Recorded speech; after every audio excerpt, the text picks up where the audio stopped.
Hello, hello, hello. Welcome. Hi, everybody. We're going to get started.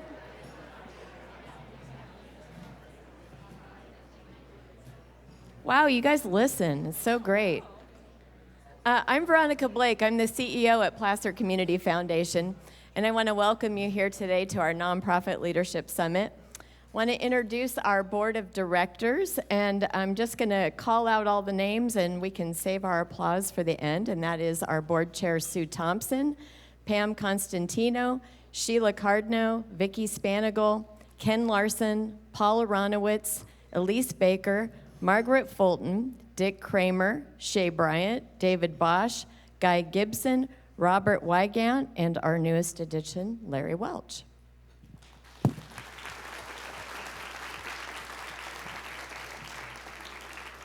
And our amazing staff is with us today: Jessica Hubbard, Eileen Speaker, Michelle Hamill, Stan Lovelace, and Amy Sorum.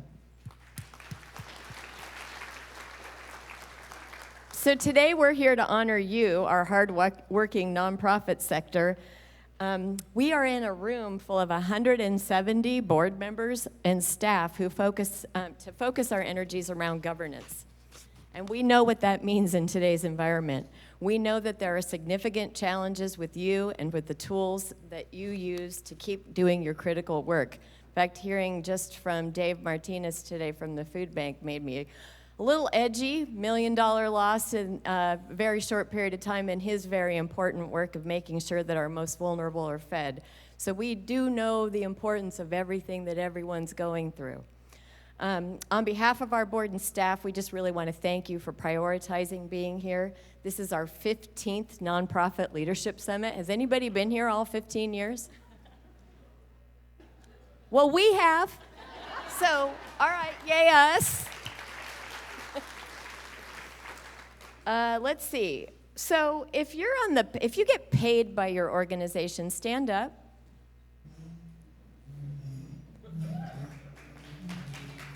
Wonderful.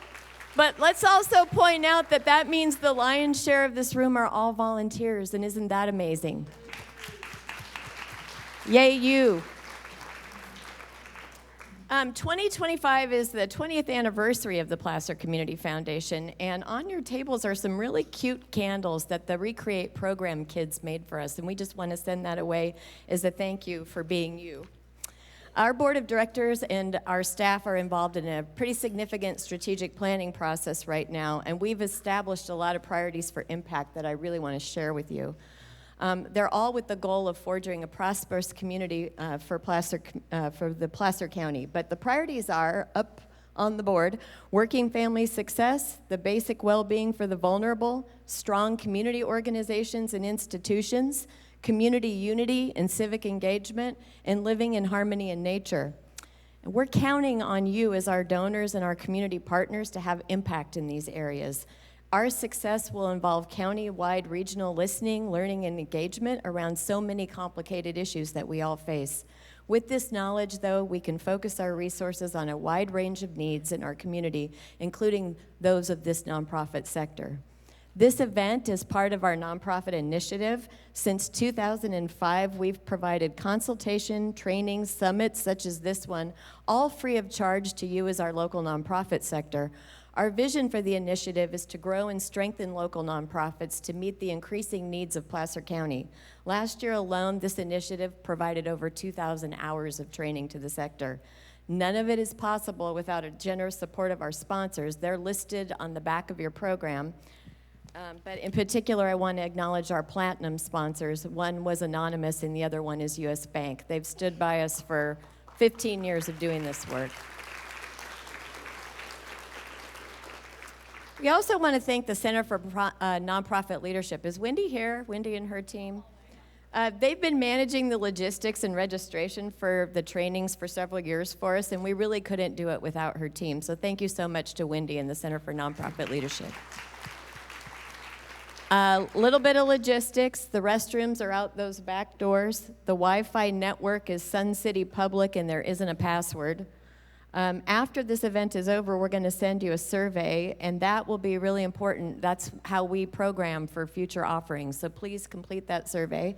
If you're here and you do social media, please use the hashtag PCF Summit if you're posting. Our photographer, I don't see him here yet, but his name is Michael Kirby, and he will be taking pictures. If you signed a release when you signed up for this, but if you don't want your picture taken, you need to let one of our staff members know, and we won't use those photos. When lunchtime comes, we'll call a buffet. Eileen will be in charge of releasing tables there.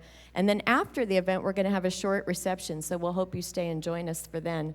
And right now, I want to introduce you to Jessica Hubbard, our Philanthropic Services Manager. She's going to share a little bit about legacy giving and the designated funds that we manage.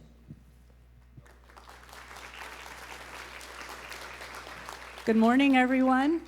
I would like to encourage you to flip through the program at some point today where we talk about our nonprofit endowment funds that we house at Placer Community Foundation. We just got our 24th new endowment fund. And basically what that means is it's an endowment that is where pooled gifts from the community and also through planned giving that comes into fruition are invested with earnings going back to the nonprofit as unrestricted support on an annual basis. So it's a really powerful way to leverage the donors that we're speaking with, your board, and the donors that you're speaking with to grow permanent, lasting, unrestricted resources for your nonprofit. We do a lot of this through planned giving, and I want you to know that Placer Community Foundation's whole mission is to grow local giving to support the work of our local nonprofits. So a big part of my job is working with the professional advisors who refer clients to us, and we sit down and we talk about what their vision is for the community, and we craft a memorandum of charitable intent, which is there's a sample of which in this program. That basically says, what do you care about? And when there is alignment with any of the local nonprofits, of which maybe 400 we work with, we will record that as a future gift for that nonprofit. So I want you to know that we do that work because you don't always know it, because there's a long-term approach to these planned gifts that come to fruition many years from now. But think about it as a nonprofit board member. If you want to name your nonprofit in your estate plan, give me a call, and we're happy to just talk through ideas and approaches. And then lastly, there's a page on tips for giving in 2025 to support your organization. And again, if you have any questions, reach out to me. Okay. Now, I have the great pleasure of introducing Stephanie Snyder, who's going to introduce our speaker. Stephanie and her husband, Bob, are one of the sponsors of the nonprofit initiative, of which we cannot offer all of this free of charge without our wonderful sponsors. So thank you, Stephanie.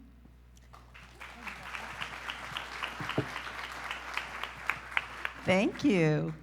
Thank you so much. I'm very honored to do this. I came to hear about successful board development, and apparently I came to the right place, and I hope you'll find that you did too.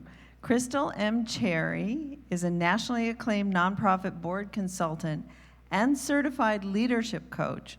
With over 25 years of experience in the nonprofit sector, she's supported higher education institutions, human services organizations, and faith-based missions. Her extensive career as a full-time consultant includes working with the Boys and Girls Club USA, Habitat for Humanity, the Junior League, YWCA USA, and the United Negro College Fund. With passion and extensive experience, Crystal assists clients in establishing a clear path to success in board development.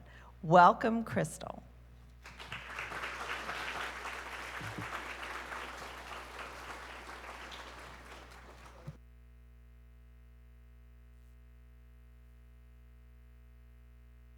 Hear me yet?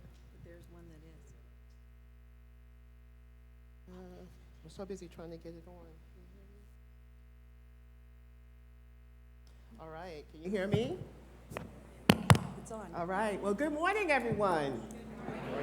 I am so excited to be here. I want to first off start off by thanking the Community Foundation, Eileen Speaker, and Wendy Willoughby, and all of you all for having me. This is actually my second time speaking for the Placer Community Foundation. I did so in 2020, but it was online, so it's good to be back in person with all of you. Wow, we have such a full room. I didn't even realize so many folks have come out this morning. How's everyone doing?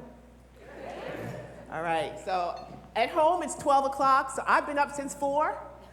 I've had my vitamins, I've worked out, I've had my coffee. So probably around 1 o'clock I'll start looking sleepy, so I'll just need someone to pinch me. All right. Well, this is Not Your Grandma's Nonprofit Board, empowering boards for a new era of leadership and governance. Right now, we need leadership more than ever. Can I get an amen?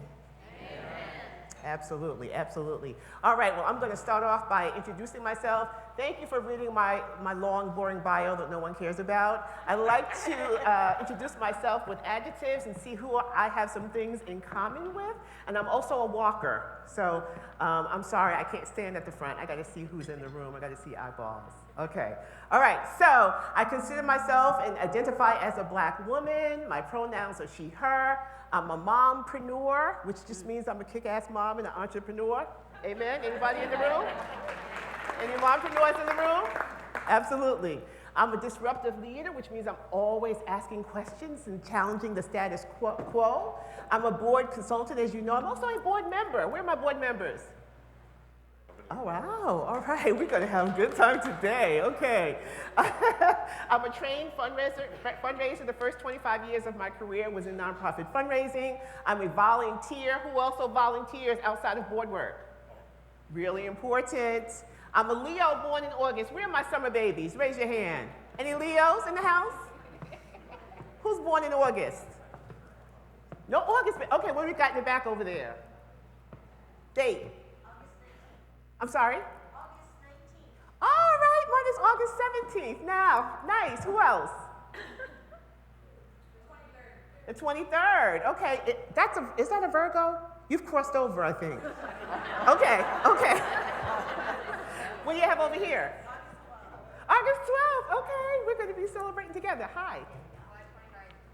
July 29th. Okay, what about just the summer period? When? June 4th. Okay, coming up soon. Who else? June 2nd?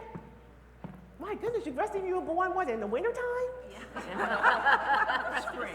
Oh, in the spring. So you have birthdays coming up. Oh, okay. Nice, that's nice. June 24th. June 24th. One more.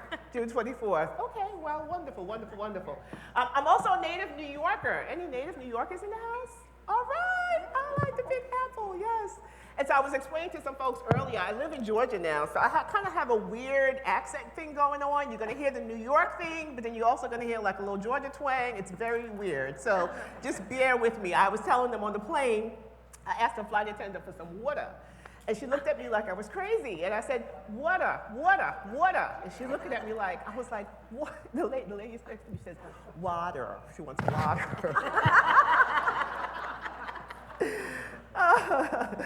I'm also a purple lover, and although I'm not wearing any purple today, do I have any purple lovers in the house? All right, all right. I've been called the Purple Queen because I have lots of purple in my wardrobe.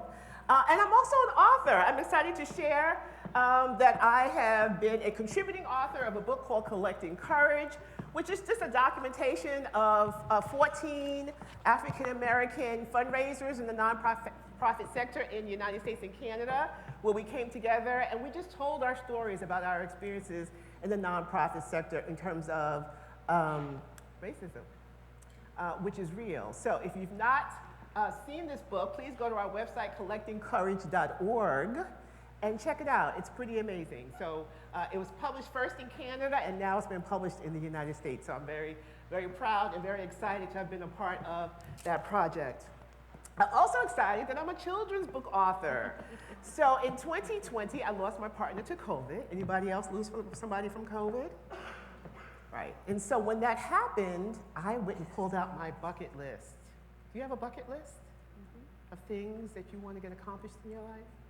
Well, I wanted to write a children's book, always wanted to. And I just decided after I lost him that it was time to get going. And I thought, where am I going to get the money? How am I going to do it? Who's going to publish it? And I just decided and put it in my head that I was just going to make it happen. So here it is.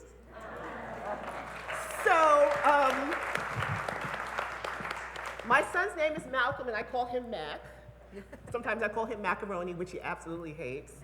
And this is a really wonderful story about two little boys, Mac and Cheese. Of course, Mac is my son, who is biracial in a shirt with the stripes, and Cheese is the fictitious character that I made up. And I wrote this during the times of COVID when we were talking about DEI, and it wasn't taboo the way it seems to be now. And it really is about these two little brown boys who learn that they don't have to change who they are to be accepted in the world. And so I just wondered, we adults have conflicts and trouble understanding and talking about race. So what are our children thinking? So I just thought, I'm going to write a cute little tale for little babies, ages 3 to 5. And so if you have a little one in your life, or if you just want to donate a copy to your local library, to your local school, I have just a few copies with me. I'm happy to sign it and share it with you. So please, please, please come see me afterwards. That's my shameless plug for today. So, all right. So now, I want to find out who is in the room. We already saw our board members. Do we have any fundraisers in the room? Okay, I'm sorry. Yeah. I've been there, I know. God bless you. Any executive directors, CEOs in the room? Oh, nice. Okay. Oh, the leaders are here, you guys. Okay, you know what? This is great because a lot of times you hate when you go to these conferences and you're thinking, God, such good information. I wish my CEO was here. They're here. Okay, you don't have to take it back. Yes. Okay, program officers. Okay, finance officers. Okay, one soul in the back. Grant writers. Okay. All right, you guys. Who did I miss? Others, a lot of others? Who else did I miss? Tell me. Who's here? Tell me what you do. Board members. Well, we said board members earlier. Yes, thank you. Who else? Operations administrator. Operations, very important. Work with our board and our council. Thank you. Who else did I miss? Run a ranch to take care of all the rescued animals. I can't hear you, sweetie. Run a ranch to take care of the rescued animals. We rescue animals so they can rescue people. Oh, that is so sweet. Thank you for saying that. Yes. Board member. Board members. We had asked about board members. Okay, let me ask, who are my board members again?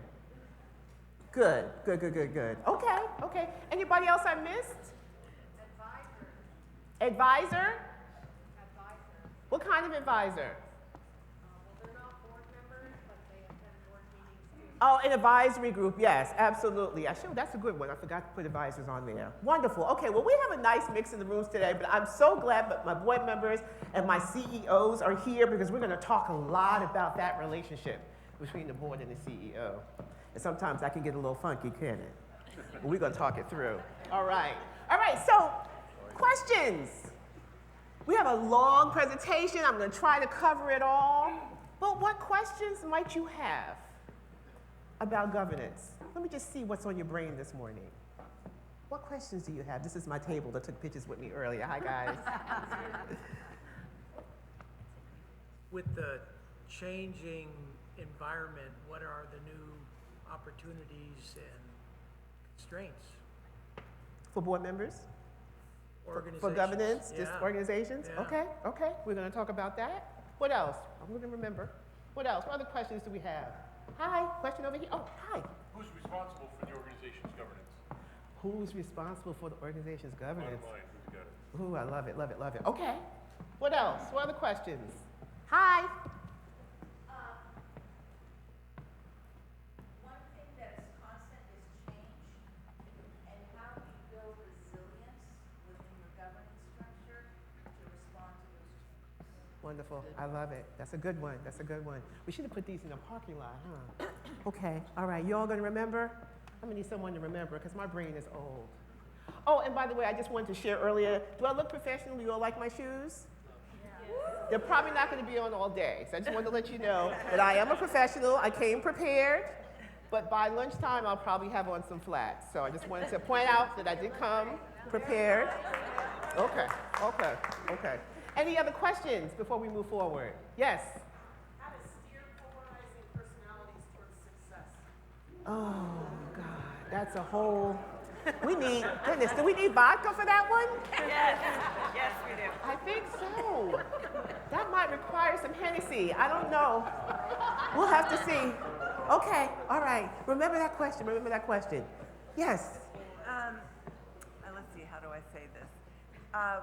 How do you develop a strong decision-making board? What kind of decisions do they make? And when is it important to open it up to other key stakeholders Okay, in your decision-making process? okay, okay. You and I should talk about that after you give me that necklace. I really like it. Okay, try to remember these questions, and if I don't get to them before the end of the day, bring them back up. Hi.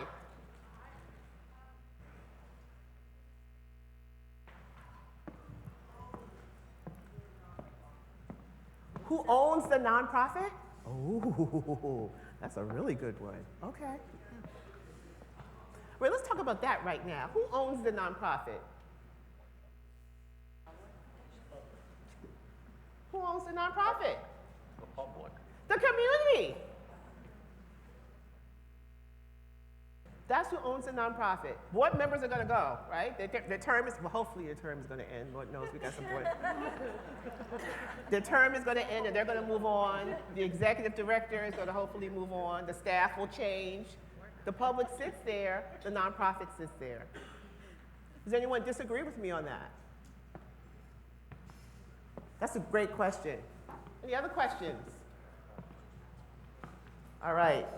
All right, well, let's go ahead and get started. I wanted to share what our objectives are going to be for today.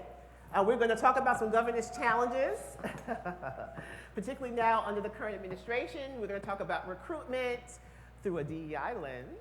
We're going to talk about the board's role in governance, fundraising, and decision-making. We're going to talk about AI, the board's CEO partnership, and all the while, there'll be lots of interactive exercises and lots of fun activities. So get ready.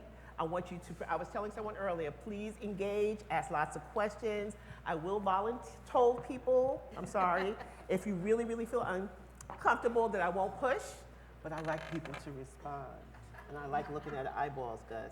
Okay. All right, you got me? Ken? All right, okay. All right, so let's talk about some agreements first. This is what I'm gonna ask of you, some of our rules for today. We want you to be present, right? No one sleeping in the back, please. All right? We want you to be inquisitive and ask hard questions. Contribute, right? Be respectful of others, because we're not all going to agree, right? We're going to listen and make space for people to speak, for others to speak. We're going to be kind. We're going to create a safe and brave space. Safe and brave. Now, sometimes we can't guarantee safety. So what we're going to agree is, if someone causes harm, then they have to take responsibility for it and repair it, including myself. Take a break if you need to, and let's have some fun. Did I miss anything? Any other rules you would like to add to these agreements today? Does anyone disagree with any of these agreements? Oh, yes. Can I repeat? All questions or comments into the mic so that we can hear, or can someone go around with the mic? That's true. We do need where's the other mic? We should have that mic for people to speak. Yes, absolutely. Does someone want to be the runner? In case someone has a question? Okay. Can you guys hear me okay?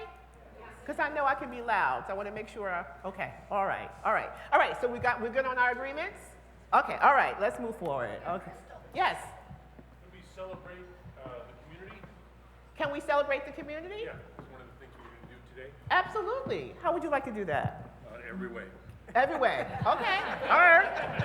All right. So we'll do that. Maybe we'll sing. I don't know. We'll dance. We'll make jokes. All of that. He wants to celebrate the community today. You guys in agreement with that? Yes. Thank you. That's a great idea. What's your name? Ken. All right. Board member. I love it. Okay. Great. Okay. All right. So just some facts. I didn't know there were 2 million nonprofits. Did you guys know there were that many nonprofits? I thought it was like 1.3, 1.4, 2 million. That means there are 2 million boards. That's really scary. 2 million nonprofits, 2 million boards. Nonprofits account for about 12.8 million jobs. We mean something to the economy, don't we? They can try to get rid of us if they want to, right? Representing 9.9% of the private sector in the US, 30 million people, probably even more than that, serving on boards, right? The average nonprofit board comprises of about 15 members. How many people have board members with more than 15 members on it? How many? 17. Okay, what about in the back? 35. Wow. Do you work for a hospital? I'm sorry? Do you work for a hospital? No, nonprofit. We have extremely strong board governance. You should. 35 people, goodness.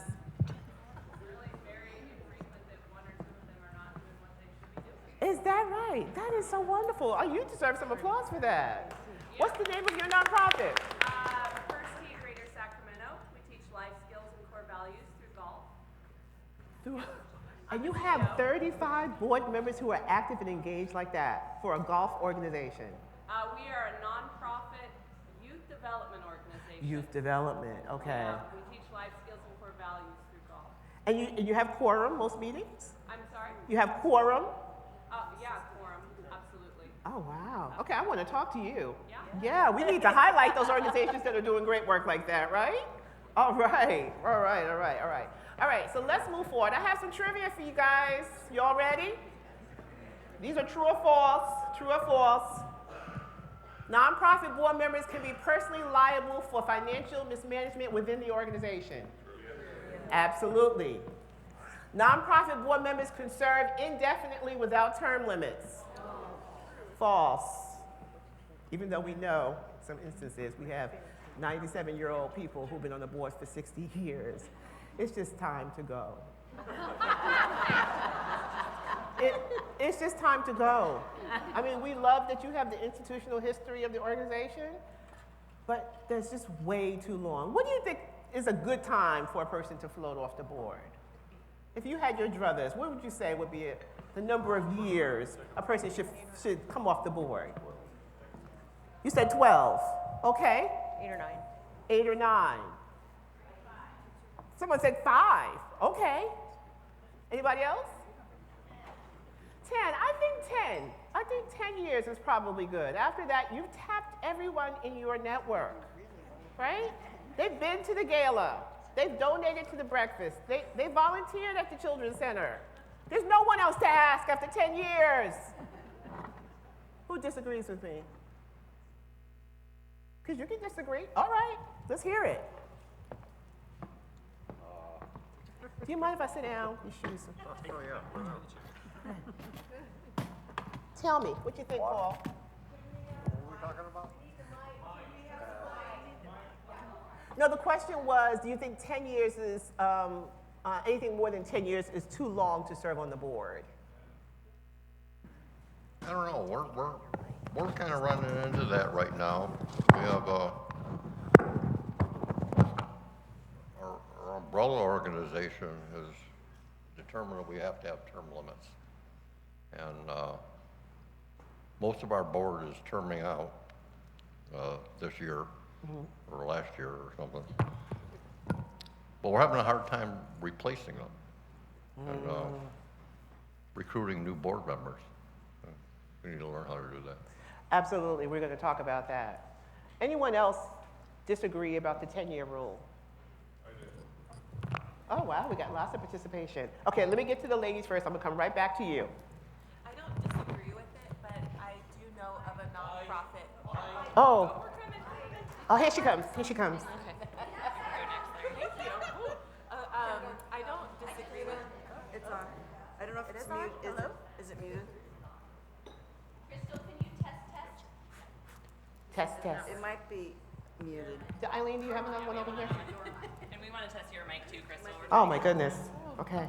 We're going to get this technology thing right. Okay. I don't disagree with it, but I have heard of other nonprofits that don't have term limits as a part of their policy. Yeah, there are lots. Yeah. Unfortunately. Okay. Yeah. Yeah. Okay. All right. Anyone else? About that issue, my understanding from a couple. Is that you or me? I'm standing too close.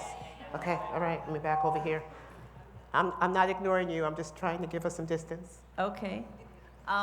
Is that, and I was with an organization where we needed to set we needed to have a term, but we could make a provision that there's no limit to the number of terms that you could serve. So what we got rid of was the evergreen, where somebody got elected and then they never, you didn't define their term. So I'm listening to this particular point about 10 years of saying, do I agree that, 5 terms is enough and somebody needs to go? My observation, because I've done this kind of work in Southern California and up here, and in this area, it's a little bit different, I think. And I think we have a lot of smaller nonprofits, and sometimes there are really good reasons that someone is still an effective board member even after having been served for 10 years. So I think a lot of it is individual, and that's my purpose for disagreeing with setting a number, because I think that's arbitrary, and it depends on the organization and its needs. And it's not always an issue of bringing new people to the gala or new people to the table, and it's not just institutional knowledge. We had, in one of my organizations, we had a board member who turned 97 when she decided that she would run again for her third. And I said to her, don't you worry, when you hit the next one and make your decision, we're going to monetize that. And she says, I'll help you. And unfortunately, she didn't make that, but she tried. What are other ways that board members can stay involved besides being an active member on the board? What are other ways that they can be involved? Because you're right, case by case, there are some instances where, particularly with small nonprofits, you need this one, that we can extend service. But what are some other ways? For a board member to become Stay involved. If they don't want to roll off, but they can still stay involved. You create an advisory group, and then but the thing with term limits, it's great to have them if you want to have that, but you have to have a strategy for succession so that, as the gentleman was mentioning earlier, you don't find yourself at the end of the day with your pants down or your dress up, depending upon your gender. But but the whole thing is making sure that there is some sort of strategy so that as people term out, you're building up the next generation. And you want to take advantage of the institutional knowledge of those that have left the organization or have termed out. And I think that the creation of an advisory council is one way to do that. Yeah, I think an advisory council, I know of an organization that's created a very active emeriti board status, if you will, and 4 times a year they invite their emeriti board members to come back. They have receptions, but they also invite them to come back and sit in on a meeting to get them to weigh in. So I think you can be creative in how you keep people involved and engaged. And of course, the size of an organization, we know that board service changes with the maturity of an organization, right? So grassroots organizations are going to need hands-on working boards, right? And then as the organization gets larger and larger, becomes more sophisticated, it gets more staff, it gets more resources, they may need the board to fold napkins, right? They need the board to do other things. So as the organization morphs and changes, so will your board. And so if your organization is still really small, then yes, you might need board members who are willing to come in, particularly retirees who can come in and make the phone calls and do the things that you don't have staff to do. So it depends, definitely depends on the organization. But I do think we need to do a better job of creating a pipeline so that when a seat opens up, we're not scrambling, right? We have some folks already lined up who've been advisory committee members, they've served on a committee, they've been volunteers, right? So that you're not scrambling. I have clients who will come to me and it's like, oh my God, 5 of our board members are leaving and we don't have anyone to, and I'm like, oh my goodness, what have you been doing for the last year, right? If you know you have folks that are about to term out, you need to start recruiting now. So we're going to talk more about recruitment. This was I can see the recruitment topic is a hot one for you all. Okay. All right, where were we? A nonprofit board can legally vote via email without a formal meeting. If it's in your bylaws and maybe approved by your state, but not generally. If it's in your bylaws and approved by your state, yes. But I would say on average it's fall. Do you vote via email? It's in your bylaws? Yes. That's approved, so we do it and then we approve it formally at board meetings. We do a unanimous written consent form, so it can't just be an email response. Second. Yeah, give it to Jeff. We don't just do an email response, we have a unanimous written consent form, essentially a board resolution if we have to do something by email, and we use DocuSign to evidence the signatures on that document. Okay. So a simple email might seem like the same thing, it's not a formalized unanimous written consent approval by the board. So it's essentially a board resolution via email and DocuSign. Thank you. Anyone else voting via email? Hi. Do me a favor, say your name too so I know who I'm speaking with.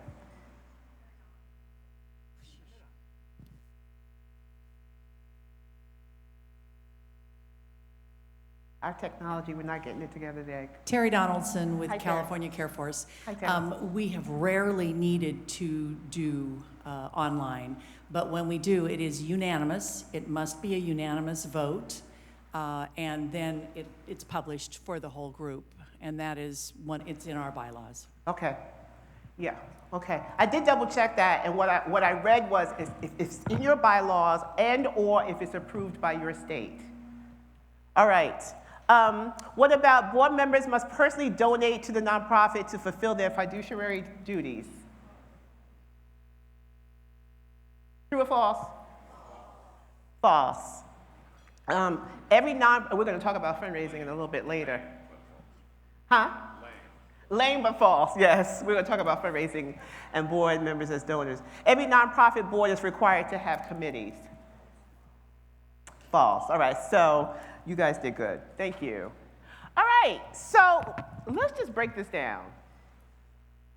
Why do nonprofit boards matter in the first place? Why do we care?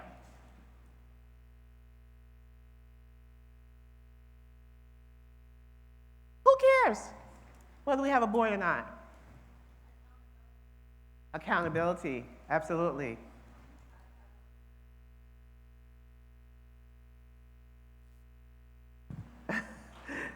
What's going on with that mic? Also needs to be a focal point, particularly when we're relying on donors, that donors have a place to go if there's an issue that they have with regards to the governance of the nonprofit. There has to be some place of responsibility of making sure that the organization is fulfilling its specific mission. Thank you. Does anyone have anything else to add? Oh, over here, hi. Hi, I'm Brandy Waters with Plaster Land Trust. Expertise. Hi, Brandy. Hi, good morning. Expertise from various industries. Absolutely, expertise. Yes, we just hope they share it. Yes. I'm Margot Fulmer from Hi, T-Flag. Direction. Give us some direction. Direction for the group. Let's hope they do that. Sometimes they don't. But yes. Does anyone have anything else to add about why boards matter in the first place? Hi. Ooh, look at those funky glasses. Ooh, we should trade. Yes. What's your name? Hi, Diane. Hi. I'm Diane with Branches at the Carnegie, and I think the most important thing a board does is set the mission and vision and your goals of what you're trying to achieve, and then they are there to provide accountability and oversight of what's happening, whether it's financial or ideas or getting closer to that goal. So staff can do that. What do we need a board for? Staff can do that. Why do we need a board, Diane? Well, I'll let you take that.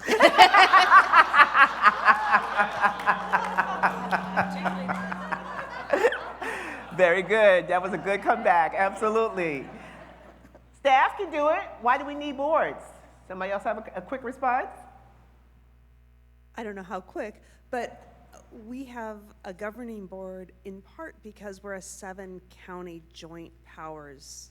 And so we need to have governing board members from each county to be able to come and represent their community. And we also have an advisory council that also comes from each of the 7 counties that we represent. And so they bring the voice of their community, because otherwise you can't have one organization representing 7 counties and doing a good job of it. Right. I mean, hopefully and ideally you have people on your board who are representing the community that you're serving. Ideally, right? And if that's the case, and we said the organization belongs to who?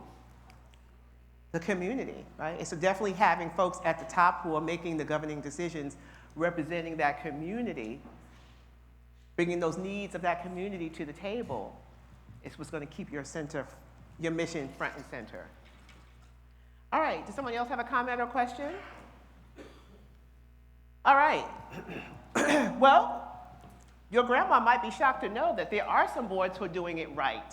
I would say far fewer than those who are not, but these days boards have become more sophisticated. They're collaborating with management, making sure they're not just implementing, but they're also setting policy. And that's really what we want now. We want thought partners. We want people who can come in with big vision ideas and talk to us about whether we should buy a building or expand a program, or whether we should merge with another organization. We need people on the table who can think, right? Not just come and stamp a budget, but people who really want to come in and bring their expertise and bring their vision and insight into what is the direction of this organization, not just now, but in 3 years, in 5 years, in 10 years, right?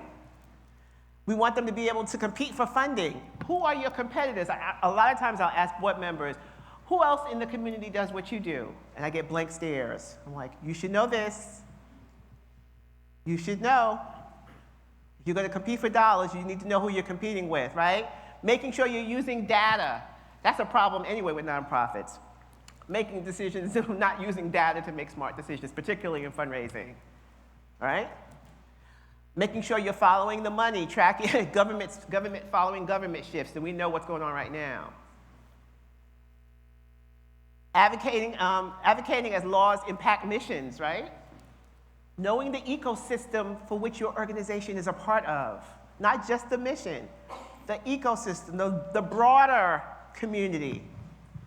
And so this is what I always ask my clients: are you sharing information about the ecosystem with your board? Not just your newsletter, the newsletter that's going on in the broader community about homelessness or about child obesity.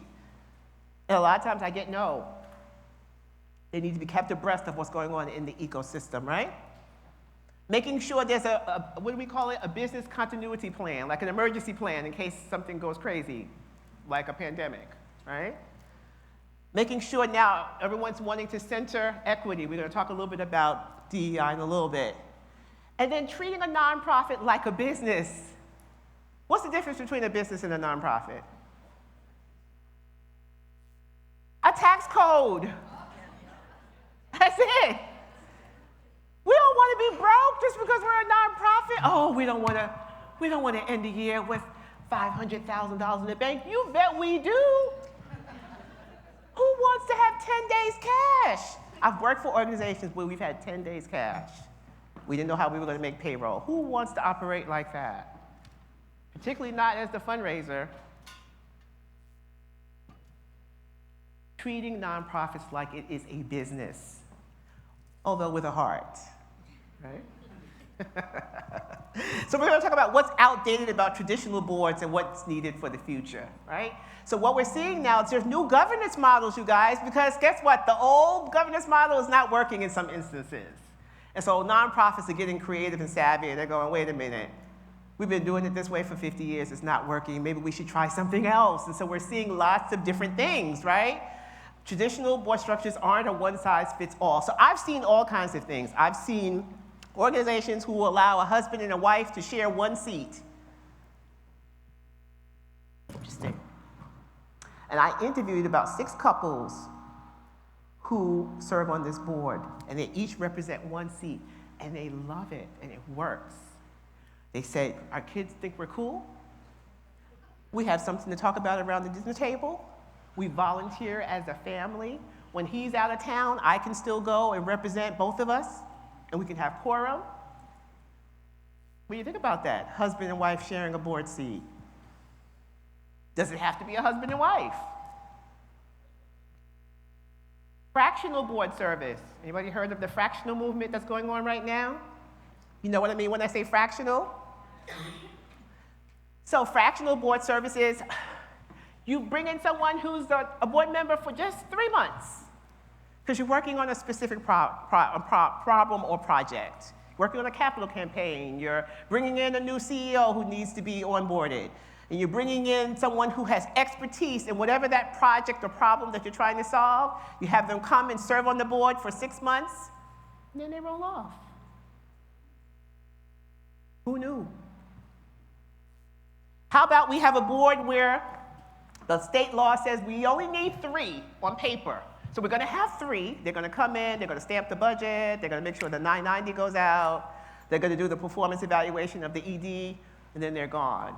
And then we're going to have an advisory group, or whatever we call them, advisory team, who are boots on the ground people, who are volunteers and staff and vendors and people who are intimately involved with the mission of the organization, making the day-to-day decisions about what happens. So people are starting to think differently about what boards look like. What does board service look like? What works for us? Because the old way is not working. We can't get a quorum. People are not engaged. They don't want to give money. They think this is just a resume builder. Whatever. You've heard it all. I've heard it all. When you think about these new structures, this new way of thinking, would your grandma be shocked? When you think about the husband and wife board seat, anybody got a thought on that? Is that weird? Love it.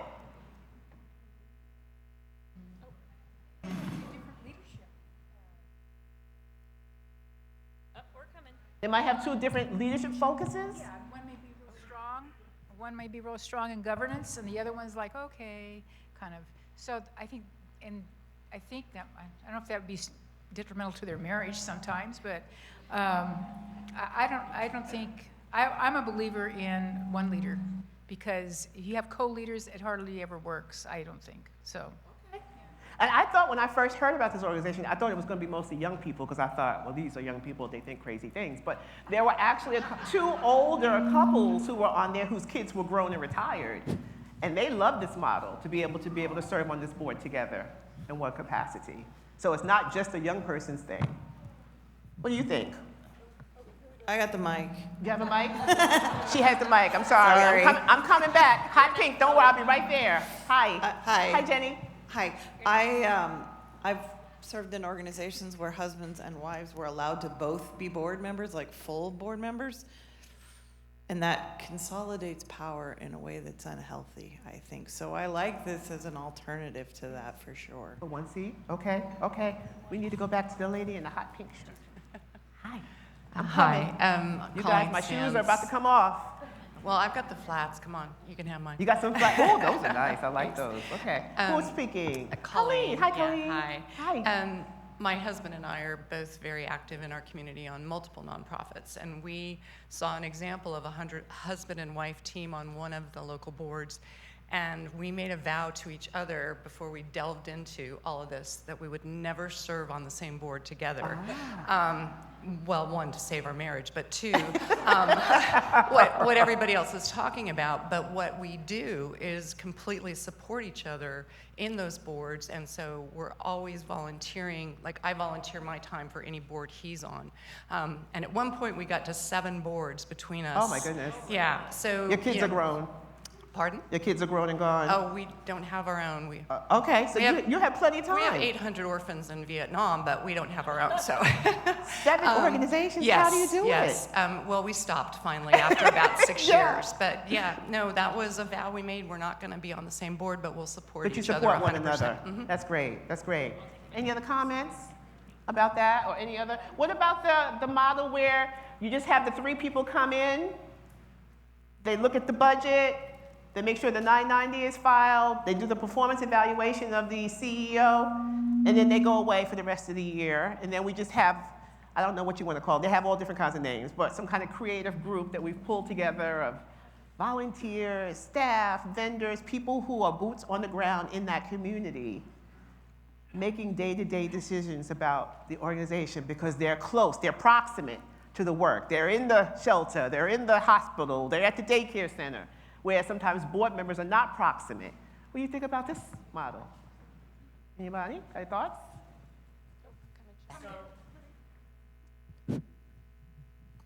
I was actually part of something similar where we were a coalition of nonprofits and citizens. And so we didn't want to incorporate as a 501c3, but we had a steering committee, an executive committee, and we all got together and we decided in order to make the financials work, where people could donate to help support one of the causes within the coalition, we needed to incorporate it as a 501c3, but we didn't want all of the other things that comes with that.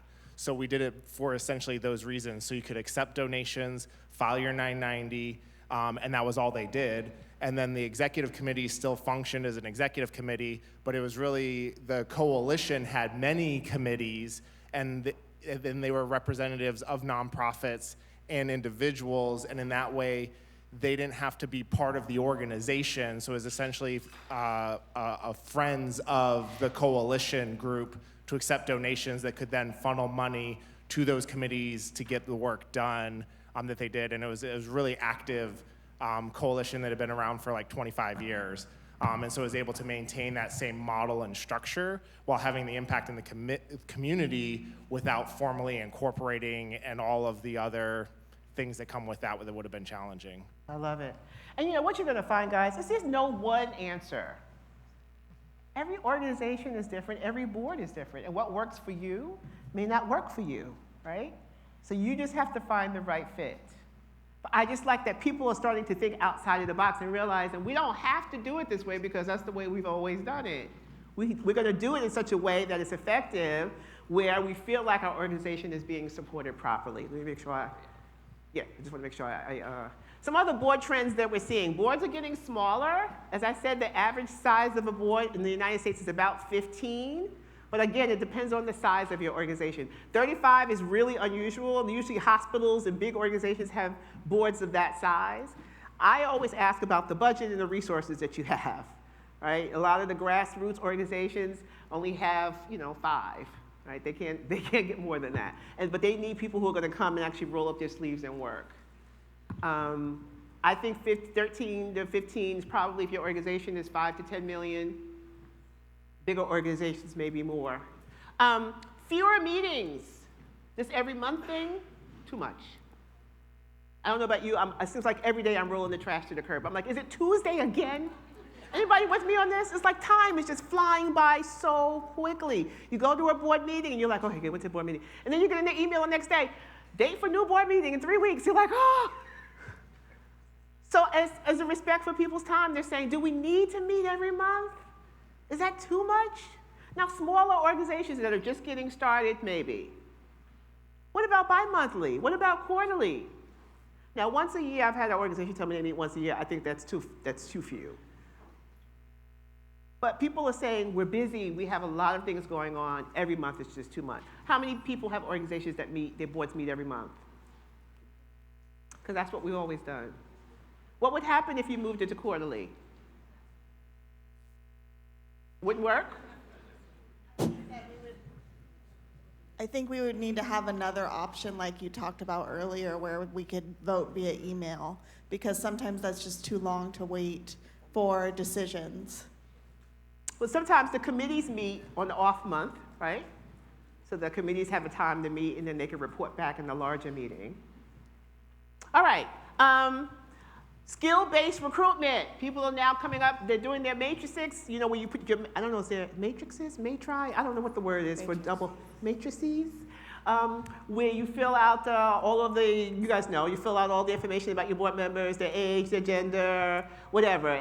Matrices can be, you know, very long. I've had all kinds of matrices done. People put on there whether they want someone who's a Christian, someone who's a visionary, someone who is bilingual. Like, you can put on your matrix whatever you want, but using that matrix as your tool for recruitment. Who's missing on our board? What skill sets do we need? Really leaning into needs of the board and the organization, not just because he works at Wells Fargo, right? You got 18 people on your board with finance background. Do you need one more person with finance background on your board? I don't care, he works at Wells Fargo. Ask him for a gift, keep it moving. Put him in the pipeline for the next role, right? I'm just saying, you might need to diversify. Prioritizing equity and inclusion, embracing digital governance. How are you guys doing in this arena? Is your board's embracing digital governance?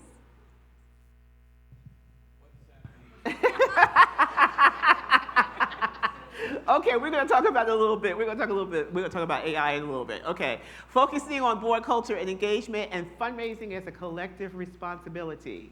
What do you think that means, fundraising as a collective responsibility? Does somebody, I heard it? Who said it? What'd you say? Everybody gets the fundraiser. You get the fundraiser. You get the fundraiser. You get the fundraiser. It's not just the responsibility of the director of development. We're about fundraisers in the room. We need a group hug afterwards, right? Everybody at the organization fundraises. The board, the staff, the ED, the director of development, the guy who cleans the bathroom. I don't care. Everybody gets to ask. Everybody gets to advocate. Everyone gets to be an ambassador for the organization. It doesn't fall just on one person. I think boards are starting to, some boards are starting to understand that. All right, so these are just some of the trends we see. Okay, I need to move forward because, you know, I can be verbose, you guys. You guys gotta move me along. Keep me on task. Jim, keep me on task. Yeah, snap, snap, Crystal. That's what I want you to say. Okay, board challenges. Oh, 17 slides for this one, right? Weak leadership, power struggles, lack of clarity about what we're supposed to be doing. They're not engaged, limited knowledge of the community, some of the things we've talked about. Toxic culture, right? Failure to adapt to changes, neglect of legal and fiduciary responsibilities, fundraising and financial oversight. Did I get them all? Did I miss something? Okay, lots and lots of challenges we're still having. Let's talk about Sheila. Oh, Sheila. You got a question or a comment, sir? I just want to mention that you missed difficult board members. It's always difficult to have to exit a difficult board member. Well, sometimes it's necessary. Toxic culture, yeah. Having to ask I'm talking about one individual, not the culture. Oh, you're talking about one person that's making it funky. We're about to talk about Sheila right now. Just perfect timing. Perfect timing. Okay. Perfect timing. Sheila's not on our board. Any Sheilas in the room? Anybody in the room named Sheila? Okay, good. Sheila is a 49-year-old board member serving for 3 years, and she has become a growing concern due to repeated disruptive behavior. While she is a vice president at a bank and a generous $50,000 donor, her actions are impacting board dynamics and effectiveness. Oh, Sheila. Chronic disruptions. She's frequently late. She's taking phone calls during the meeting. She has missed the last 2 meetings, and in a previous session, she even fell asleep, right? She has a negative attitude. She's dismissive, argumentative, and contrary, creating tension. In today's meeting, her distasteful remark resulted in an uncomfortable silence, signaling harm to a board culture. And given the pattern of her behavior, the committee is considering whether to ask Sheila to resign. All right, so here are my questions. How does Sheila's behavior impact board cohesion and effectiveness? I really want to ask, how do we get Sheila off this board? Okay, what steps should we be taking to address her conduct? How do we balance accountability with her contributions as a donor? And what lessons can we take from the situation to strengthen board expectations moving forward? All right, we got a situation, y'all. Oh, Sheila. What are we going to do about Sheila? What to do about Sheila? What do we do? How do we handle this? She's disruptive. She's creating toxic culture. Yes. What kind of feedback? Having on the group. Who should give her this feedback? The chairman of the board. The chairman of the board. The chairperson of the board, excuse me. The chairman of the board. She says, give her some feedback in a safe space. Is that what you said? Yeah, I mean, treat her with respect Okay. and dignity. Let her retain her dignity. Okay. So she doesn't get, I was angry Okay. or defensive or upset. Give her an opportunity to respond. Help her understand the impact that her behavior is having on the rest of the board. And see what happens. I think given, some people just need to know. I think given what we know about Sheila, she's going to get angry. Okay? Okay, yeah. What else? What else? Somebody else. How we handle Sheila? What do you think? Background, yeah. Oh, we got to get the mic. Yes. Elvira. Elvira, hi. Hi. So I think first I would take inventory of how everyone on the board is showing up. I think that in these cases, it's important.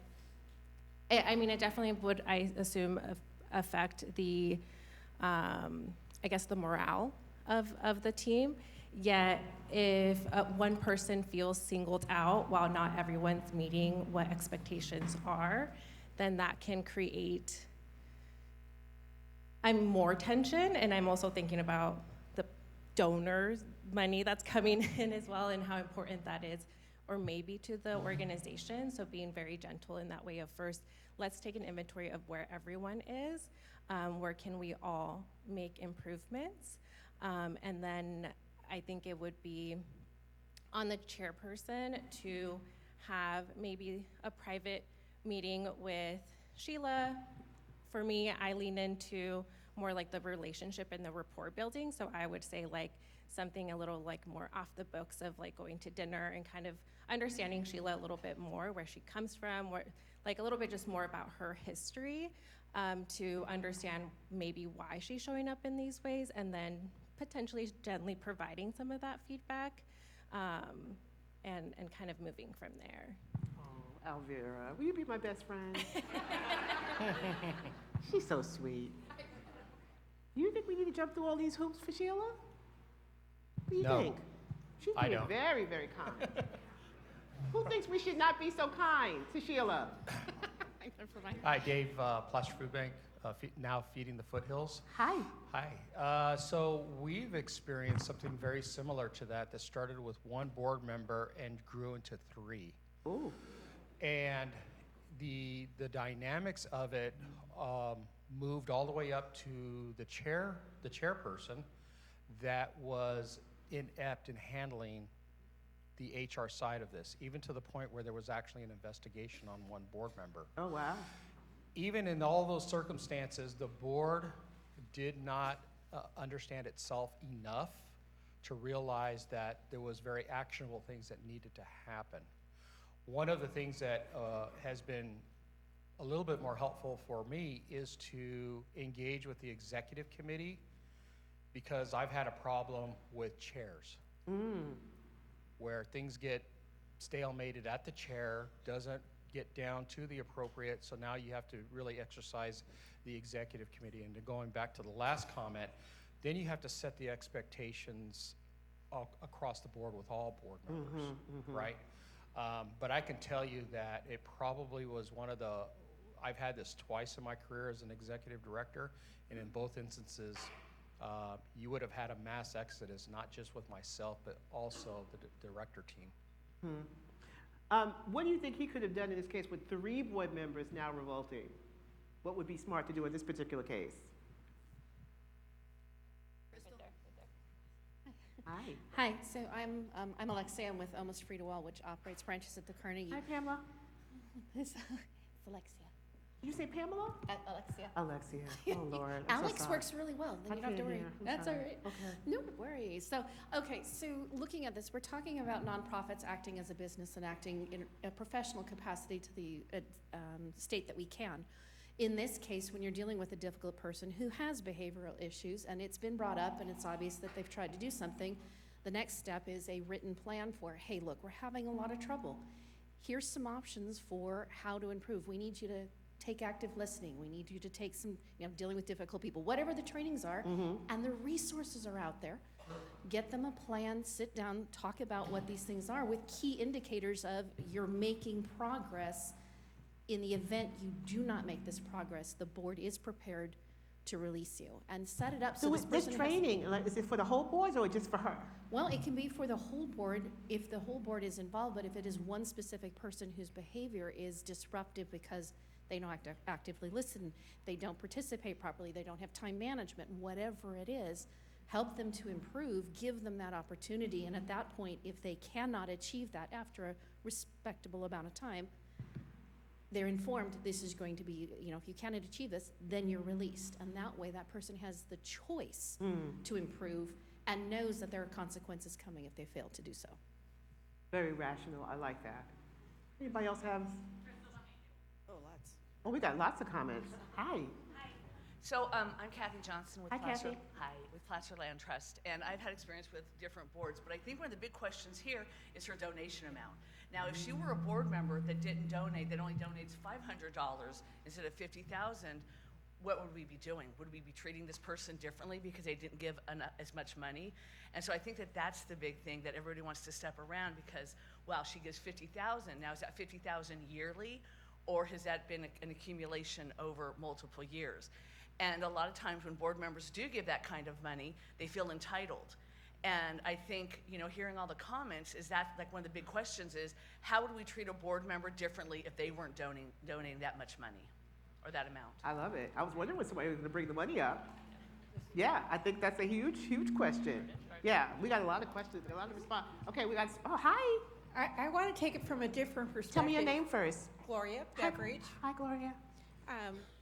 What do you do if it's your executive director, it's your chairman The chair. of the board? I was thinking the same thing. How does this situation change if it's the chair of the board?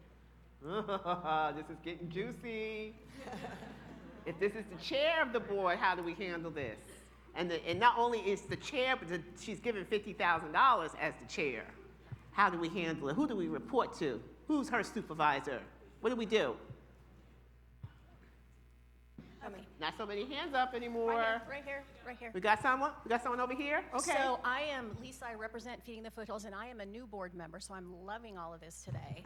But I want to tag on what you said earlier. That money is important to the organization. And as you manage through this, I'm also a leader of people in my career. You got to address it at the beginning. You got to talk about it. And maybe as you're sitting and talking with Sheila, she's missed a couple meetings, so maybe this commitment is too much for her, and let's figure out another way you can support us and still be a part, but not impact your busy schedule.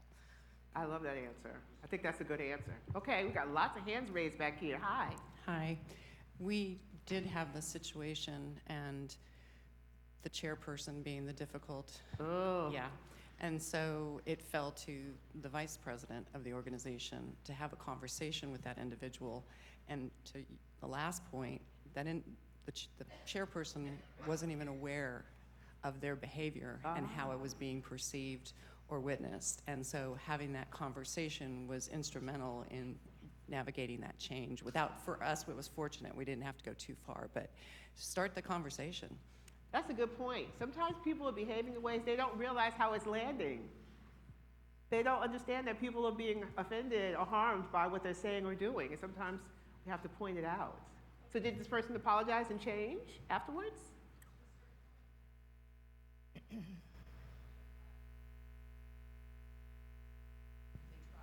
Yeah. Who says we shouldn't be all this sweetness that we're giving Sheila? Who says, let's just kick her off the board? It's time for her to go. Anybody feel like that? Kick rock, Sheila. No. Is this my turn?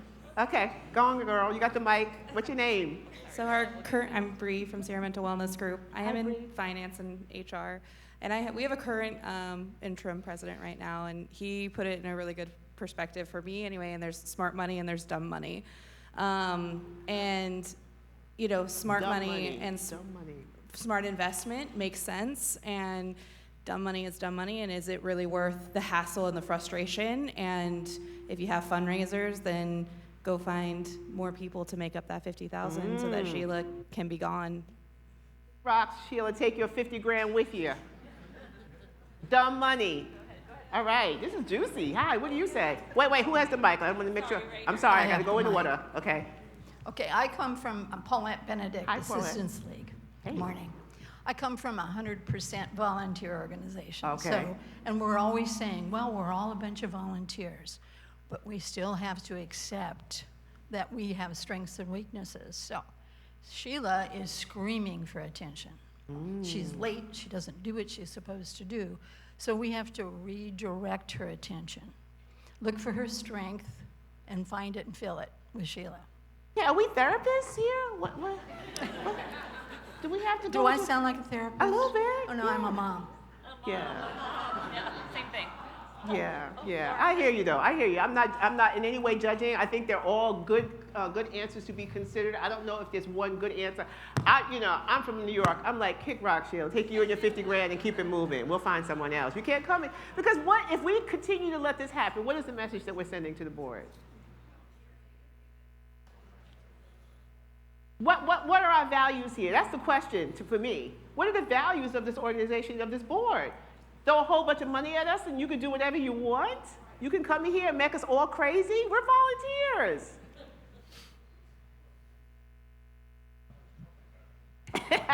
He said $50,000 is $50,000. Let's. No, I'm saying that you're going to throw that money away by talking about her. So just get rid of her. He said just get rid of her. Okay, over here. Well, I would basically tell her she has to do this Not Your Grandma's nonprofit training. There's a lovely lady that has some information for you. Well, I think first of all is bank managers don't make that much money. They're only like $89,000 average here in Lincoln, California. So either she's from a financially well-off family, she's financially well-off herself. It's kind of like, what is your motivation? You know, what are the things that are driving her? Because she wants to be part of the board, she wants to contribute. And if she's a bank manager, I'm like, I don't know what bank that is, but if they're showing up late, they're not doing all these things, they're not accountable as a person, I'd be wary of what bank she's coming from. I don't know if I said he's concerned about the bank. Did I say what bank? No, you didn't say she's a bank manager. Well, we can make it any bank. It doesn't bank matter what manager is bank. $89,000 a year, and she's donating $50,000. She's somehow I don't know if laundering she makes money. $89,000. She's a vice president. She may make $200,000. She might live in D.C. or New York. She might make $250,000. But I would still find out what's her motivation for being on the board. What's our mission? And try to guide her to, and if she doesn't, maybe even guide her to say, well, we really like to have you as part of our fundraiser committee, and you can have your own special ad hoc committee in Hawaii. You're gonna give her some more responsibility? Yeah, give her a responsibility ad hoc I wouldn't give her the fundraising responsibility. Just for the 50K. She has to add to that. She's late. She's disruptive. She's got 50K. She can find 50 more K laying around. It's fine with me. Okay, we're going to move forward because I think we're going to talk about this all day long. Does anyone have a burning comment you just want to share about this scenario? Because it's juicy, isn't it? Susan. Shay. I don't have to talk. Susan, come on, let's hear it. It's like she has $50,000. So what? If she's making the board toxic, they're volunteers. One of the roles you said was as fundraisers. They're not going to feel like going out and representing the organization if they're all in this mishigosh. So, all the ideas about kind of helping her get to where she needs to be, but then cut her loose and go on and raise the money yourself, the $50,000. My question would be to this client, who are you as a board? Who are you? And who are you going to allow to come into your space? Because you can decide that, right? Values, principles. 50,000 is 50,000, but we'll get it from somewhere else. We're not going to allow this person to come in and make our lives crazy. Now, if she's willing to change, absolutely. You know, we can ask her, we can talk to her to see if she's willing, if she accepts responsibility, she realizes that some of the things that she's doing is causing the harm to the rest of us. If she's willing to change, then by all means keep her. But if she's not, and she's, you know, she's hostile and she's defensive, that's my opinion. Cut her loose. The question about who deals with her, I think, is critical. Who's speaking? Because from my perspective, Hi. each of the board members is responsible during the meeting for giving her feedback. It should not be, oh, we all get together afterward and say, isn't Sheila a problem? When she goes to sleep during the meeting, a board member should knock her on the side and say, hey, wake up. When you go to sleep here, I feel like you're disrespecting what we're doing. So the feedback needs to be from the board members during the board meeting when her behavior is objectionable. When she walks in 2 hours late or an hour late or whatever, gee, Sheila, this does not feel like you respect what we're doing here. And then if the board members in all of their efforts are not successful, yes, board chairperson, somebody's designated to meet with her privately. What's your name? What's your name? What's your name? Virgil Nelson. Virgil said, wake her up, guys. Time to wake her up. She's asleep. We got more up here? Guys, we got to move on. This could be a whole case study. Okay. I just wanted to say one more thing. Yes. I agree that she should leave the board if she doesn't acknowledge her behavior and she's not willing to change. But I think it's really important that you help her leave with dignity. Because when she goes back out into the community as her VP of bank, you're leaving her $50,000, biggie, no biggie. But the impact she can have on the community if you humiliate her through this process is going to be possibly negative. So there may be a way to help her make that exit gracefully and keep her dignity intact. Okay. Okay. Hi. All right. Last comment. Hi, sis. What's your name? I'm Adrienne Lawson, Pride Industries. Hi. I have a little different perspective. Okay. I was on a board some years ago that had a sergeant of arms. Mm-hmm. And you would get Robert's fined. Rules of Order. Yeah, you would get fined if you were late. And so that person, and then you had expectations in the bylaws. You got fined if you were late? Yes, you would get fined if you were late. They're serious. Okay. Or your phone went off, you would get fined. Oh. Yeah, If it your was phone- pretty strict. If your phone went off, If you got your phone fined. went- Oh, yes, wow. This Yes. is- And yeah. so there was, in the bylaws, there were expectations that all board members, including the chair, had to sign. And they also signed for the sergeant of arms to hold everybody accountable. So that leads right into my next slide. Thank you for your comment. So if we do the right thing when we bring board members on, I'm going to get to your comment. If we do the right thing when we bring new board members on and we give them an agreement like this to say, this is what we expect of you, right? We expect that you're going to attend meetings. We expect that you're going to show up. We expect that you're going to respect the people in the room, that you're going to be engaging and contribute, and have them sign off on this agreement. Some people call it a contract. Some people call it a letter of agreement. But you let them know coming onto the board that there are expectations of you. And you can also create a culture statement, which we're going to talk about in a little bit. But a board commitment or letter or contract or something saying this is what we expect of you. And your board contract could be your board contract. You could say you're required to attend, we have 8 meetings where you're required to attend at least 6. You need to serve on a committee.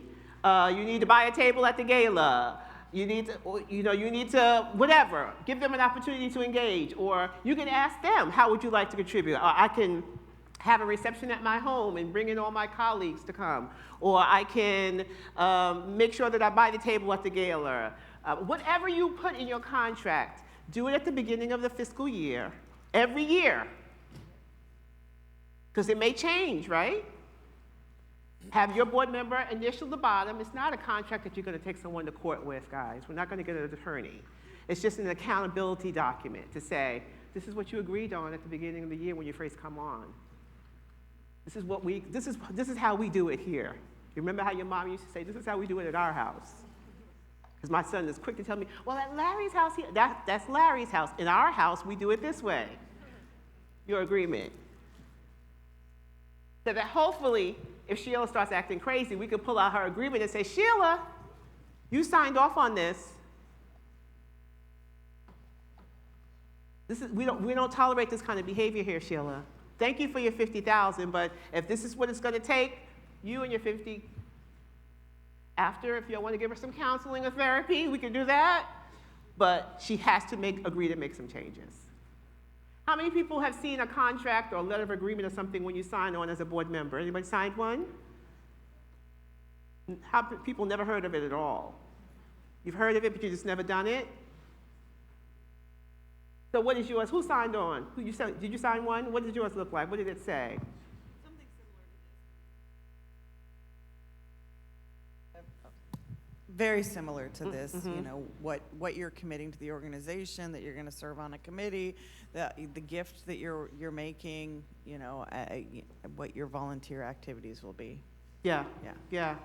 I think they're good because you're setting the tone when the person first comes into the meeting that this is a serious commitment, it's an obligation that you've made, and we expect that you're going to come in and you're going to be part of this community in a meaningful way and not disrupting. Yeah, hi.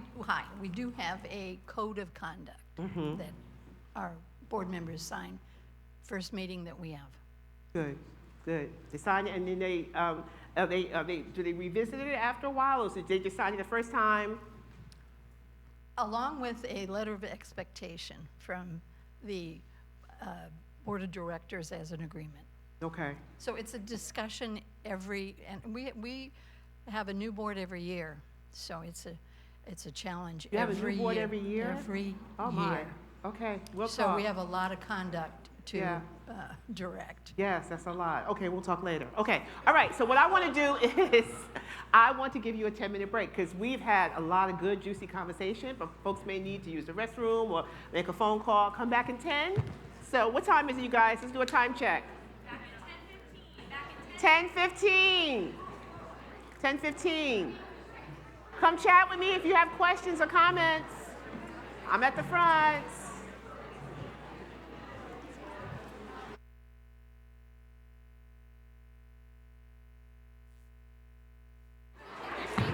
Okay, hello, let's get back. Hello, we're gonna get started.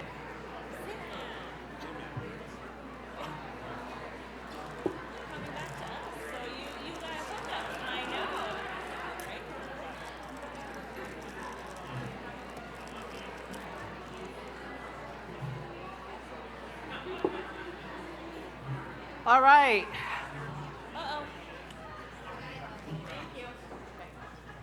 You guys, the premises here are so beautiful. I had a chance to stand outside for a minute. It's absolutely gorgeous. If you haven't had a chance to step out, please do so. It's wonderful. All right. Well, thank you so much for the comments and the questions I've had on the break. I really appreciate that. I really want to hear from you. If there's anything that I'm not sharing that you want me to share, please feel free. Or if you have a question, please feel free to come up and ask me during the breaks. I'm going to call on my girl Angie in just a minute, but I want to start off by asking you a question.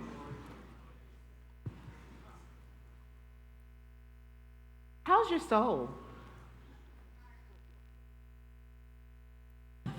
We got a lot going on right now in the world. A lot going on in the world. So much so that I have to turn the news off some days. I just cannot. It's too much. We got political chaos, we have unsteady climate temperatures, we have wars, we have inflation pending, recession pending. How are you managing? It's a lot. How's your soul? Who wants to share? What brings you joy? What brings you joy right now? What makes you smile? Flowers. Purple flowers. Purple is my color, yes. What brings you joy? Nature. Nature. Yeah. Okay. I'm in spite of all that's going on, making sure that I'm taking the time and putting it on my calendar. Going out for walks and things? And on the water, and yep. I love, oh, in the water, yes. Okay. Over here, how's your soul? What's your name, sir? Well, my name is Jeff Davis. Hi, Jeff. Our organization is a faith-based organization. So, Jeff Davis, we're a faith-based organization, and we know that what we're doing has eternal value. So that's the motivation that makes everything go, regardless of all the craziness in the world. I love it. Focus on mission. Focus on why you're doing this work in the first place. What brings you joy? Over here. This whole table, our joy is roller derby. And we're It's here. what? Roller derby. Roller derby. All right, this is the roller derby table. I love it. Okay. Over here, what brings you joy? Norma. Norma Santiago, Sierra State Parks Foundation Board President. What brings me joy is knowing that the work we do has a positive impact on the lives of so many people. Personally, and I don't want to get too preachy, but my relationship with Jesus Christ is very, very important to me. And I find strength in that. I love that. Thank you so much. I feel the same way. Thank you. I'm a Jesus follower too. All right. Thank you. What brings you joy at this table? What brings you joy? Oh my goodness, I absolutely adore what I do. I love animals, so we rescue animals so they can rescue people. So I have it on both sides. I have the animals, I have the people. We have a community garden. Oh, I love community gardens. My son wanted to say something too. I was going to say watching people succeed and being able to offer that. I love it. Thank you. Watching people succeed. Thank you. All right. Over here. Let's get to every table. What brings you joy? Who's talking? Hi, Gary. Gary McDonald, Lighthouse Hi. Counseling and Family Resource Center and Stenda Placer. During these difficult times, I really have decided that the only way I can get through this is get closer to God and to, when I look at people, realize that the God is in them as well. And so no matter what happens, no matter how much I might find that person distasteful, what they do, they are not what they do, but they are part of God. So very much what was said over there. And so it's a great question, how's your soul? And we need to really get a little closer to God and accept each other as a part of God. Thank you so much, Gary.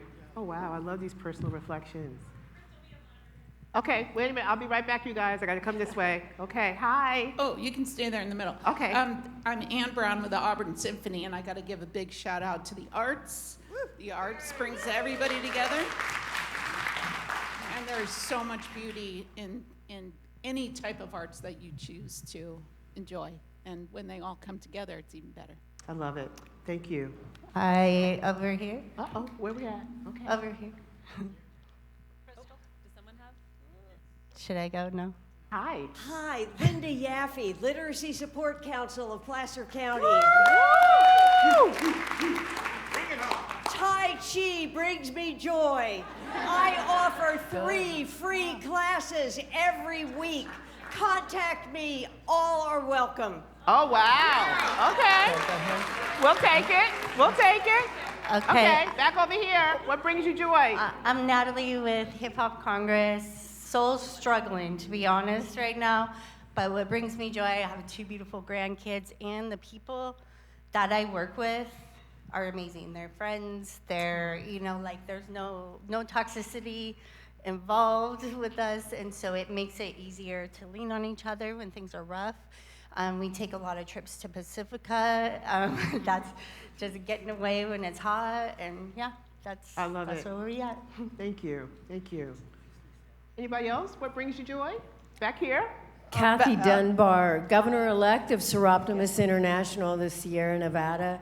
What brings me joy and us is that we're not political, we're not religious organization, we're global, and all we do is empower women and girls through education. All right. Thank you.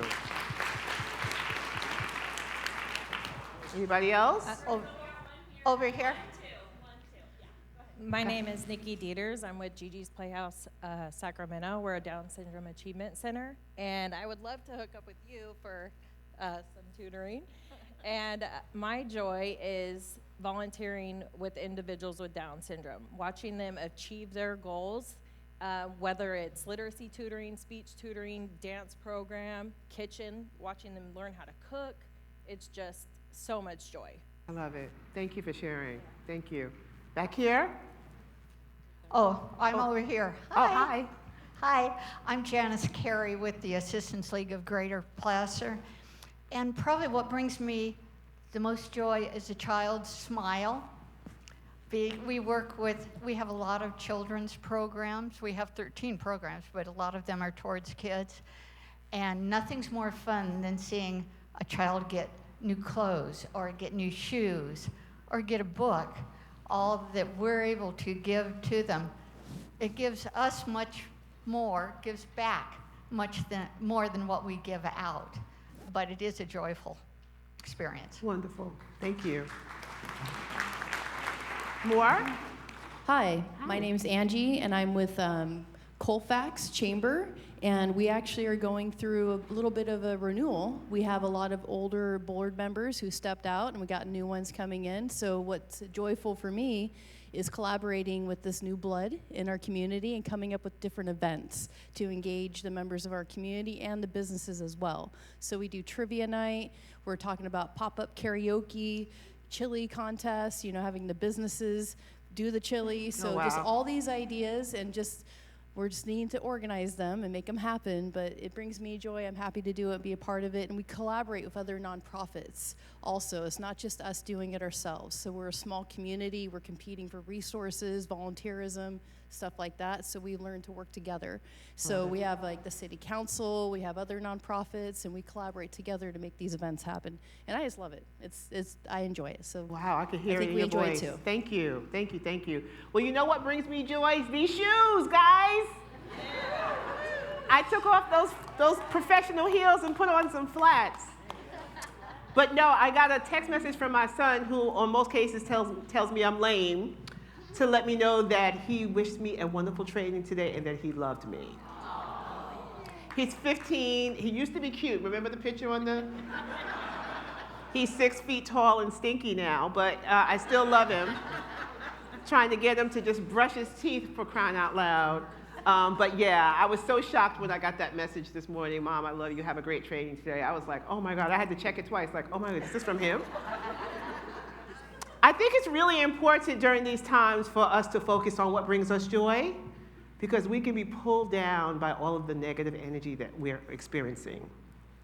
The TV and the services and the government employees and the wars and the polarization. It's horrible. So I just say we can't get away from it, but when you can take a moment to do something that brings you joy, or remember why you're doing the work you do every day, why you get up every morning and go into the office, do that. Stand outside, get some fresh air, or get on the water, or roller derby, or whatever it is. But please plan timing. You know how we plan all of our schedules out? I have to actually say, 15 minutes, go take a walk. Literally. Because, you're sitting, I work from home, so I love being able to come out like this, but you can sit in the house all daggone day, and you forget the sun is shining outside. So I thought it was really important for us to just take a moment to just have that experience, to share our experiences together, because I just wanted to acknowledge that this is a really tough time in our country right now. And we just have to, for those who are praying people, you have to stay prayed up. I'm a praying woman, and I just pray that we can get through all of this. So thank you for that exercise. Angie Dixon, where you got, girl? You wanted to say something. Hey.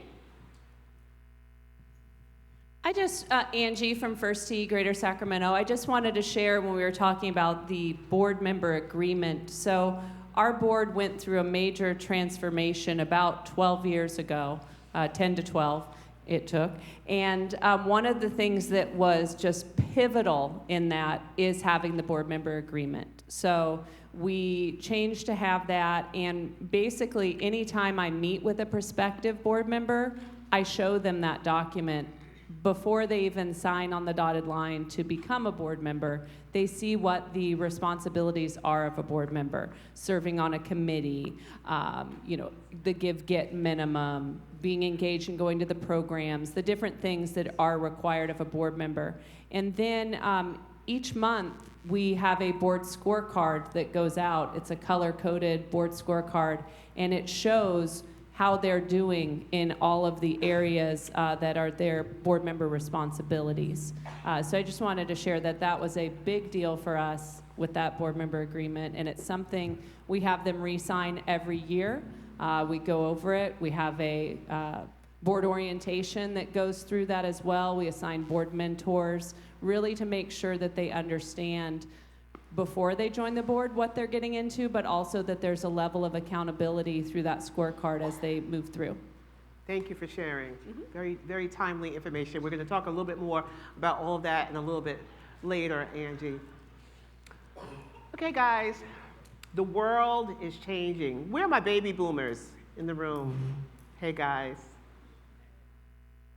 I tell folks, don't count us out yet. We're still the lion's share of charitable donors in this country. But the world is changing. Doesn't look the way it used to look. Our young people are like aliens to me. They look and think very different, right? And so we need to acknowledge that. And this is what I tell my clients. The world is changing. We cannot get away from, as much as they want to get rid of DEI, we can't get away from the fact that the world is changing. Young people, some of them don't have the same hang-ups as older folks have. They're working with people of different colors and different races and different sexual identities, more so than we ever did. So they don't have the same hang-ups that we have. As of 2022, approximately 40% of Americans identify with a race or ethnic group other than non-Hispanic whites. The United States is projected to become a minority nation by 2045, with non-Hispanic whites comprising about 50%. Gen Z, individuals born between 97 and 2012, are entering the workforce, leading to 5 generations working in the workforce today. That's a lot. You could have somebody on your team who is 19 and someone on your team who is 69. Imagine trying to figure out what to do. Should we have the gala? Should we have yoga in the park? Right? Should we have a brewery event? Or do we have the 7 o'clock a.m. breakfast at the World Congress Center?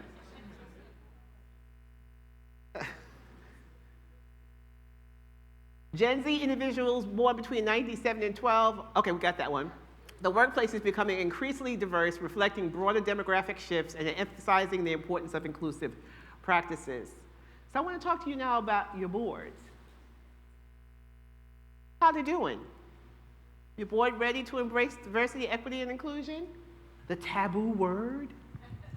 Who cares about the words? Let's just talk about the actions, right? How would you describe the equity culture within your organization and board? What policies guide equity and inclusion in your board practices? In what ways would a diverse board strengthen your organization? What steps are being taken to foster a culture where diverse board members feel valued? Is your board truly opening, and embracing different perspectives? A lot of juicy questions. What say you on this topic? Remember what I said about those agreements we had earlier. We're going to be respectful of one another, we're going to listen, and we're going to embrace each other's different opinions about these very controversial topics. Yes, hi.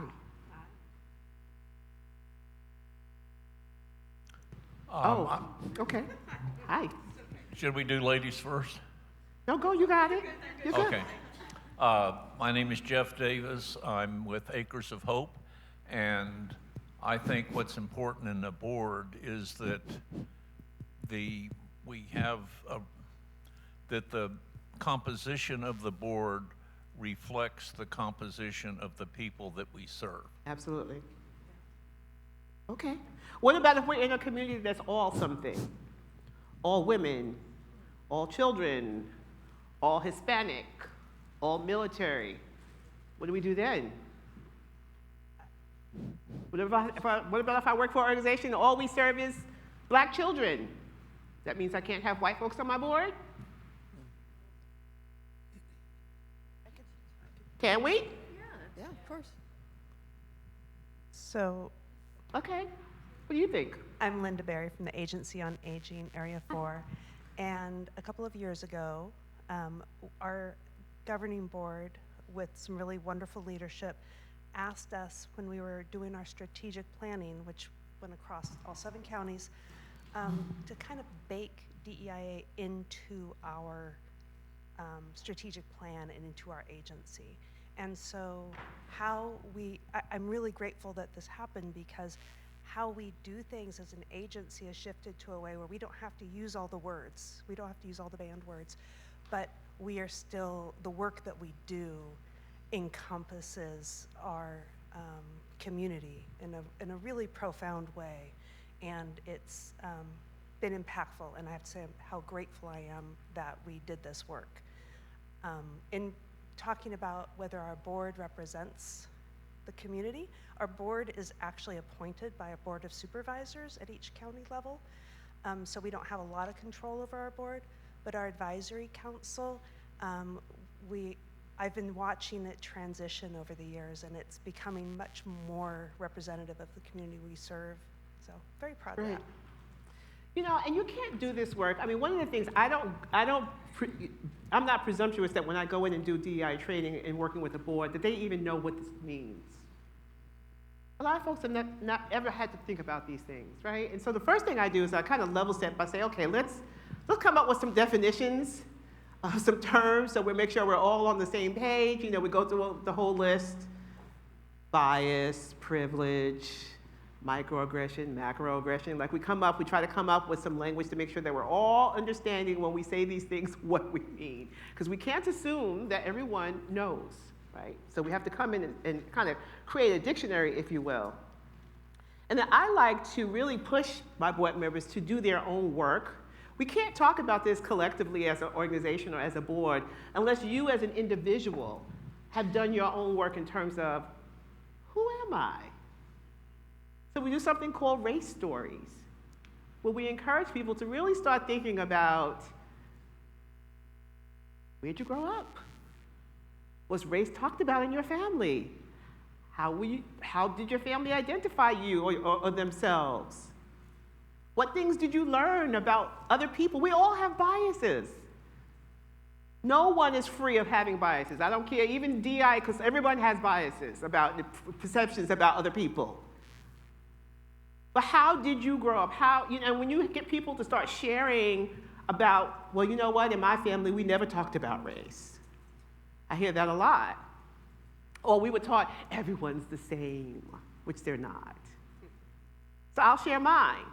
I grew up in New York City. My mother's from the Caribbean, my father's from the Deep South. We talked about race all the time in my family. All the time. As a child, I remember hearing my father and uncles sitting at the kitchen table talking about the white man. I didn't know who this man was. I was a kid. I was like, who is this mean man they keep talking about? Who is this white man? Well, you know, the white man is not going to let us do this, and the white man is not going to let us do that. I didn't even think about it until I started doing this work. I called my sisters. Do you remember Dad saying that? So what did it invoke in me? It invoked fear. I was scared. This mean white man was going to come and get us. I'm 60 years old. Just came to me. In my family, we talked about race all the time. It was a we and them. Us and them. They're going to get us. We're not going to. I remember one time, you guys, I was having this conversation with my sister. I was in the mall with my mom. We were about to get on the escalator to go down. And my family and a white family got to the escalator at the same time. And my mom told us to step back. And I remember in my little brain, I don't know, I was 7, 8, thinking, why did they get to go first? So just in doing my own reflection and thinking about how race was talked about or not talked about in my family, how my parents set me up for who I was in this world and my relationship with other people, particularly white people, impacts who I am today. So I had to do my own work and realize they were teaching me based on their own experiences. You know, my dad grew up in the South. He grew up when he couldn't go through the front door of a restaurant. That's his experience. So that's what I have a biracial son. So I said, I'm not going to do that with him. So you have to figure out who you are in this work before we can do the work.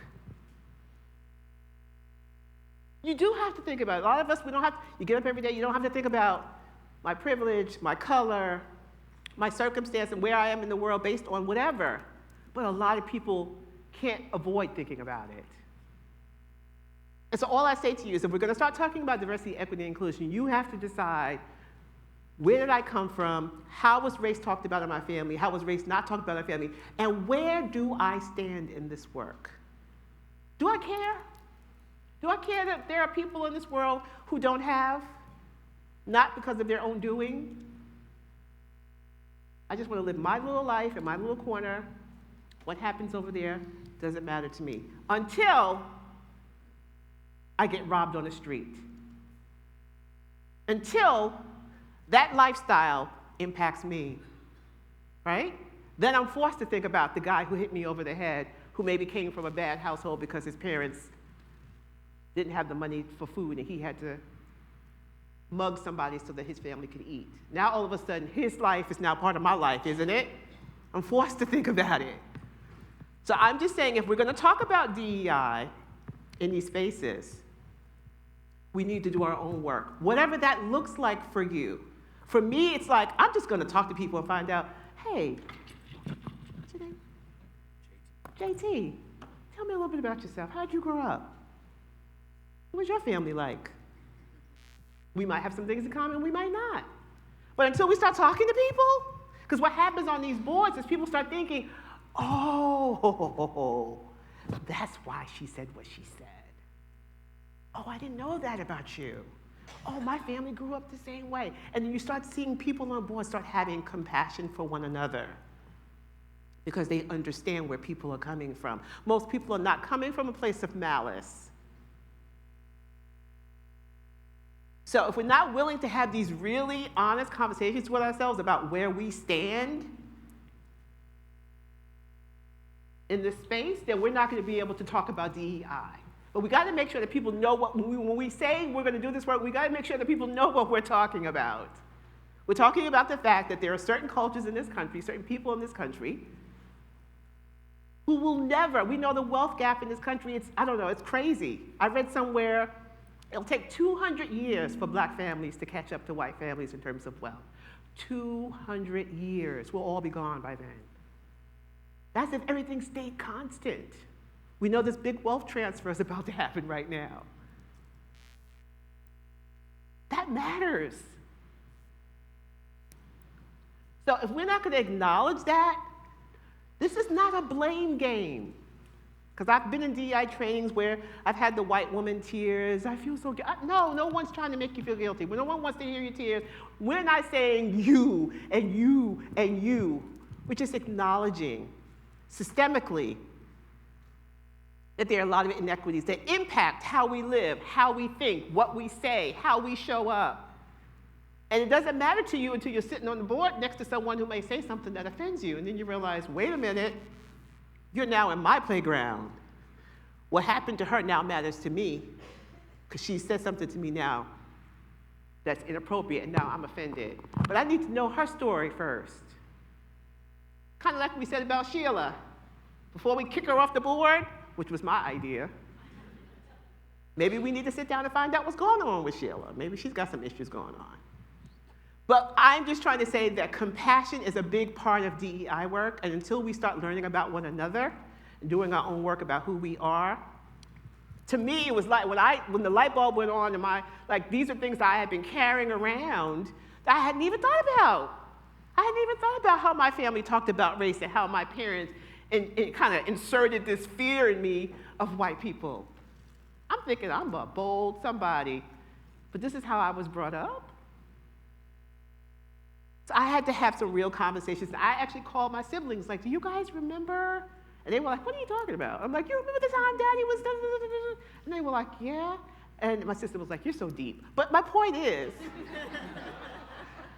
there were some things in doing my own research and doing my own reflections that I realized about who I was. And I'm like, I can't go out here and talk about this with other people until I work on myself, until I can be transparent about some of the biases that I had and come to terms with that. So there's some people for whom they'll never do this work. They don't care. And that's okay. But for those who really are interested in doing it, look inward first. Okay? Lots of ways you can do that. There's books, there's podcasts. You can call somebody. I talked to the nail tech, the lady who does my nails. All she asked me, you work today? No, I don't want to talk about that. Tell me about what it's like in Vietnam. What do you guys do? What holidays do you celebrate? And she looked at me like I was crazy because no one probably ever asked anyone, showed any interest in her whatsoever. Do you guys celebrate Christmas? Maybe a dumb question. I just wanted to know. I don't know anything about Vietnamese people. I'm like, all she ever says to me is, you work today? Which is the question that they always, I don't know if anyone's ever heard them ask you that question. They ask you that question all the time. Yeah, no, I didn't work today. Tell me about you. What's your daughter's name?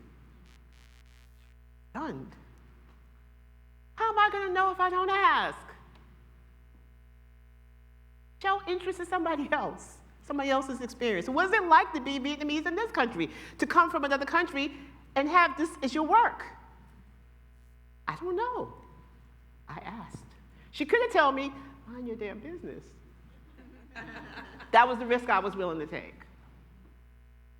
So I just decided once I realized how I was brought up that I can't make assumptions about other people. I can't assume that all white people have it out for me because that's what my parents thought. So let's get back to boards. How would you describe your board? Are they really ready? Really ready? I know what they say on paper because we have to look proper. Are they really ready to have these conversations? Are they going to let someone like me come on the board? Suppose I had a big afro. Suppose I had dreadlocks. Suppose I had tattoos all over my body. Suppose I had earrings in my nose, ears, and I know these young people. I saw a girl, she had ear holes. I just thought, why is one earring not enough? I don't know, she got earring. But this is how I can't be judgmental. Oh yes, I'll take the guy in the wheelchair, but the LGBTQ person, nope, that's going too far. The lady with the red dot who comes in her Muslim garb, oh no, not Muslims. Not a woman with a big afro, she's a Black Panther. Take all of them. Just who makes me feel uncomfortable? I'll take her, but I won't take him, because those tattoos make me feel weird. When we say we want to be diverse, do we really mean diverse? So, I'm throwing the question out to you guys. Where are your boards? Are they really ready? Sis, you have tattoos? You think some boards would be okay with you coming in with tattoos and you're... Absolutely not, she says. You think they'd be okay with me, but not with you? Because of the tattoos? I feel like people see tattoos as being kind of like a delinquent. Yeah, you gotta hold it. Oh, yeah. I feel like people see tattoos as like dangerous, maybe, or like make not all kinds of serious assumptions. about their careers. Right? Yeah. Yeah. This is exactly my point. We'll take him, but we won't take her. Oh no. Where are your boards? You guys are awfully quiet. You all talkative when we're talking about Sheila. Let's hear what you have to say about your boards. Come on. And when I say equity, I don't mean just race, right? We have a tendency to talk about race all the time, but when we say diverse, we mean everything, right?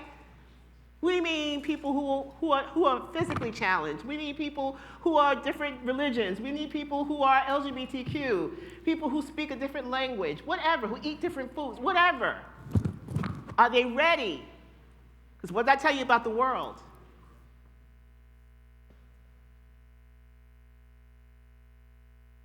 Okay, I'm ready to hear from you. So Can I sit down with you? Yeah, please, hang out. Feet hurt. My name is JT Waddell. I'm with PFLAG, and I joined this group back in November, and they run 2 different satellite meetings of membership and community, and I just know and I feel the support from them on all fronts. And we would love to grow the membership, and I think one of the key items here, and you touched on it a little bit when you said like people are uncomfortable about certain attributes, and I think one of the key personality traits is being able to go, okay, I'm uncomfortable, but okay, and move forward and face that and move through it to something better on the other side. And I think that there are a lot of people today who they see that discomfort and they go, stop, I don't want to face this. I don't want to learn anything more. I'm done. And they even go so far as to try and push legislation so that nobody has to face that discomfort. And I think that is very bad for what kind of example it sets for the youth, for people who are still trying to figure themselves out, and then suddenly they're being told, no, I can't be that way. And how do I move forward in a world where there's micro-messaging and social media and all this wild amount of information coming at me telling me who I should be or what I should be or why, when we should really be empowering people to identify who they want to be and challenging ourselves and saying, does this make me uncomfortable? Why? And what can I learn to be more supportive of that and stop being uncomfortable about things and people and the way the world is?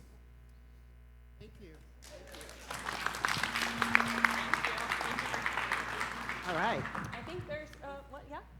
Oh. Yes, thank you, Crystal, for your comments, and thank you too, sir, for your comments as well. So just for this question, for another unusual thing maybe for a board that I used to sit on. So how we prepared for diversity and inclusion, we created a young leadership collaborative of different high schools where they could join a board, and they create, if they were interested in entrepreneurship. So if they were interested in entrepreneurship, then they joined our Young Leadership Collaborative, and they formulated a board. So we taught them how to form a board, and they would do everything we would do as a board. They had a CEO, they appointed a CFO, and they had all chief operating officer, all of that. And then they built a business, and they had their board meetings the same time we had our board meetings in order to prepare, youth in high school how to be on a board and what it meant to run a business. I love it. That's a great idea. Okay, over here.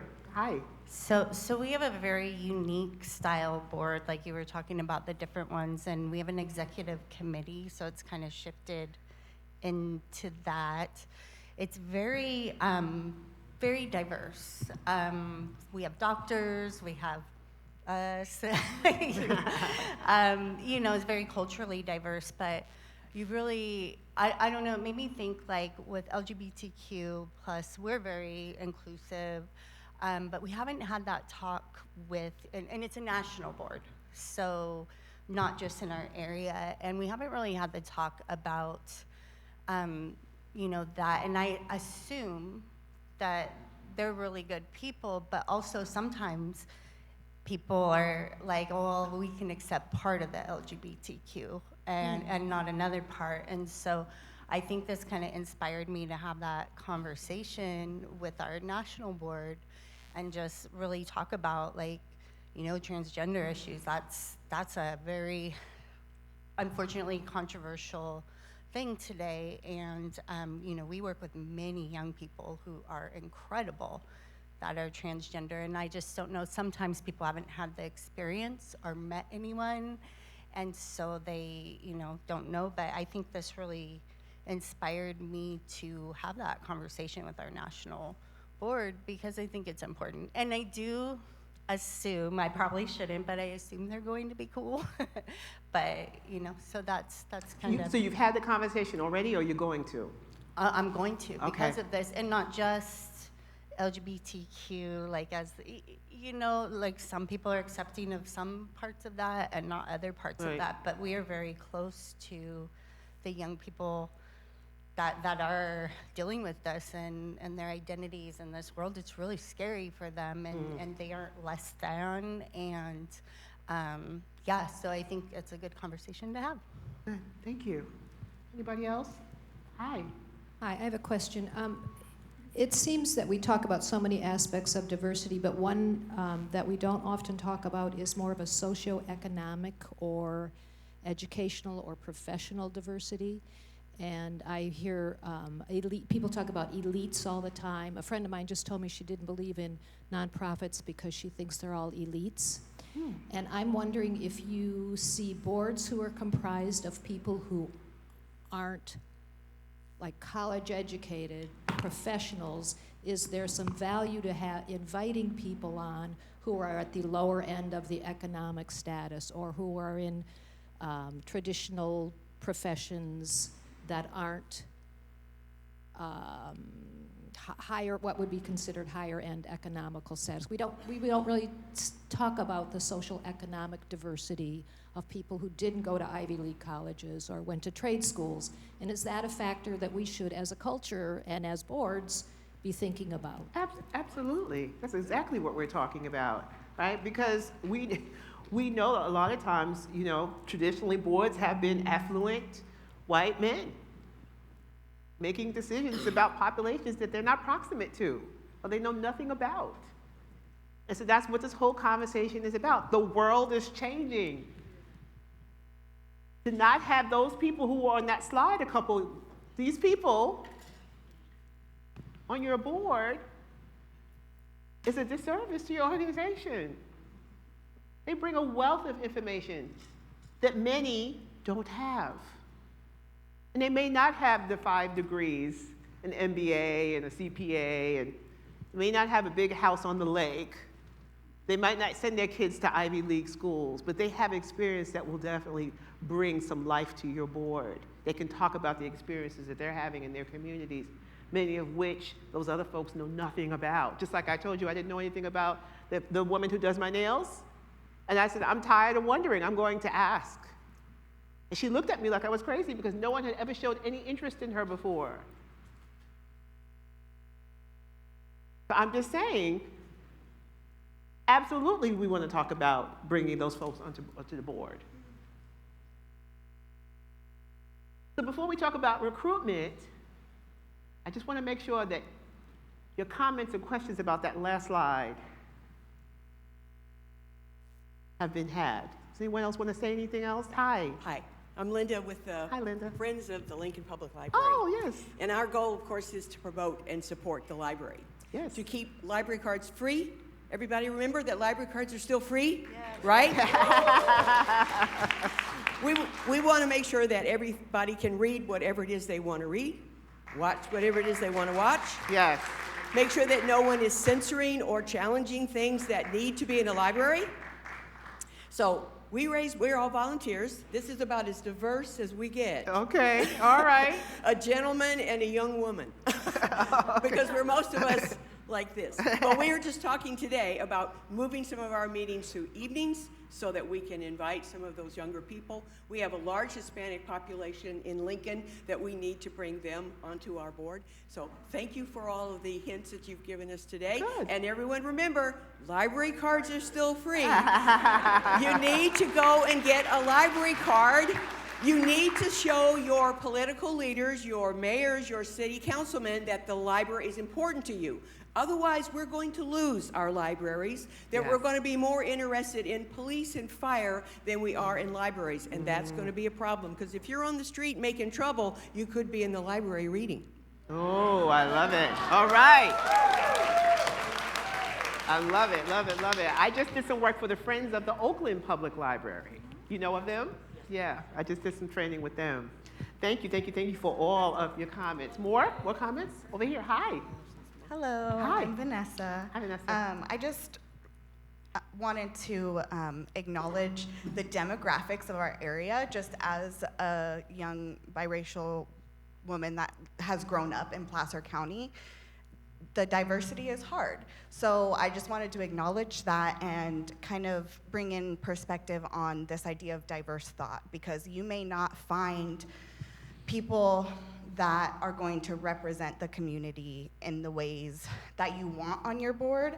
And so it may be worth kind of thinking about it in a different way of, you know, maybe we can't find someone of the LGBTQ plus community that wants to be a part of this, but maybe we can find some people that have thoughts around it, or friends or family, or diverse thoughts, someone that thinks differently than me.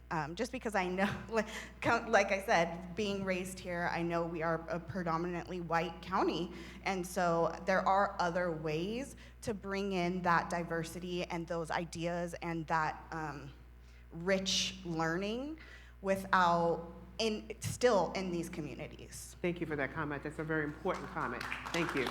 Thank you. Thank you. Any other comments or questions before we move on? Thank you for indulging me in this. I think it's really important that we really start thinking, because these are tough subjects, so a lot of times people don't want to talk about it, but we have to. And it might be uncomfortable, but you know, we can all be uncomfortable for 5 minutes. It's okay. All right, so now I want to talk about recruitment. Another question, comment back here? Hi. Hi, I'm Vicki Curtis with Hi, Rough Vicki. Healing Heroes. I have a question for all of you. DEI is nothing new. I can remember back in the 1960s when it all started. It just wasn't called this. And I don't know why we still have to have the conversation, because it should have been accepted 40, 50 years ago. And I guess I'm old and naive, but everyone should be accepted for what they are, who they are, where they come from, what they've done, what they haven't done, their education, their lack of education, their social standing. We're all the same. We're human beings just trying to do what we do best and help others and each other. And so for me, DEI, I can't say it, is nothing new. That's all I wanted to say. Thank you for sharing. Thank you. You know, I've done some work where we've actually done some caucusing of our board, where we've caucused off people of color in one room, or people who identify as something else in another room, white folks in another room, and had the 3 or 4 groups talk and then bring them all back together. You'd be surprised how interesting the conversation is, the things people have to say. You know, white folks feel guilty about what's happened to a lot of folks in this country. People of color feel angry, not heard, not seen. Certainly people who identify as of a different sexual identity, they certainly feel scared. But I think giving people an opportunity to caucus in their own groups, where people might feel more open about speaking, and then bringing that back to the larger group to let other groups hear what that group talked about, it's really, so if that's something that you're interested in, you might want to consider that for your team. I've done that for teams as well. And it's just an opportunity for people to speak up, because people sometimes are reticent to do so in mixed groups. They don't want other folks to hear.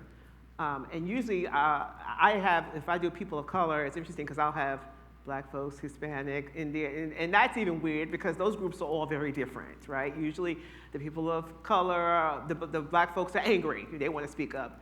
The Asian folks a lot of times are not saying anything, they're quiet. The Indian folks, and I'm like, oh my goodness. So it's a really interesting dynamic to just kind of see how people are when we break them up into these caucuses and then we bring them back together in a big group. And you'll hear from groups, I didn't know y'all felt that way. I'm sorry, we didn't know we were offending you. We didn't know that you felt left out. And so just keep the conversations going. All right, let's talk about recruitment. So I recruit board members. That's part of the services that I offer. It's one of the hardest things I do because I take it very seriously. I take it very seriously.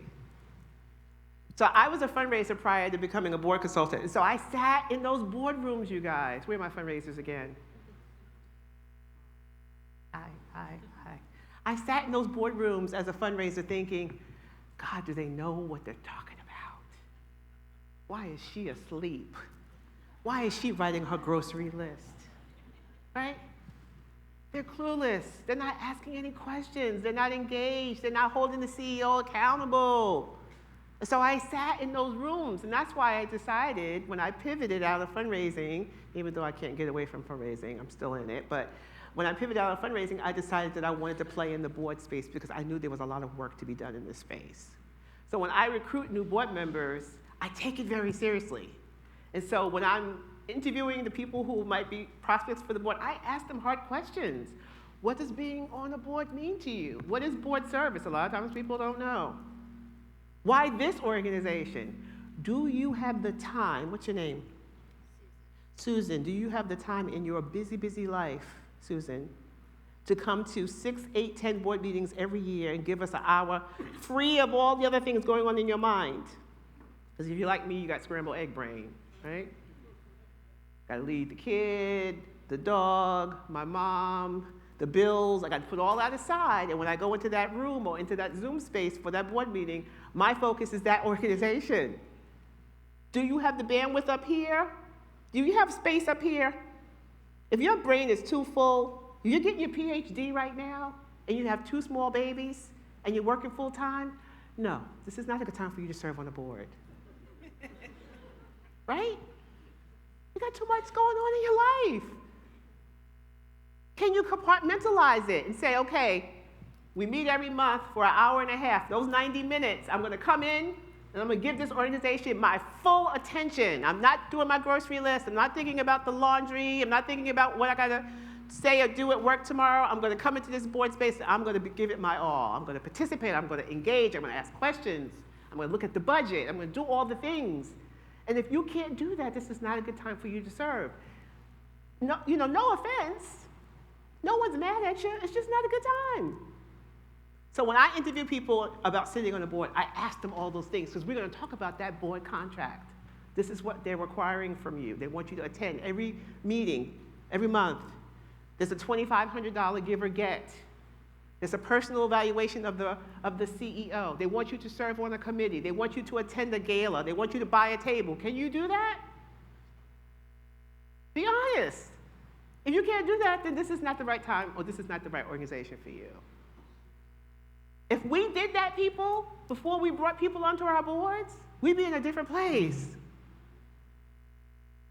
So don't just recruit because, oh, God, he works at so-and-so and he makes a lot of money, or she knows a lot of people, or it would be really cool to have, a roller derby person on our board.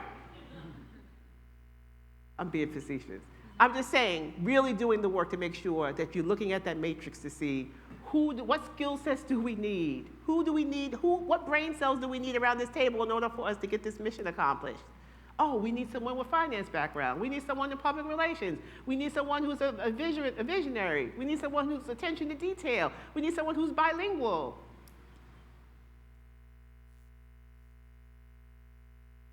So when I tell board members, we can't find any board members, where are you looking?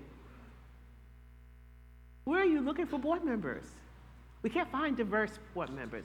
We can't find people of color. We can't find women. We can't find people who are under 30. Maybe you need to expand your network. I've told some of my board members, maybe you need to start having hybrid meetings to get people who don't live in Placer County. Am I saying it right, Placer? Placer, sorry. People who don't live in Placer County, but maybe live a little further out. If they want to participate, then they can engage. We're just trying to be creative in terms of bringing in people who may not live in the community if you're needing more diversity. Just options, right? So seeking board members from diverse industries, using a board matrix, ensuring diverse members hold leadership roles, involving younger professionals, mentoring and preparing underrepresented candidates for board service. That's why I love what this young lady just said about bringing in those high school students and teaching them, right? Cultivating from within, leveraging diversity for growth, right? So I want to do a role play. You guys down for a role play before lunch? Okay, I told you guys we weren't going to sit here and be bored all day. I'm going to put you to work. All right, so I need 2 people who identify as white and 1 person who identifies as a person of color.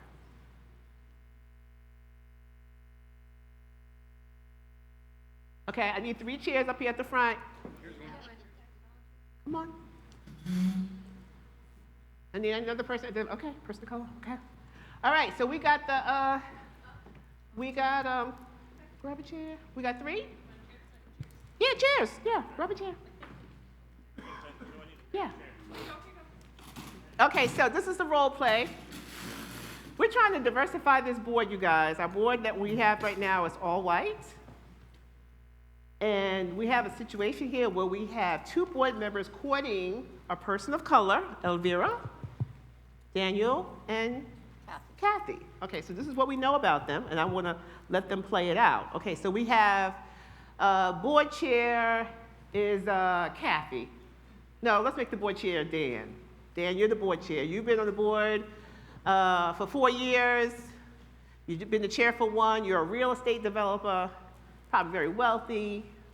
You're well-liked, charismatic, and you're a big donor to the organization.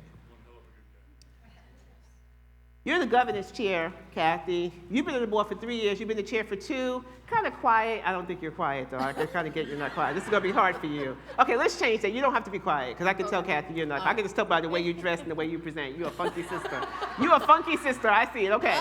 You don't have to be quiet. But you're a professor at a local university. Okay. I just made this up, guys.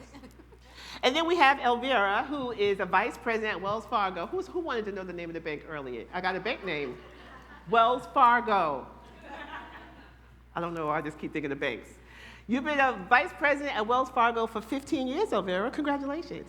And you have just won, you have just closed the big deal, the biggest deal the bank has ever had. You've never heard of this nonprofit that they're courting you. You guys, either one of you can use your nonprofits, I don't care, whichever one you want to use. Okay. So you have now Elvira, who said she's willing to meet with you guys to hear about your nonprofit. You want to court her to possibly be on your board. You know a little bit about her. Stay in your roles. What does the conversation look like? You're in a meeting with her now. Why do you want to join a board? Well, first and foremost. Okay, I got to stop you. Am I supposed to be promoting? Okay. Or asking? We're in a meeting. You're meeting her for the first time. And I know you, Kathy, I know that you would be more personal than that, okay? So we're going to start again. But I'm performing in front of you. No, you're performing, but you're meeting Elvira for the first time, right? So y'all just sat down at the table. You've not had any conversation yet. Okay. Okay, go. So how long have you lived in this area?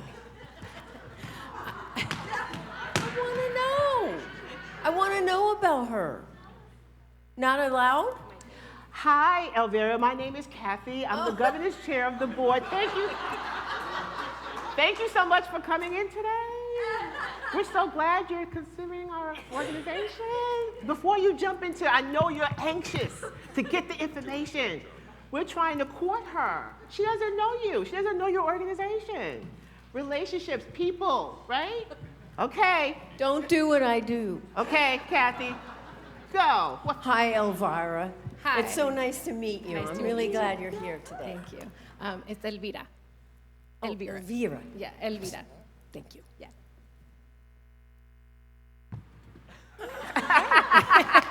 Hello, everyone. My name is Daniel. I'm with the Unity for Equality Foundation.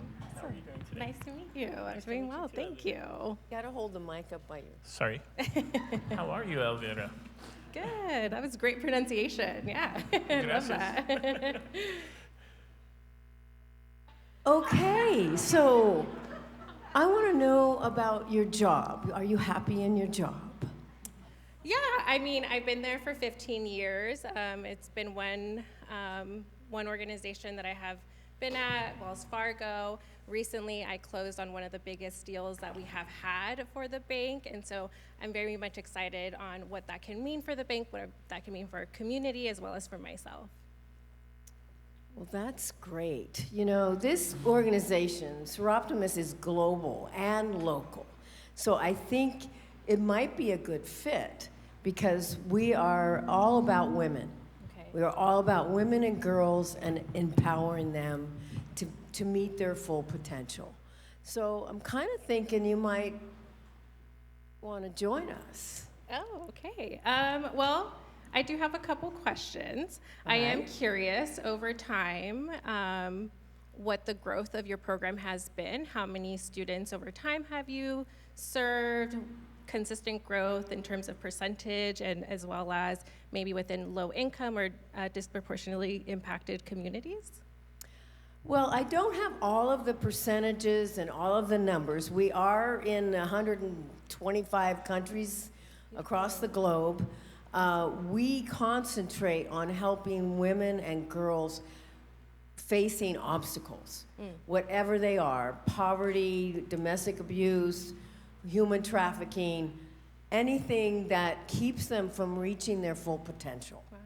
And so it's a heartfelt, non-political, non-denominational, it's limitless as far as who we can reach.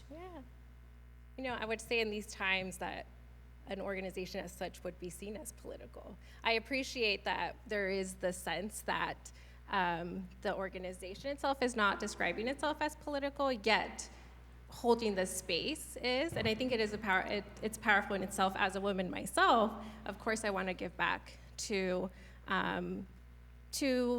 those that are women or girls or identify as women and girls, to be part of your organization and to, I'd be curious on what my expectation as a board member would be to give back to the organization, because sometimes you can see that boards are very much separated from the actual work. So I'm curious, what opportunities would I have to provide services or to show up for the organization? Do you want to answer to that?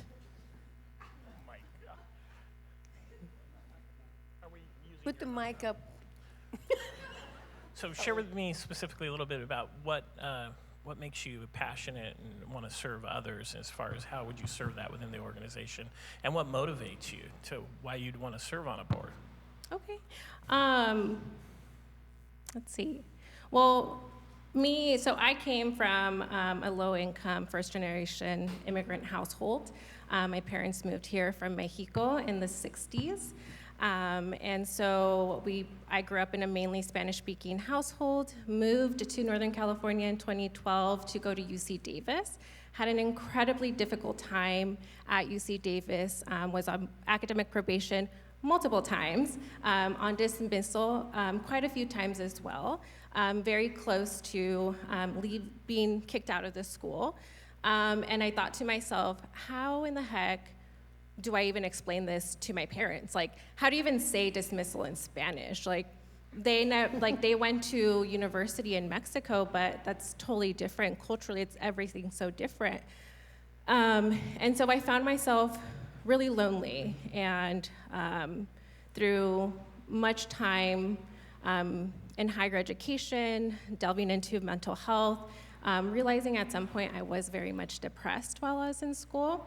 And it wasn't until I found an organization called Mujeres Ayudando la Raza of UC Davis, a student-run nonprofit organization, that I found some purpose and I found some community.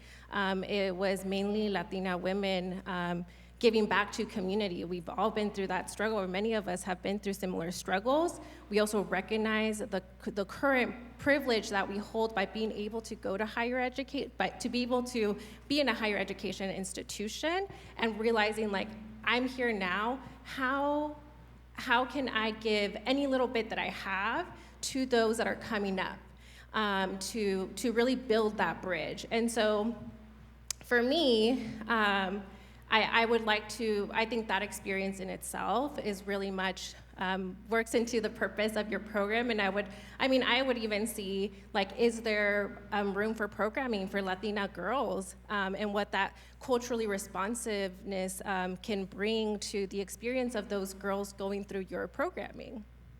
So when would you like to start? Here's our agreement. Oh. Thank you all so much. Okay, stay still. All right, let's talk about this. You gave a lot of information, right? A lot of board members probably would not have.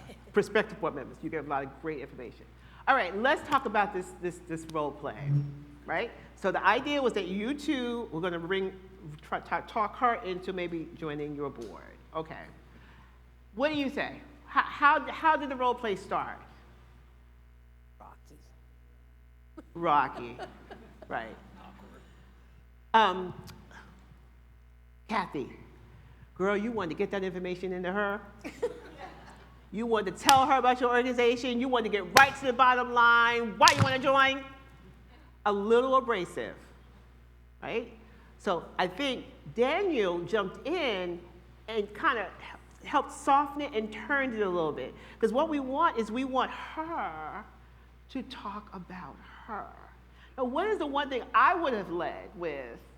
Oh my God, tell me about this great big deal that you just closed. It's the biggest bank deal that the bank has ever had. Because she mentioned it, right? Didn't she mention that she closed a big, and y'all said nothing about that, right? She's proud that she closed this bank deal. So first we want to acknowledge it and give her an opportunity to talk about it. So I would have definitely gone there first. What else did we notice?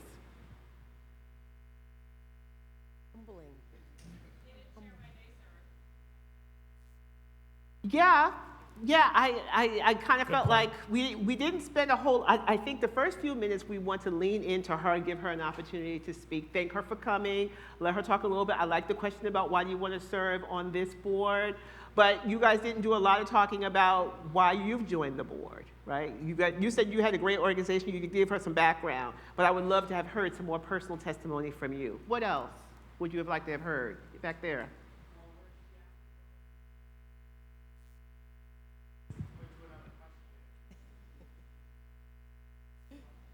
So active listening, right, means you're listening to her, not thinking about what you're going to say. And I know in this situation there's pressure because you want to make sure, but really trying to focus in on what she's saying, not what I'm going to ask next, right? So I think that may have been some of it. What else did we notice here?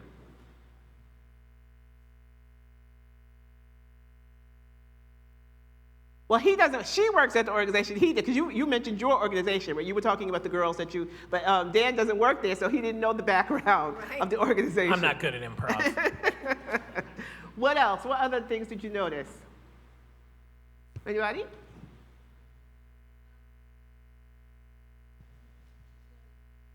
About the background? That's okay. So in providing the background, it's one of the things is kind of matching it up with the passion and what they're looking for for a board member. We do active recruiting, but we specifically look at this is our area of need and then ask them, does that match up with you? Are you interested in that? Does that work? To kind of get that idea of whether it's a fit or not. What's the big elephant in the room that they didn't address? What did I tell you about the board? That they're all white board. This is the first person of color they're recruiting. Don't you think they should let her know?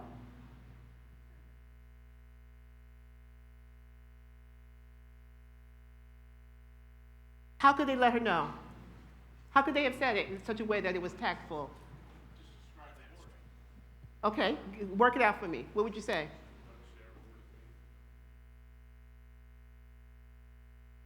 Uh-huh. They could have just given her information about who's on the board now. Where do they come from? Who do they represent? And that would have come out. Because I clearly set up the dynamics in a certain way, right? I wanted a person of color, so I was making it clear, and then I told you it was an all-white board. So you're bringing a person of color into an all-white board, and so what else could they have said? What else would you have said? Now that you hear a little bit more information, what else? Because in retrospect, we could always think what we could have said, right? But what do you think they could have said? Well, they may even provide the matrix for the prospective member, the matrix that you have that most boards have, that what their skills are, what their background is. That might be an opportunity for them to share that. What do you say? Was it somebody else? I'm sorry. Over here. Over here. Hi. Just something like we realize that a lot of the community we've begun to serve, we don't represent or have a direct relationship with. So being able to have you on the board would be invaluable to that and all the ideas that you bring and your professionalism. Boom. We realize that in our community of girls, become more diverse. And we as a board have not done a good job in representing their voices on our board. And so we realize now that we need to do better. And so we're reaching out to people who look like the people in that community to serve. You would be the first, but you won't be the last. We're not tokenizing you. We're inviting you because you bring the skill set that we need for this board. You happen to be a person of color, which helps. But we're inviting you on this board because you're successful, because you know how to close deals. You're not just checking off a box. We are and we aren't, right? But explaining that and being transparent with her from the very beginning. Because you're gonna have, if you're an all-white board and you want to diversify, you're gonna have that conversation with the first person you bring on, whether it's the first woman, whether it's the first black person, whether it's the first gay person. You don't want to set that person up for failure. They walk into a room and be blindsided like, oh, I'm the only, right? So having that conversation with them up front, and that is why I set the role play up the way that I did. Is it lunchtime? No, we have a comment. That's why I set the role play the way I did, because having that first conversation when you decide you're going to diversify your board, when you bring on that first other, whoever that other was, right? I hate othering, but that first person who is different, who's representing your community, you have to explain to them why we want you. Our board will benefit by having someone from the community that we're serving, having that voice at our table. We've been making decisions, and that voice has been absent. And so your being here is really important to us. Who would be offended by someone saying something like that to you? Would you feel tokenized? Honestly. Would you feel tokenized? Would it be a weird conversation for you? It would be weird? Tell me how. Why? No, I don't think it would be weird. It would be weird? I think it would be good. It would be good, okay. I mean, because it's not an easy conversation to have, right? And obviously, if you've never done this before, it may not be intuitive. But I'm just saying, do you think it's fair that we let this person know why we're bringing you on, how it will benefit the board, and why what you bring to the board will support the work that we're doing?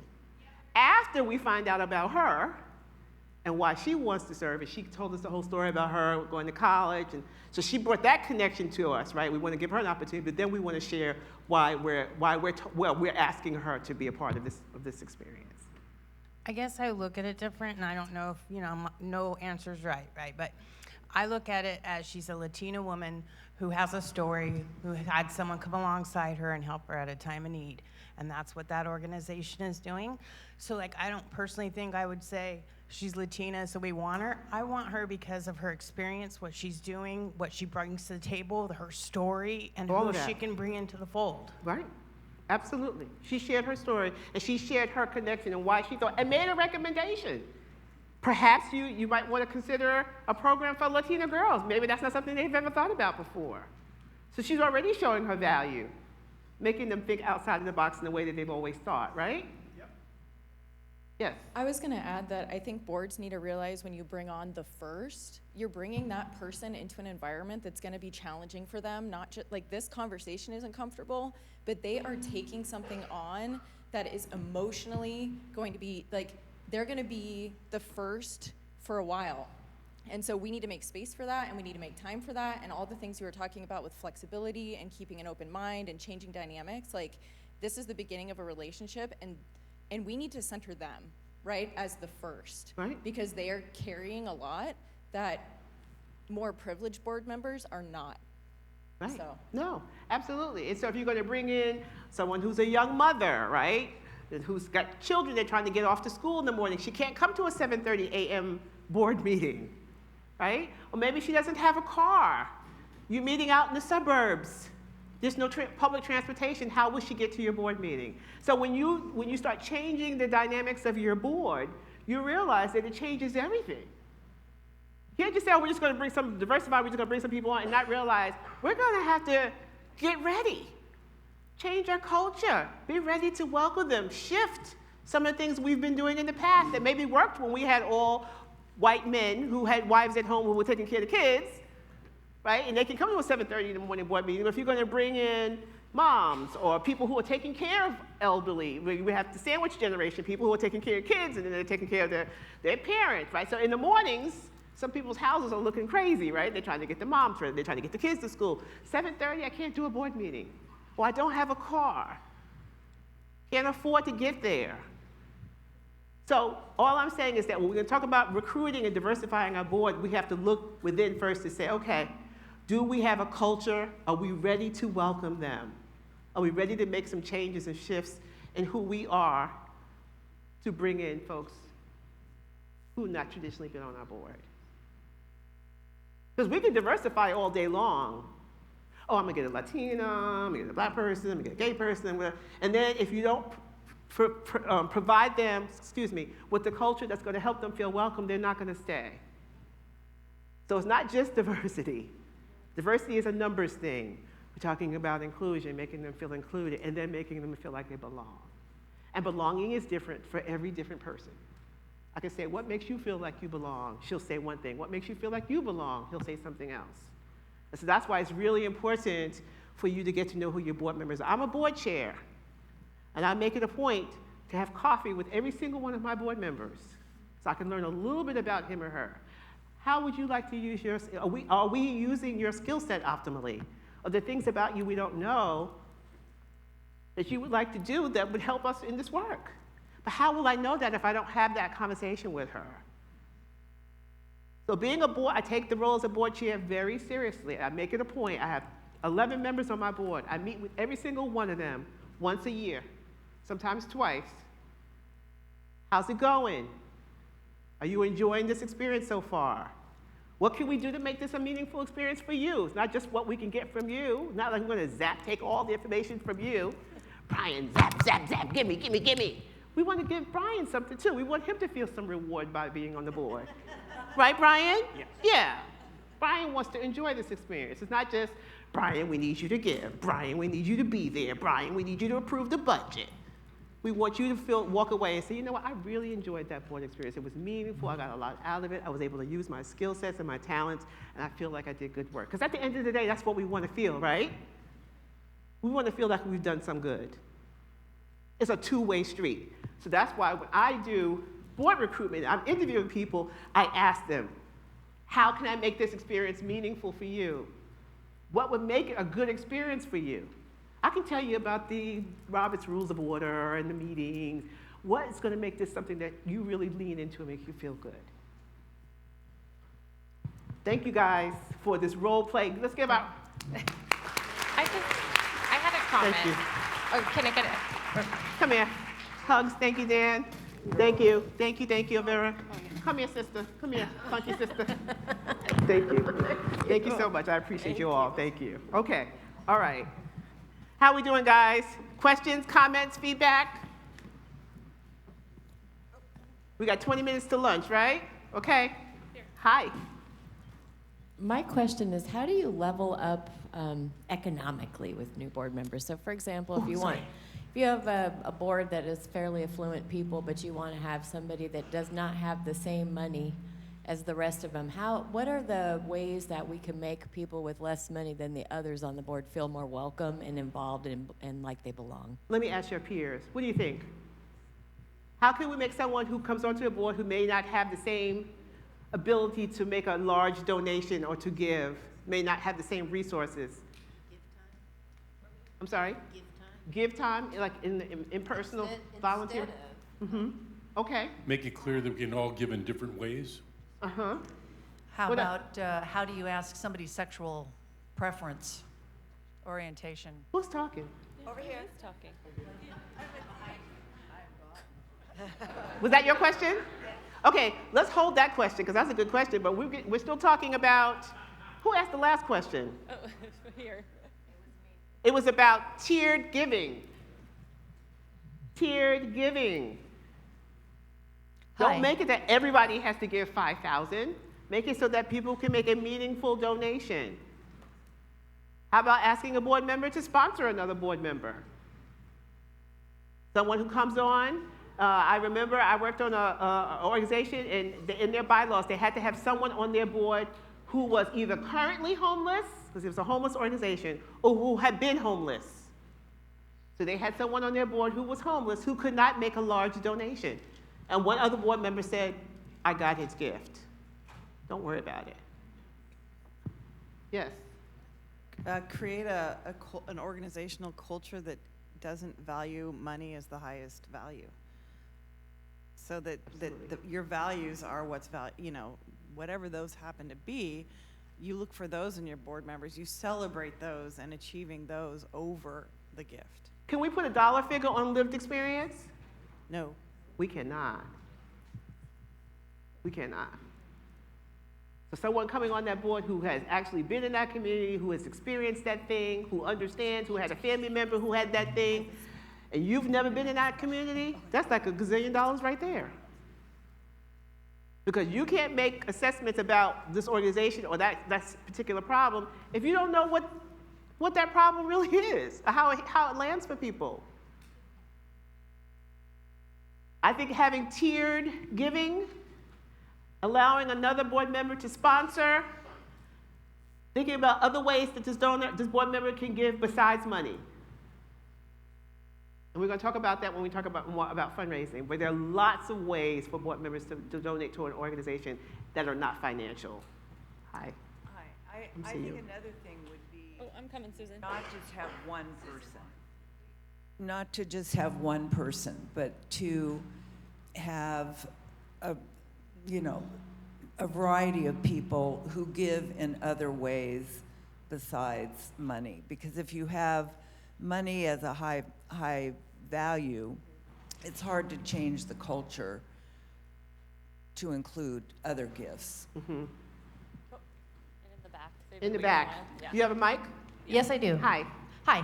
So to have a board that's mostly affluent and wanting to include people who are not, it's also to acknowledge if you're not affluent, then you probably work a lot. You're probably working hard to make ends meet, and being on a board is an extra job that you might not have time for.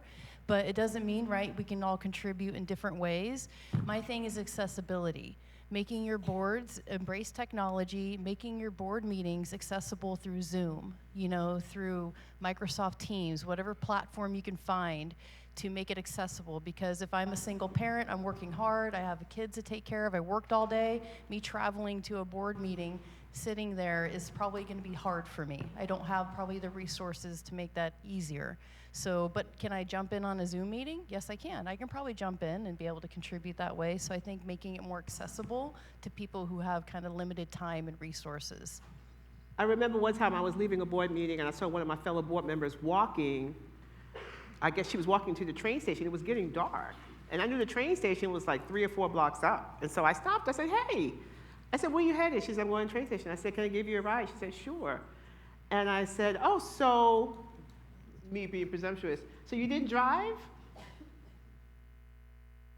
No, I don't have a car. Oh, I said, well, does anyone know that you're walking to the train station by yourself in the dark after the board meeting, 3 or 4 blocks in Atlanta, downtown Atlanta? And she said, well, no, I've never mentioned it to anyone. I said, we need to mention it. We can't put somebody in harm's way who's trying to be on our board because we're meeting downtown. And plus, even parking downtown is so expensive. It's $30 to park. Suppose you don't have money for parking. So I said to her, I said, no more walking to the train station by yourself. I said, either I can give you a lift or I'm certainly going to ride you to the train station, but do not do this. Right? So we have to be considerate. But once you start to get to know your board members, you'll start to learn a little bit about them. But no one asked. Everybody just assumed. And she was one of those persons who came to all of our meetings. She was really diligent about it. But she was walking by herself in the dark. And I thought, oh, my goodness, this is so not cool and not safe. Yes? Question, comment back here? Hi. Yeah, hi, I'm Tammy Riedel with the Gold Country Food Hub. And one of the things, that we're looking at that I'm looking at, I have 2 businesses. One is the Gold Country Food Hub, and really a new model for accounting in business, which is looking at the 8 forms of capital.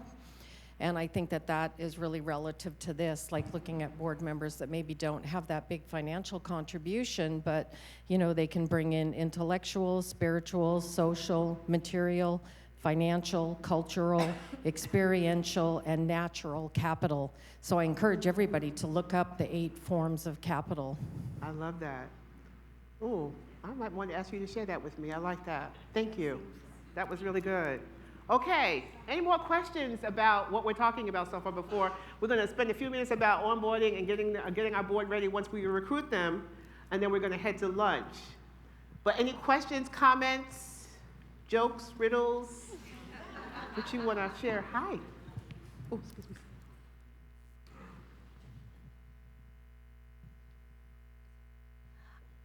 Again, Norma Santiago, Sierra State Parks Foundation, and I'm the board president. I really appreciate the discussion we're having here, but I'm kind of maybe naive or befuddled, I don't know what the word is, because of a comment that was made earlier about being on the board. You know, we're on a board and we join because there's a mission, that's something that strikes our passion and our heart and inspires us to work towards something, right? And guess what? I have Rosie here who feels the same passion. I have someone over here that feels the same passion. I don't see the color. I don't see the sexual orientation. I don't see any of that. I don't see the economic, status or anything like that. My gosh, Rosie and I agree on something and we want to do good. And how blessed am I that Rosie feels the same way I do and wants to be part of this greater picture. So while I appreciate the need for diversity, I think that we need to start and look also at our stories. Because you know what? If you came, I wouldn't see the tattoos. I would want to hear the story behind your tattoos. So I just don't know. I mean, I appreciate it. I really think it's important. But the bottom line is we're all in this together. And we cannot separate ourselves and start thinking about categorizing ourselves in a particular group. We need to find our common goals, our common passion to stir us to action. All right, I want to hire Norma for our next political role because you are preaching it. I wish everybody felt the same way you felt. A lot of people don't. I know. Which is why we're in the pickle that we're in. You're absolutely correct. I just wanted you to know that I was a former county supervisor, so that part of it is that discussion. No, your passion is evident, and I appreciate your comment. But unfortunately, a lot of folks don't see it the same way you see it. It should be. I believe that there's an energy that is created. I believe that there's an energy that is created when we become the example of what we want. Okay? So, yeah, it's not a lot of people feel the way I am, and maybe, like I said, I may be a bit naive, but I find that enthusiasm is contagious, and I think that you celebrate the work that you're doing, and you're inviting people to join in that work. And I just find that to work a lot in a lot of parts of my life. Thank you, Dawn. Appreciate your comment. All right, so let's just talk quickly about onboarding. Hey. Try to make it quick for me, Elvira, so I can get through these next few slides so we can go eat. Yeah, I just wanted to share that my entrance into a board was through a leadership program, and it was through recognition that while in California, our population is 40% Latino identifying, only 7% of our board membership is Latino. And that in itself, it doesn't matter what passion is, that's exclusion over many years of discrimination that we have to recognize. And yeah, I'm gonna be on a board with other folks that have passions towards the similar things. And my identity as a Latina, as what that means to me, is extremely important to me. And so, and I would hope that folks, that us as humans, that we see each other for the identities that we love about ourselves, and for the most part, accept those, or at least sadly tolerate those, yet moving towards that same passion. Thank you. Thank you for your comment. All right, you guys.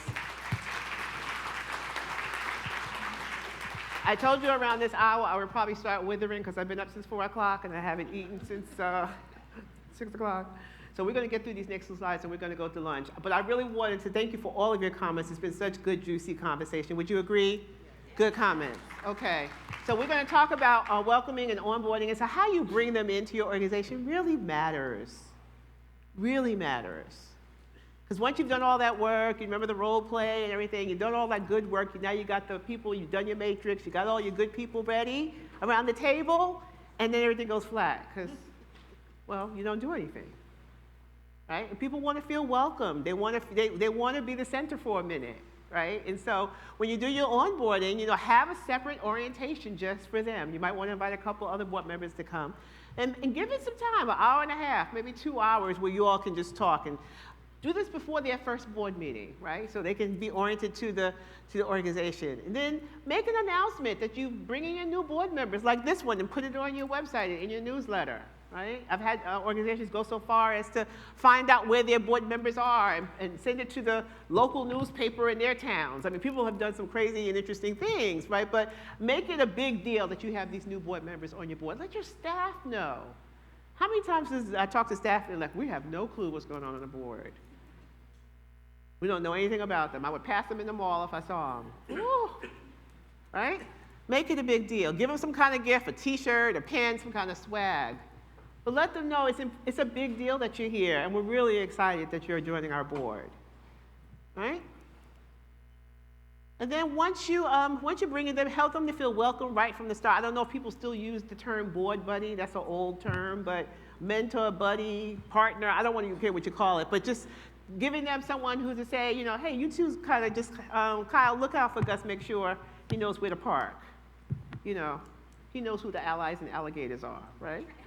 On the board, right? Use name tags. So that's why I love name tags. And that's why I want to call you by your name, because it's good. Sitting at a table, we don't know each other, we don't have name tags. I'm not going to remember.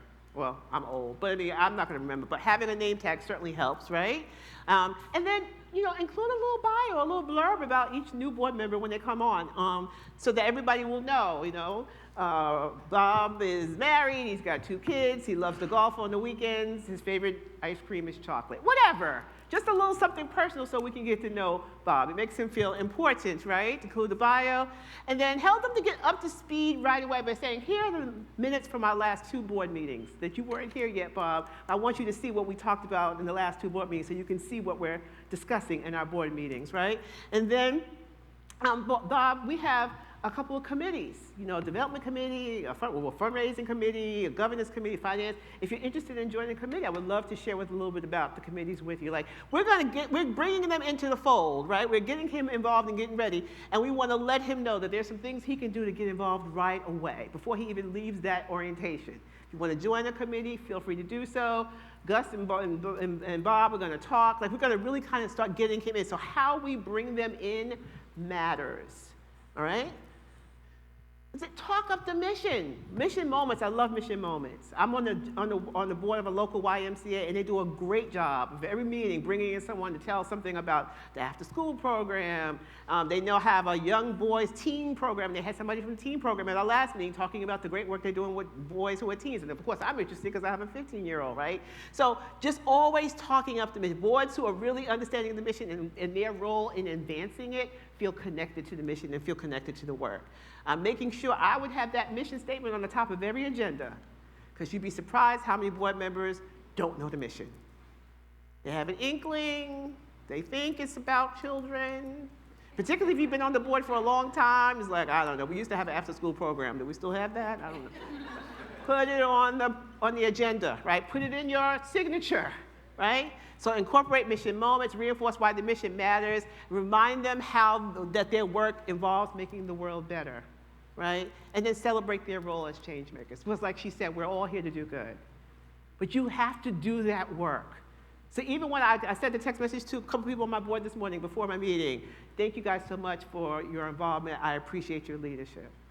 Just saying little things like that when you respond to them makes people feel like she really sees me and appreciates me. I do that all the time because I know that if I make them feel welcomed or make them feel seen, that when I ask them to do something, they're going to do it. They're going to be loyal. They're going to be obligated. And I want them to feel connected to the work, and I want them to know that as the board chair, I appreciate them coming, giving up all their personal time to come and serve. It's a lot of work being a board chair. I tell my board chairs, don't take on this role if you don't have time to cultivate relationships with people.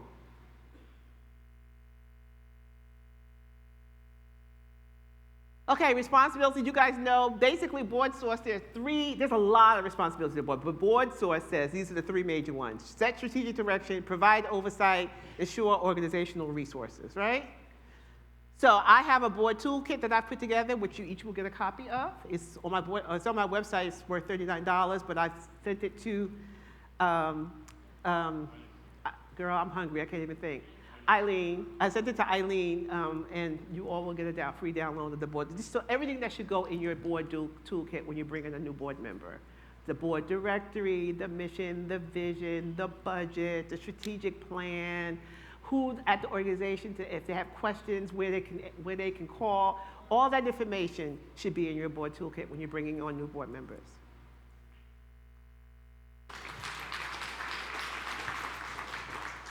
All right, how we doing on time? Should we wait until afterwards for, because I'm withering.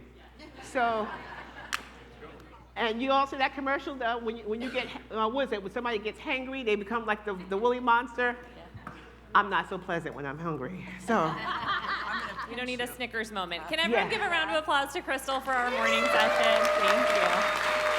Thank you. Thanks so much, Crystal. We really appreciate it. So we are going to call tables to the buffet line. The way this will flow, we'll go out the back doors and then back up this hallway, and then you'll re-enter into the ballroom for lunch. We also have a number of tables outside. Those are first come, first serve situations. So if you want to get a little sunshine, please feel free to do so. And I think and we will share the slides with everyone. I wanted to make sure that we will send those out to everyone. So you can take your photos if you want, but you will receive all the slides. So please sit tight until your table is called, but I'm going to get started with tables 1 through 5, this first row, 1 through 5 out the back doors. Thanks, everyone. All right. Hello, everyone. I've had some food, so I'm re-energized. How you guys feeling? All right. Whew. Thank you for putting up with me. I know towards the end I was dragging there. About to fall right out, but all right, we're good. All right, so we're going to get back into our conversation, but before we do that, I want to ask you a question. What is the first concert you ever attended? Chicago. What year was it? Who was it? What year was it? Who were you with? And what did you wear? 1976. Dallas, Fort Worth. My brother Alan and my best friend Corey. Who'd you go see? Chicago. Oh, Chicago. Okay, 1976 Chicago. Okay. Who'd you go see? The Beatles. The Beatles! Woo! What year was it? 1965. Oh my God. And I have no clue what I wore. Did you have long hair? Short, long? No, I've always had short hair. Yeah. Okay. Who else? What's the first concert? Over here.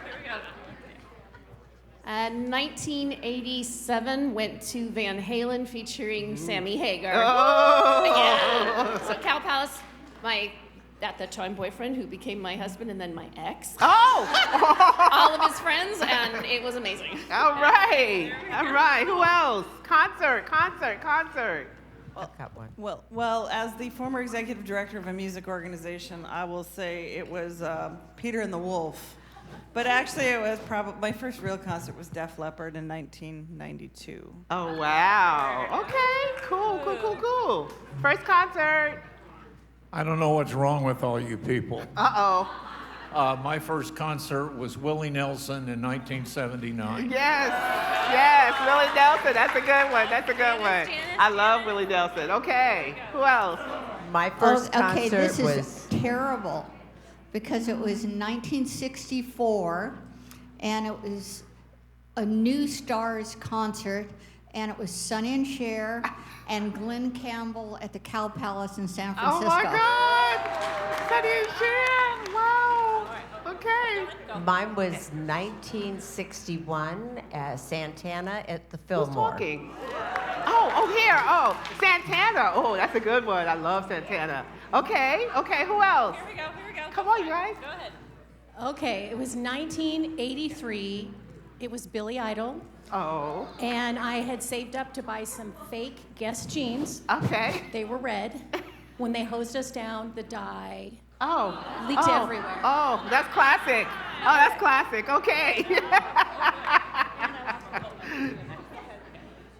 This was Three Dog Night in 1970 at the Indianapolis State Fair. Oh, wow. State Fair. Oh, my goodness. 1971, Neil Diamond at the Cow Palace. Neil Forever in Diamond. Blue Oh, I've never Jeans. seen Neil Diamond. Okay. Pink Floyd. Who? Oh, Pink Floyd. Pink Floyd. Yes, yes. 1972. Okay. In 1969, I was 12 years old, and there was a small concert called Woodstock. That's a really small one, yes. I missed it, I was too young. So my first one was the Eagles, and it was 1972, and it was at Summerfest in Milwaukee, Wisconsin. Oh, nice. Oh, you guys are bringing back some good memories. Remember when music was good? I don't know what the heck these kids are listening to today. It's very strange. Anybody else want to share? Thank you for sharing. Anybody else want to share? I got one. Where? Who's talking? Where are you? Over here. Hi. Hi. Poison and Warrant in 1990. Who? Poison and Warrant. And I wore my acid wash Guess jeans. I don't know Poison and Warrant. Okay. Is that I don't know that. Is that a rock group? Yes. Oh, okay. I've never heard of that one. But was it good? It was amazing. Amazing. Yes. Wicked Wilson Pickett, 1966. Oh my goodness, so we're bringing back some oldies, man. I love it. 1966. Okay, over here. Who? Where? This is my mom right here, so she really wants to show how cool she was. She said my first concert was when I was 8 months old with Fugees, Cypress Hill, and Tribe Called Quest. Do I remember this? No, but at least I know my mom's cool. I love it, love it, love it. Anybody else want to share? Over here. Okay. Okay, we got a couple more hands up. Hi. Hi. Over here, over here. It was 1965 at the Blue Dog Saloon in Lawrence, Kansas, and it was Ike and Tina Turner. The Blue Dog Saloon. Wow, that sounds very interesting. Okay. Who else? Who else? Huh? Paris, and it was 1988, and it was Peter Gabriel, Sting, and Bruce Springsteen. Oh, I've never seen Bruce. Is he amazing? I've always wanted to see him. Dang. I never got a chance to see some of the big greats. I never saw Michael Jackson. Anybody see Michael Jackson? I never got a chance to see him. I'm so sad. Okay, over here, over here. 1998, Shania Twain, Arco Arena. Let's go, girls. All right, Shania Twain, yes. Sorry. We got somebody over here? I had a movie concert. So I wanted to watch Woodstock when I was in 8th grade, and my dad says, "You're not going by yourself." And I'm like, oh. So I went with my dad. Oh, that's so sweet. Okay, what you got? I'll be the baby in the room. 1999, Korn and Limp Bizkit. Where are my Korn fans? Where are my Korn fans? All right, just maybe one or two more. We got one back there. 1986 Beastie Boys. Oh, the Beastie Boys. Oh, man. Those good boy groups. Hi, 1970 Styx in this little dive bar. Oh, wow, you guys are bringing up the old. We got one more? Oh, Linda. 1961, Ray Charles and the Raylettes, Carnegie Hall. The Raylettes. The Raylettes. Oh my God, that's crazy. I love it. Well, you guys brought back some good memories. Was it good thinking about those times? Yeah. I thought so. I always loved that. My first concert was Earth, Wind & Fire in New York City, Radio City Music Hall. I was a senior in high school. And had a great, great time. But anyway, I always love doing that exercise because it helps us to kind of remember some really good times, right? Yeah. All right, let's get back to board stuff. Thank you, thank you, thank you. I was talking to a few people at lunch, and I just want to say thank you to all of you all because this is heart work. It's hard work, but it's heart work, right? And thank God for you because we know what's happening. I was just hearing some of the stories about programs being slashed and babies not going to have program services and, I mean, Head Start. And I just want to say that it takes a special kind of person to do this work. And, you know, we don't get paid a lot of money, right? And so the fact that you're here and that you're doing the good work means that there are still good people in the world. And so that's what makes me go to sleep at night. Even though I hear the crazy news, I think about people like you. It just makes me feel like there's hope. So I just want to say thank you, thank you, thank you for all that you do. Here's the hope. Hope. Yes, yes, yes, yes, yes. All right. So we were talking about bringing your board on and making them feel very special from the very beginning, right? And we also want to talk about culture because it matters. And that's one of the things when I'm interviewing clients, I said, when they said, we want you to work with us, I said, well, tell me about your culture. What is it like? Are you guys meeting in a boardroom? Is it at someone's kitchen table? Is everyone dressed in, you know, blue suits or jeans, casual? I've heard people say, well, we say beer and barbecue at our board meeting. I'm like, oh God, that's an interesting board meeting. Beer and barbecue at the board meeting. But culture really does matter. And so I want to hear from you. What's your culture of your board like? Is it friendly? Is it stuffy? Is it all about business? Is there some personal time where people can just kind of share first? Tell me about your boards. What's the culture like?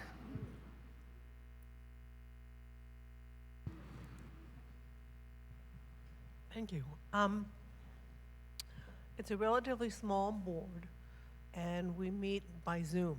Okay. Every month, which to me is always something of a difficulty. Okay. While I believe in the convenience of Zoom, I certainly don't believe in the culture of Zoom because there is none. So we meet and discuss matters and everybody says goodbye. So there's no interaction of any kind. Yeah. I tried to master Zoom, particularly, you know, in 2020 and 2021, that was the only way that we could communicate with people. So we were having family meetings and family reunions and things. And so, you know, I'd play music. I mean, we played board bingo. I created this game called Board Bingo. So people wait for people to get to know one another. So I was just trying to be creative. And so when you have all Zoom-only board meetings, you do have to be more creative. And just sharing time, allowing people to come on the first few minutes and just share what's going on in their lives. Ask them how their soul is, right? Just give them a chance to kind of talk. And some people won't, but that's okay. You provide the space for them to do so. So. Anybody else want to share about the culture of their board? Hi.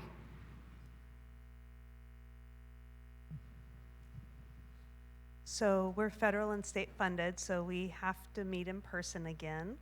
Our board is, I wouldn't say formal, but definitely a little more reserved. Reserved. Okay. Yeah, and everybody's careful about what they say and you know, their names and the county they're from is on the table, and we have procedures and everything. Okay. We also have an advisory council, and our advisory council is in the same room, the same setup, but it always feels just slightly less reserved. So we have a little bit more of community members, and it's a little more casual, but still we follow procedure. Right. And we're in person. But there is legislation. We might be able to go to Zoom for some of our meetings for advisory council if there's some legislation that gets passed. So fingers crossed. Well, you know, if you can figure out a way, even those that are a little bit more reserved and a little bit more stuffy, if you can figure out a way just to make it a little bit more relaxed so that people will enjoy it and it doesn't feel so.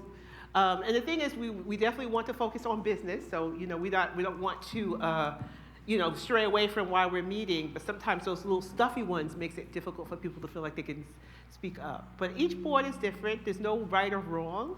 But I do believe that culture definitely matters. And people who have a good time and enjoy serving on the board will come, right? Because if it's a thing that you lament, like, oh God, I got a board meeting today, I don't want to go.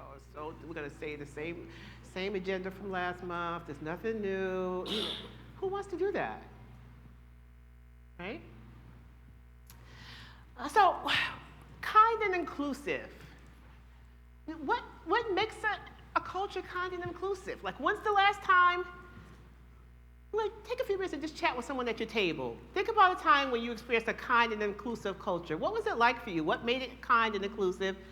And what do you want to bring to your board or team culture to make it more inclusive? I'm gonna give you 2 minutes to talk about this at your table. 2, and we're gonna come right back.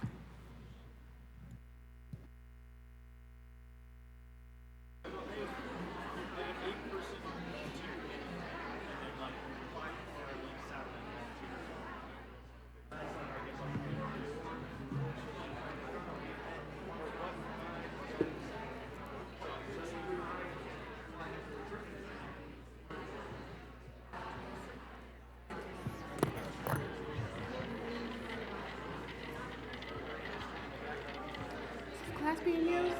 Grab it. Oh, you know what?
All right.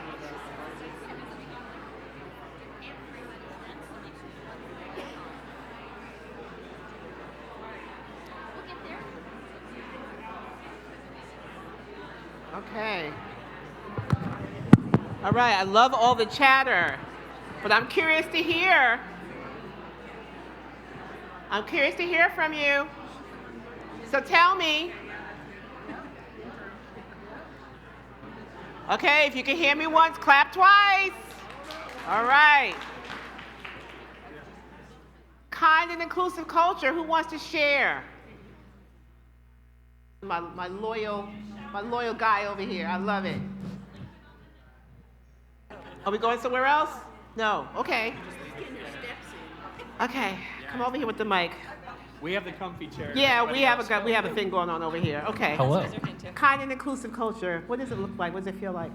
So, in addition to making space for people of diverse backgrounds, racially, gender, and sexual minorities, one of the big points that we made was that inclusivity is also about respecting somebody's boundaries. So if you are at a meeting and somebody is very sharing, that's great. But if somebody's like, I don't want to share as much, then you just pass the turn and you're like, you don't push.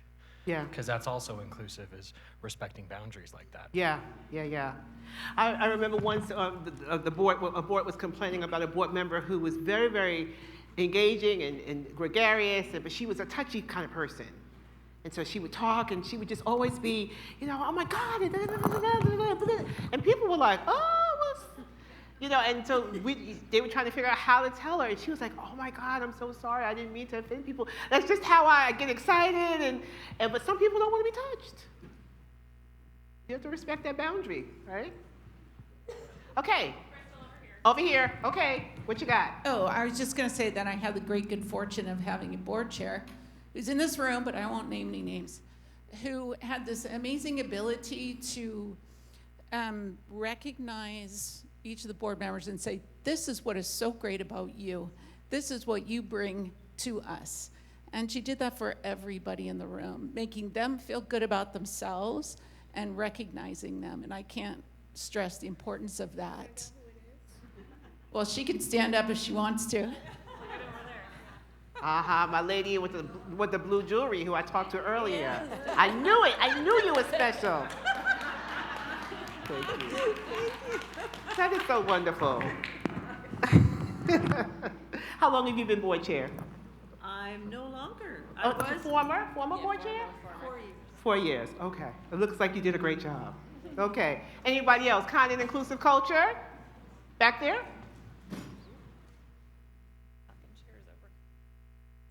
Hi, it actually wasn't with a nonprofit. I had worked at a company previously, and the kind and inclusive culture was a boss that kind of rolled up their sleeves and did the work with us and really got to know us on an individual level, what our strengths, what our weaknesses were, and how we could build the company together and what spoke to our strengths. And actually that person really created that culture and came in as the new CEO, and that always can be scary and a worrisome time for people, and he made it super approachable and created an amazing team. And I actually just recently asked him to be on our board, so hopefully he can help bring that to this, our new agency. You guys know people don't leave organizations, or they don't even leave jobs, they leave people. Whether it be on a board, whether it be at your actual job. You know, a toxic supervisor or a toxic board chair can make your experience at work hell. It could be a wonderful organization, and you even love the job, but so having someone who's like this example that this young lady shared, just if you get a boss like that, that's just a win-win to have someone who builds inclusive culture like that. And it's the same with serving on the board. You definitely want to make it so that people feel good and affirmed about the work that they're doing with you. And so I say even go so far as to create an inclusive culture statement and what that looks like, and every organization can create their own. I actually wordsmithed this and put it in AI, and it came back as the board of directors, we're committed to leading with purpose, heart, and integrity. Our goal is to help this organization thrive by staying true to our mission and creating space where everyone feels seen, heard, and valued. We believe in fostering a culture that uplifts diverse voices, balances power thoughtfully, encourages honest dialogue, and welcomes respectful disagreement. We're invested in growing as leaders, planning for the future, and building a strong, trusting relationships with one another, our staff, volunteers, and partners. While the work we do is serious, we approach it with humility, shared responsibility, and a spirit of mutual support and growth. Not bad, right? Now, if you handed that to your new people when they come on the board and said, this is who we are. This is what our culture looks like here. Someone like Sheila would probably not sign up, would she? Because that coming in late and being disruptive, that is not who we are. That's not what our culture statement says. So you can create your own culture statement. Like I said, I just put some things in ChatGPT and asked it to create a culture statement for me, and it came up with one. So you can put in your values. At our organization, we value friendship, privacy, whatever, and ask ChatGPT to make a culture statement for you. Bam, wordsmith it some more, make sure it feels good, share with your board and say, this is who we are. You can even put it on your website, right? This is who we are. Build a DEI calendar. Besides the regular holidays like Christmas, Hanukkah, July 4th, right, Easter, we know those big ones. But what about some of the other holidays and traditions that some of our board members might celebrate that we don't know about?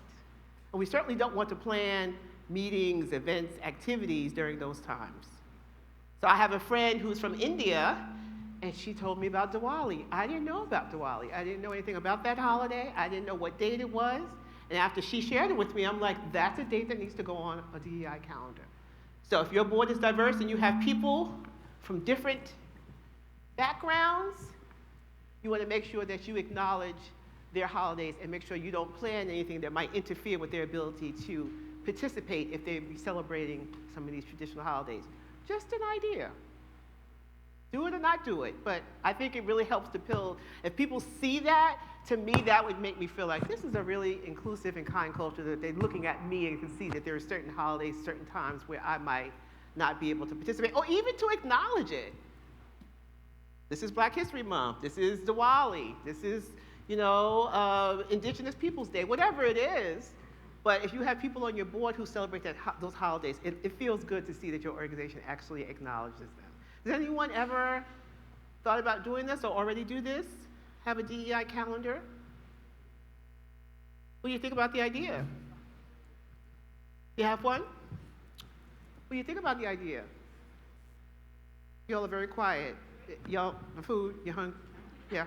You need to get up and stretch. Guys, when we start talking about DEI, you guys get so quiet. Do you like the idea? No or yes? Yes? Okay. Hi.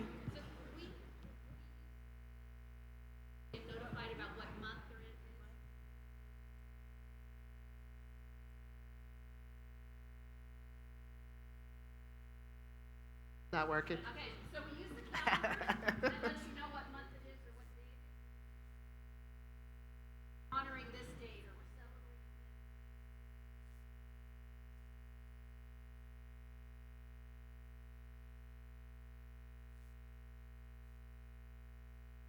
this. Yeah. Again, like I said, just another way to show your board that you're being inclusive is to acknowledge a holiday that might be meaningful to them. One of the biggest challenges I always hear from people is, I don't know how to keep my board engaged. Anybody have that issue? Can't keep them engaged, right? I don't know what to do. And so, there are just lots of ways. I remember as a fundraiser, it was just me and a small team of development staff, and so I had a whole long list of things that I needed done on a weekly basis. And so I kept my board engaged every week. I would send out, these are my menu. This is my menu of things to do this week. If you can help me with any of these, if you can go with me to see the donor, if you can look at this grant application before we submit it, if you can look at the strategic plan. We have a Giving Tuesday committee meeting on Thursday. We would love for you to attend. I'm always trying to figure out ways to keep my board engaged in between board meetings, because they say, well, we only meet once a quarter, so if I meet with you in February, then I don't see you again until June. What am I supposed to be doing in between?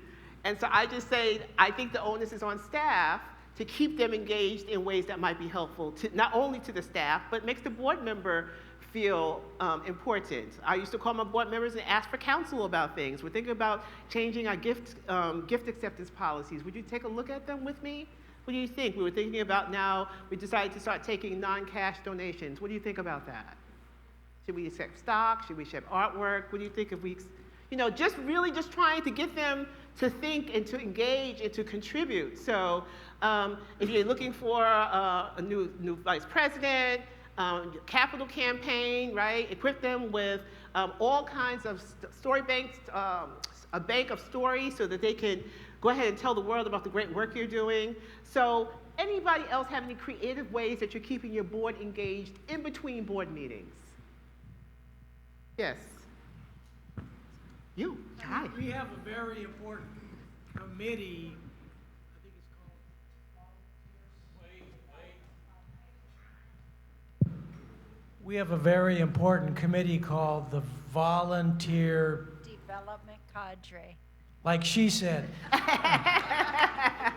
They meet on a regular basis, do a lot of work, think how can we support our volunteers and how can we reward them or recognize them, praise them, all of that to make them feel good about what they're doing. Yeah.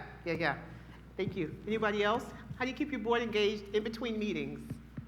I haven't done it in a while, but I want to get back into it. I used to send Friday updates, and it would just be an update of what happened in the gallery, what went well, what didn't go well, and it's also a great way to just give kudos to some of the board members who have shown up recently. I love it. Thank you.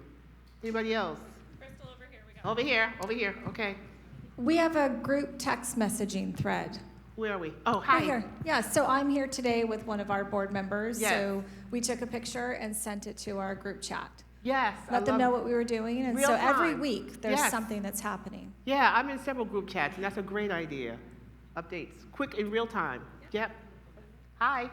So every Friday, we send out a Friday 5. It's just a 5-point bullet points of what happened during the week. Ah. Sometimes there's pictures, sometimes there's reminders. Yeah. And then we have a board engagement calendar. We have about 8 things on the calendar where board members are invited out to, let's say, a program visit or a happy hour I love or it. breakfast. And the ones that are the most successful is when we pair them, like we have a happy hour out at one of the events to watch our program for individuals with disabilities, and we've got a breakfast at one of our other events. So they're both seeing a program and having an engagement at the same time. I really admire those organizations who are actually hiring people to oversee and build relationships with the board, like a director of board relations, because it is a job. If you really want to keep your board engaged and have them give and come to things, you really need to have somebody that is their job, to notice when someone has not been at a couple of board meetings. Oh, so-and-so hasn't been around for a while. Let me call him. Oh, his wife is in the hospital. Did we know that? No one knew that. Right? Just having someone just kind of keeping up with the board, making sure that they're staying engaged, making sure they're giving their donations, making sure they're involved in the life of the organization in whatever ways you see fit. Whether you're going to have them speak at an event, or you're going to have them just be there to work a room if we're networking, go out, or I've taken board members with me when I'm going on foundation visits. I mean, foundations love when the fundraiser brings a board member, because that just gives you so much credibility, and the board member can share why they're on the board and why this organization means so much to them. So there are ways for you to bring that board out of the boardroom and into the life of the organization. We actually had a Take Your Board to Work day. When I worked at the shelter, I worked at a homeless shelter, and we would invite our board members to come to the shelter, serve dinner, rake leaves in the yard, read to the kids, like take your board to work day. Come out of your boardroom and actually come into the shelter and see what we do, who we're serving every day in the community. And they were like, oh my God, this is so cool. We've never done this before. Well, yeah, you should be down here and engage. So they're just things that you can do. Be creative. How can we get our boards out of the boardroom and involved in our day-to-day work, whatever that looks like for you?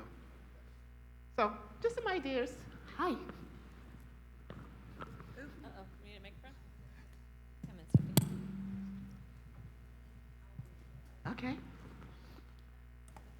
Thank you. Just quickly, one of the silver linings of COVID was as soon as we went into COVID, that was my first year as president of the Auburn Symphony Board. When we went into lockdown, I started doing a weekly memo, so it's similar to this because communication was so important and we weren't sure when we were going to see people. The thing I wanted to mention, and I hope I'm not jumping ahead to whatever else you're going to add, but what I noticed in hindsight is the engagement, keeping the board members engaged and communicating with them became something that the board members took seriously, and it spilled over into how we thought about ways to engage our patrons, because we were in the business as a symphony of being able to gather people at a time when we couldn't gather people. So we found creative ways to do this. And the long and the short of it was, it led to deeper, better relationships with everybody who came out to support us, which in turn led to higher donor levels. And that story isn't even done yet because they continue to go up and up and up. So there's a long-term benefit of really cultivating relationships, starting with your board and then with those clients, customers, those that you serve. We got and you go creative out. during COVID, didn't we? We had to. We didn't have a choice. We had galas online, and a lot of folks said they raised lots of money with virtual events. Board attendance was up, right? Because no one had anywhere else to go. So I'm just saying, we gotta don't lose that creativity because we're now meeting in person again. We gotta figure out ways to keep folks involved and excited. Other ways of keeping board members engaged is, just being mindful of their time too. Having a 3 or 4 hour board meeting, I think is crazy. Usually after about 90 minutes, people start withering. And even if you can keep it to an hour, because I've had 90-minute board meetings where people are like, I'm like, okay, 60, 75 minutes tops, right? Making sure you're aligning their strengths with their expertise. Remember, we talked about that.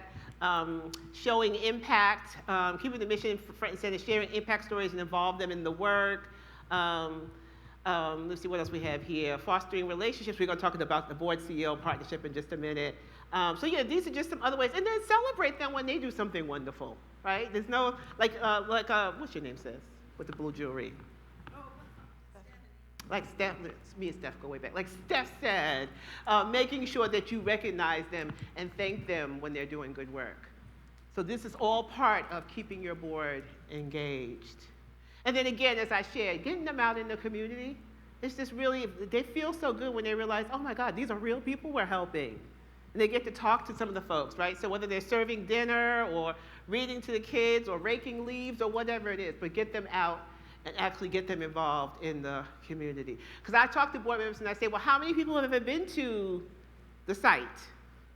And people don't raise their hand. I'm like, how could you be on the board and you've never been down to the school? You've never been to the community garden. You've never been to the hospital. You've never been to where the people are. You guys find that to be true? A lot of board members have never been or been in the communities where they're actually making decisions about, which makes it really tough. Okay. All right, so any questions about board engagement before we move to AI? Yes.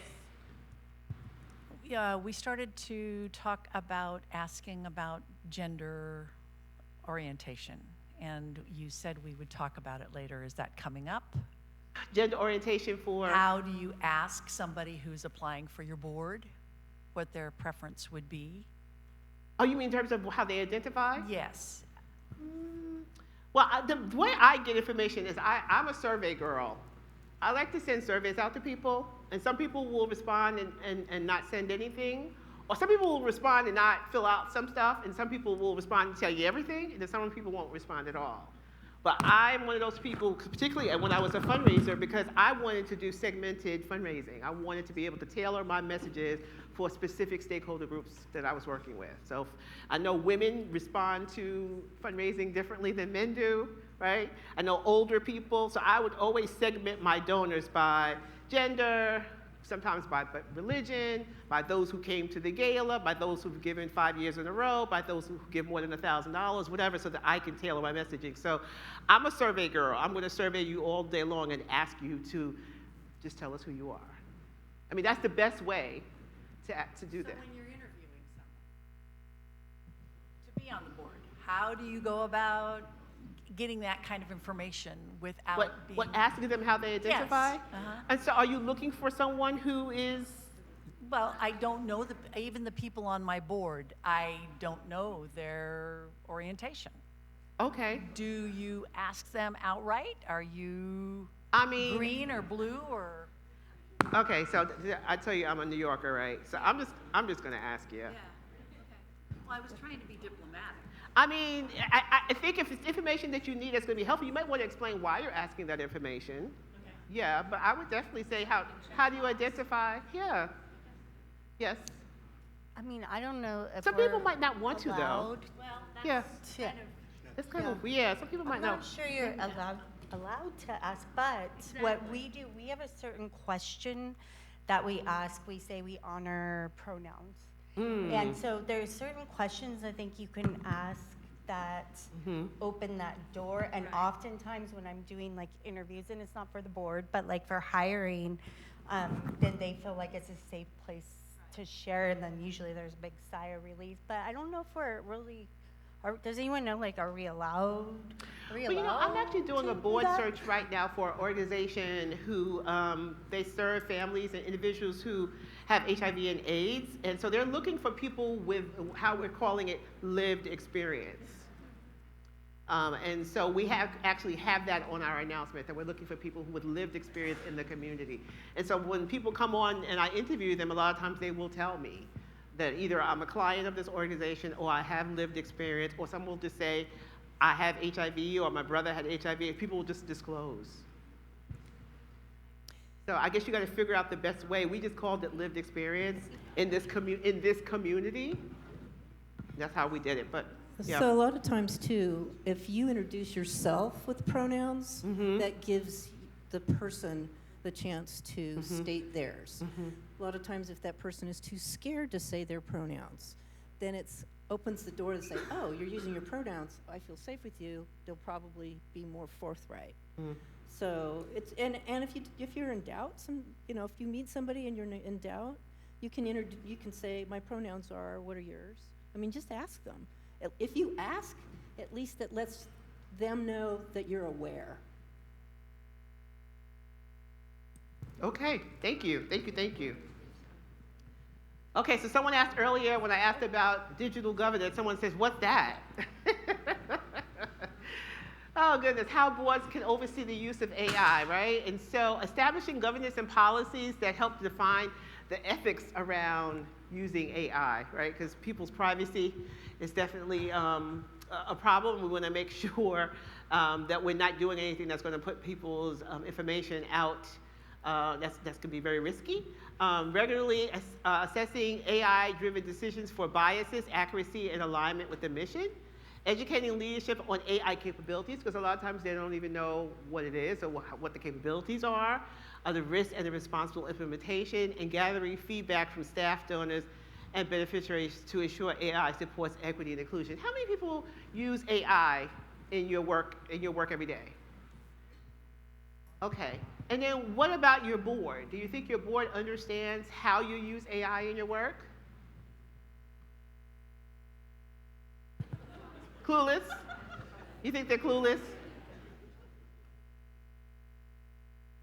Okay, everyone's very quiet. I got giggles, but I got no conversation. Yes? It's on. I think that AI may have some positive things, but in terms of building relationships among board members, it just fails. And I think that reliance on, you have to be very careful how you use it. And as I'm sitting here and looking at what you have on the slide, I have no frickin' clue how I would use AI in my capacity sitting as a board member of a foundation. Wow. And I just don't, because personal relationships and that, interaction with a person is so important in building your donor database and all these kind of things that you do. So maybe I'm a Luddite, is that the correct word? About that kind of thing. Okay, what say you on this subject? Do you have something to say? Yeah. This is a little less about our board, but it's something we need to think about with our board as well. But as an agency, it came to the attention of our executive director recently that we have lots of staff that are using AI. And she's like, just shocked and appalled, and she was going to ban it. And then we had a big conversation with our IT department because there are security issues and privacy issues around using some random app that does AI for you. So we came to the determination that because we contract with Microsoft, they work seamlessly with our security measures, that we've instructed staff that they can use Microsoft AI. I can't remember what the name of it is. I haven't explored it too much, but I do know that it's being used. And one of the things that we made clear to our staff, and I guess if we would have to do this with our board as well, is that anything you produce with AI, it's your responsibility to make sure it's accurate, it's true, it's inclusive. AI could be wrong. All of that, it can 100% be wrong. What else do you have to say about this topic?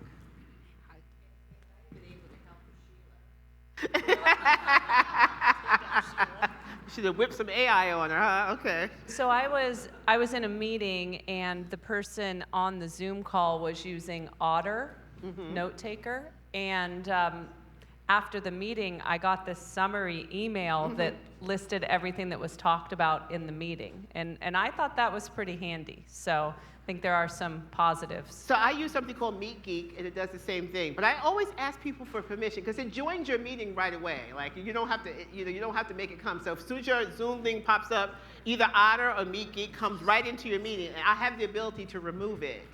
So I let people know that the meeting is being transcribed and recorded, and if they don't want that, then I have the ability to take it off. I only do it just because I used to take 8,000 pages of notes, because that's how I learn and hear, is I'm writing. And then after a while, I'm like, what am I going to do with all this paper? And so the Meet Geek at the end of my meeting summarizes my meeting for me. It tells me how well we communicated, whether there was good feedback, whether there was insight, whether we had good follow-up. I mean, it gives me a lot of, it even talks about tone, or this a little sarcastic. I'm like, oh my goodness, I was sarcastic. So I just love it, but you have to ask the person who you're in a meeting with if they're okay with you using it. You can't just assume that it's okay. So I know there's a lot of strong feelings around AI, but we use it, and I feel like if you're using AI to build capacity, so maybe I don't have the time to make the email nice and friendly and whatever, and I would just get to the point, but I think it's helpful in that way, and just how you're using it. Like, you're not replacing personal relationships, but if that can be done in 30 seconds, and as a grassroots organization needing more capacity, I think it's actually a great tool. And I think, whether we like it or not, it's here, so we need to kind of at least, nobody has to do anything, but I think it is beneficial to understand some of the tools. Yeah. We were talking, some of the kids are like, oh, you only use that to cheat in school, but there's some really amazing programs like Notebook LM, free on Google, which will disseminate information in different ways for different types of learners. And so I think we just need to become more educated around it, and how can we use this as a tool, but it doesn't replace personal relationships. Maybe eventually it'll run the world, who knows, but. Yeah. I use ChatGPT all the time. My ChatGPT knows me personally. And some days I'm like, you're stupid. They're like, no, you're stupid. Like, so we just have like these really, like, that was a really dumb response. So let me try this one. I'm like, nope, try again, right? So at this point, it knows my voice. It knows how I speak, right? And so I used to have to, when I first started using it, go in and wordsmith a lot of my responses. Now it kind of knows me. And it's like, okay, we know you want to be inclusive, warm, and friendly, right? Conversational. And I said, and humorous, right? And so it'll come back. But I love AI, at least in this ChatGPT, but you do need to make sure that you're using it responsibly, right? So AI's role in board governance analyzes trends, risks, and financial health, making sure the tools are streamlining meeting preparation, like that. Automating reporting and personalizing communication. It helps boards catch mistakes, stay legal, and spot financial red flags before they become big problems. And it supports fairer board practices by reducing bias in recruitment and decision making. So I think there are some really good ways that AI can be used. It's scary to a lot of us because it's still kind of new, and a lot of us don't really know it or understand it, but a lot of organizations are using it. And so I just say, as a board, be open. If some of your younger staff members come to you with some ideas, be open. Yes? Do you still want to say? So I'm the first to say that I really don't know much about AI, or I think I've used ChatGPT once maybe, because I wanted to check it out. But I do have a high school intern that works in our office, and I asked her to do an email, and she's like, here it is. And I said, oh gosh, this looks great. She's like, whatever the chat is. And I said, you're using that? And she's like, yeah, they tell us to use it in school all the time. So this is something that it's not just college age. They're being told to use it in high school, and that is our next generation of employees.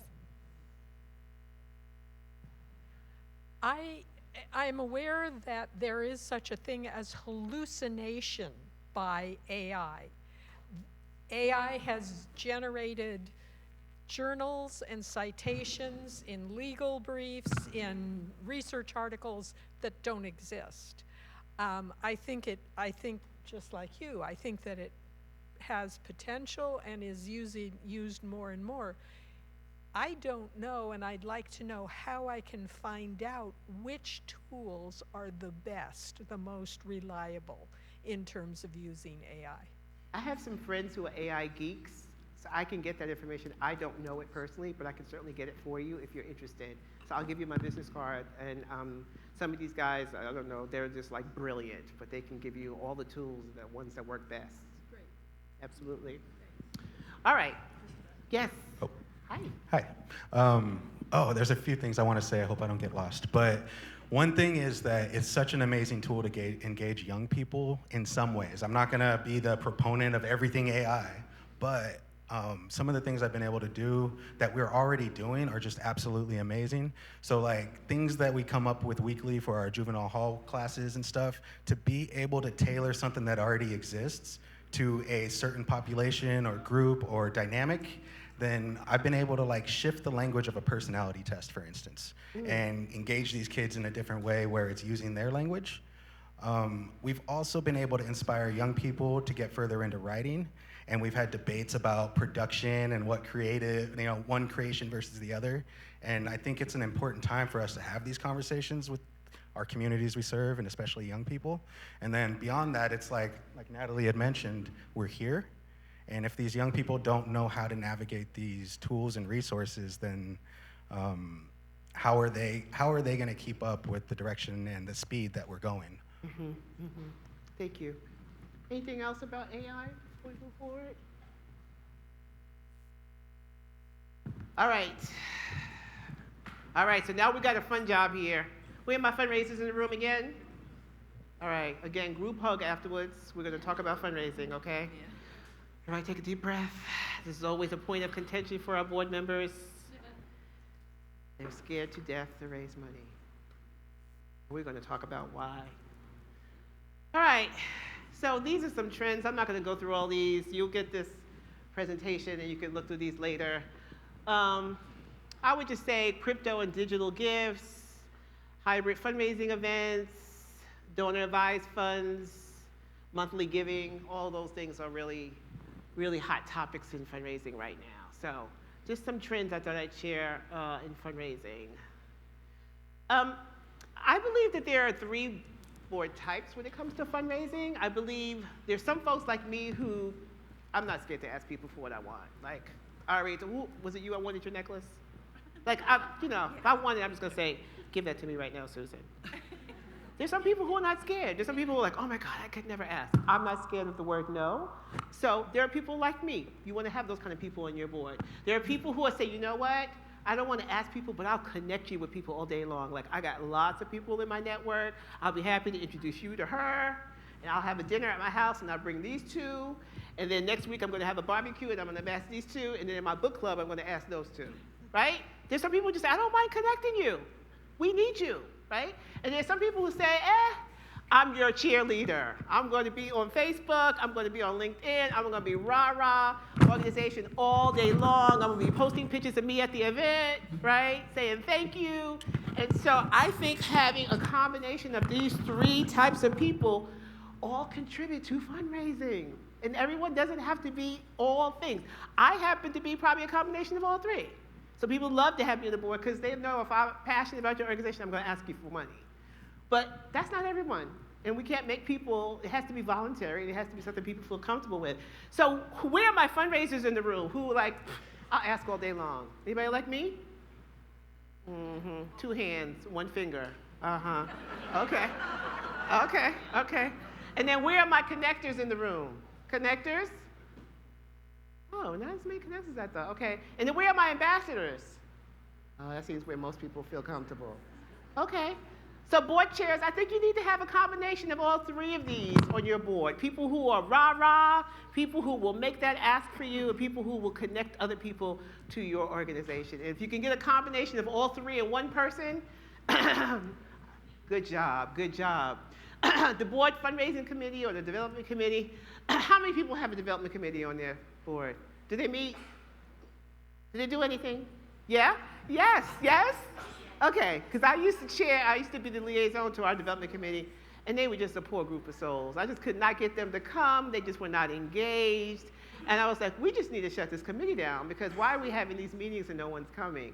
But the board fundraising committee can be an important committee on your board. They can work with staff to develop the fundraising plan and support the board's giving and engagement, help with gift acceptance policies, which is what I often did with my board, and invite them, of course, to make a personal contribution.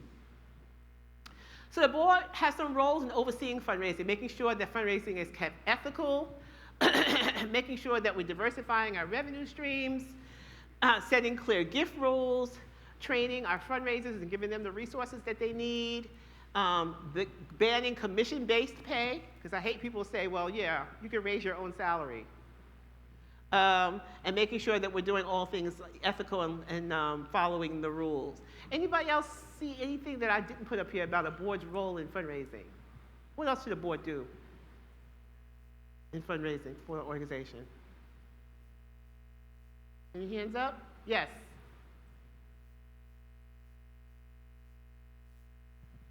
You probably covered it, but I use my board a lot to call the donors because we use GiveButter, and GiveButter gives me their phone number, their amount. As soon as it registers online, it comes right to me as an email. I take the same email, change the words, convert it, and I send them a thank you in an email. And then the board gets the phone number, and they call them and say, thank you so much. Why did you give? We very much appreciate it. And really, then we follow up with a thank you letter as well. So you engage All that's them. AI too, right? That you're using with the GiveButter is doing all that for you? Yes, it's already set up. I love it. And I love GiveButter too, by the way. Anybody else? Thank you for your comment. Yeah. Oh, I was just going to add gratitude. We're going to talk about gratitude. Yes. All right. Why are boards resistant to fundraising? You say fundraising, everybody puts their head down. Not me, please, no, don't ask me. Oh God, no. I could never ask people for money. Sometimes they just don't freaking understand the mission or don't even know what the mission is, right? Lack of leadership, role models, poor communication, expectations are unclear, board is not engaged, fundraising strategy not defined. That's a big one. I asked board members, okay, so if you were to receive $1 million donation today that was unrestricted, how would you use it? How can the organization best use it? And I'm expecting board members to just start blurting out and people are quiet. I'm like, you guys don't know what the priorities are of the organization? We got $1 million that just came in. We were unexpecting. We were not expecting. And now we can use it to do, what should we do? And they were like, I'm not sure. What do you think?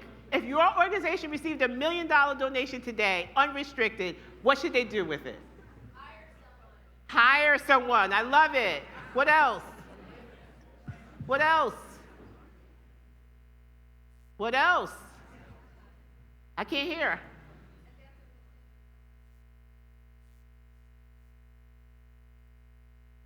You want to create a new program?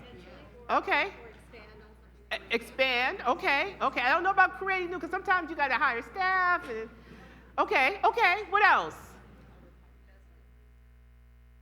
Invest in future fundraising. I love that. Absolutely. Because guess what? You got to spend money to get money. It's an investment.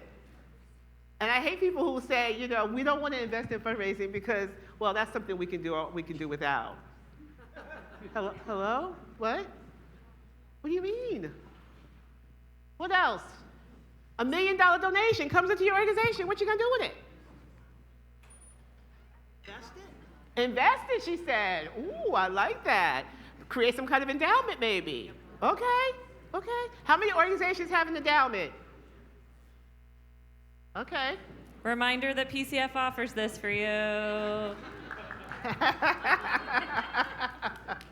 Okay, somebody from this table, $1 million comes to your organization. How are you using it? I am redoing the community room at the Rockland Library. I'm fixing the backyard there so the outdoor space is usable. We are buying another bookmobile because we have a lot of folks in Placer County who need library mobile services, and then we'd be giving some to our Placer County Library Fund. Oh my God, girl, you were. I know, I can already say, go on it, girl, you were on it. I love it. Okay, somebody else. What would you do with the money? $1 million. Come on, over here. We'd finish our move to our new campus and replace me. Okay. I'm out the door, huh? Okay. Over here. Yeah. Okay, so we would be installing a lift, installing a ramp for ADA access. We'd be putting in a commercial kitchen, redoing the floor and the upstairs and the windows, which need help, hiring staff, and then any leftover would be put into an endowment for future operations. Oh my God, I love it, I love it. So your board members should be able to bleh. When I ask them that question, $1 million come to your organization, how should they best use it? Your board members should say blah, blah, blah, just like they just did. Not like, They have to know the priorities of your organization. What do you need the money for? You can't ask people for money you don't know how it's going to be used or best used, right? Lack of training, misconceptions about fundraising. And, we could talk about it all day long. I'm just a believer that we ask people for what we want in our lives all day, every day. You ever fight a speeding ticket? You ever go in the grocery store and want to know why the registers are not open? All day long, we're always advocating for what we want and asking for what we want. But then when I say advocate for this organization, make sure it has the resources, oh no, I could never ask for money. But let someone wrong your kid at school. You up at that school? I need to speak to the principal right now. You're advocating for yourself and for your family. Advocate the same way for your organization. And if you feel fear, feel the fear and do it anyway. There were plenty of times when I walked into a donor meeting and my stomach was going, blah, blah, blah, blah, and I was like, walk in there with your head held high, remember what this great organization does, and go in here and ask for this money. Feel the fear and ask anyway. What could they say? What are the two answers? Maybe. And if they say no, has any laws been broken? Your feelings might be hurt. But if you don't ask, what's going to happen? Feel the fear and ask anyway.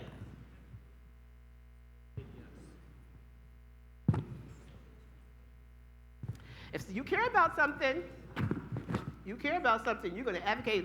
Let you be asked to sell some Girl Scout cookies. How many Girl Scout cookie moms have been in here? You sell Girl Scout cookies over the years. I got too many Thin Mints in my freezer right now because I couldn't say no to some mama who was in my front door selling Girl Scout cookies. You're about that. You want to make sure your daughter is selling the most Girl Scout cookies in the whole daggone troop, right?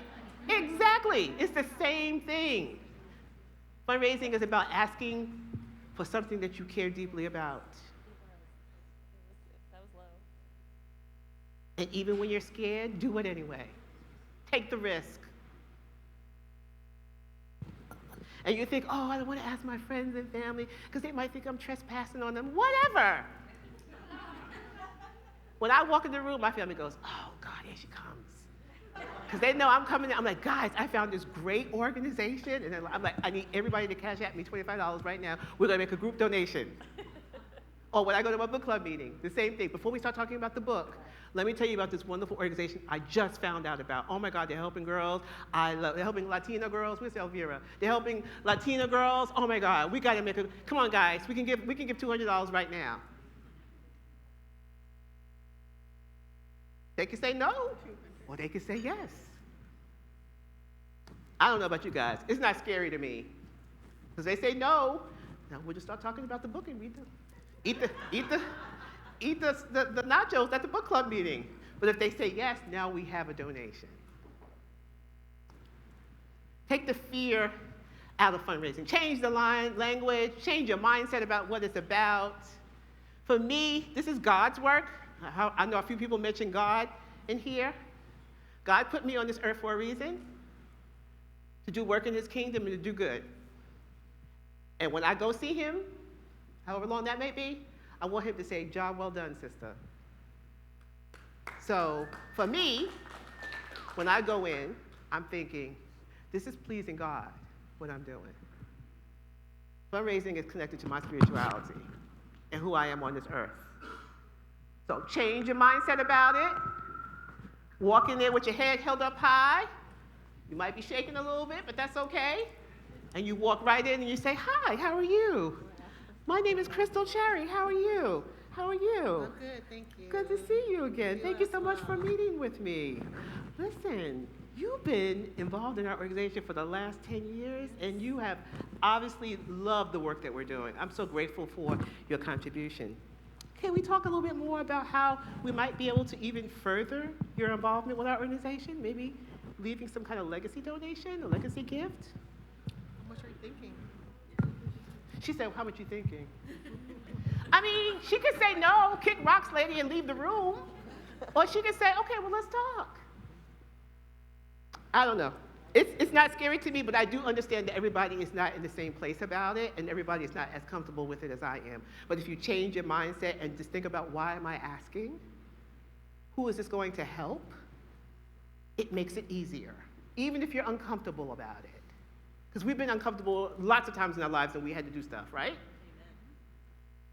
I'm uncomfortable when I get a speeding ticket. I keep mentioning speeding tickets because I just got one.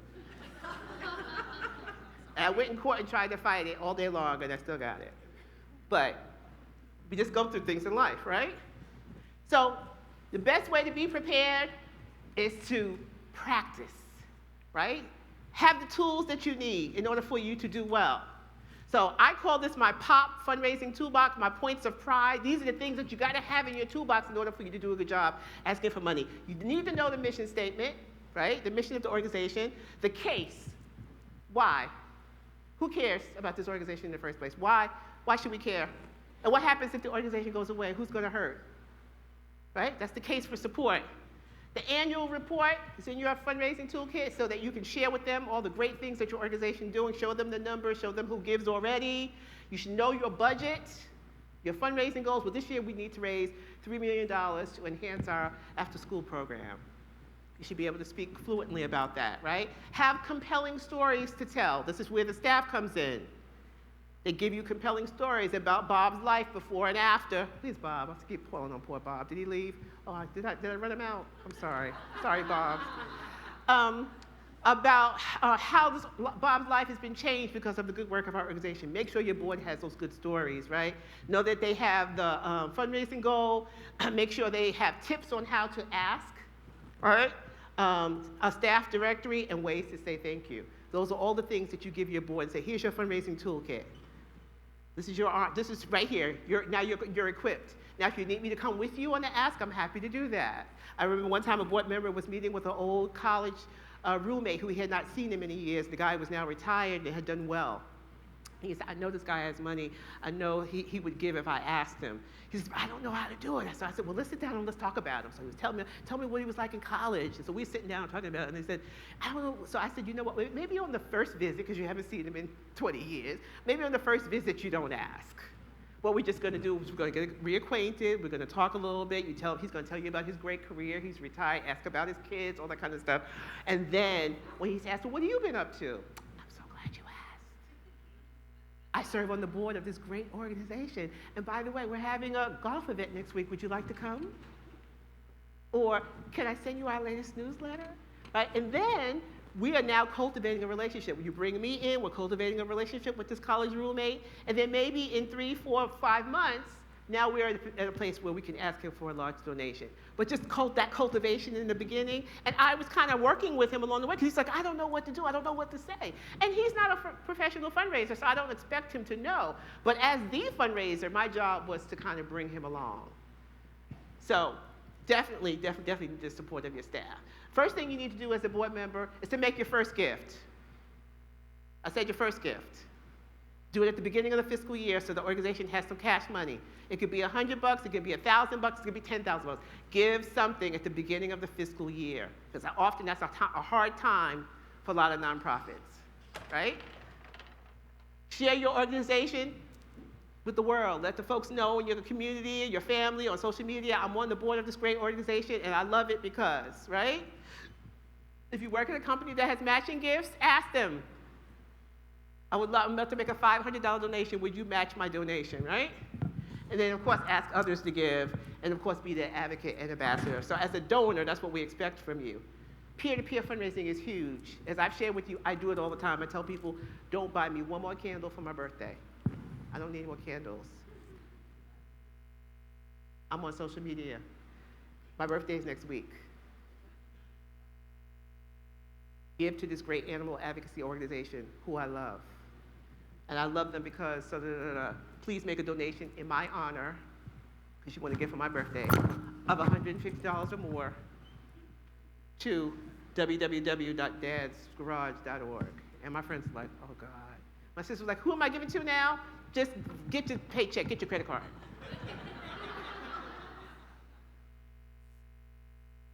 Peer-to-peer fundraising. People give to organizations, even if they don't have a relationship with that organization, because of you.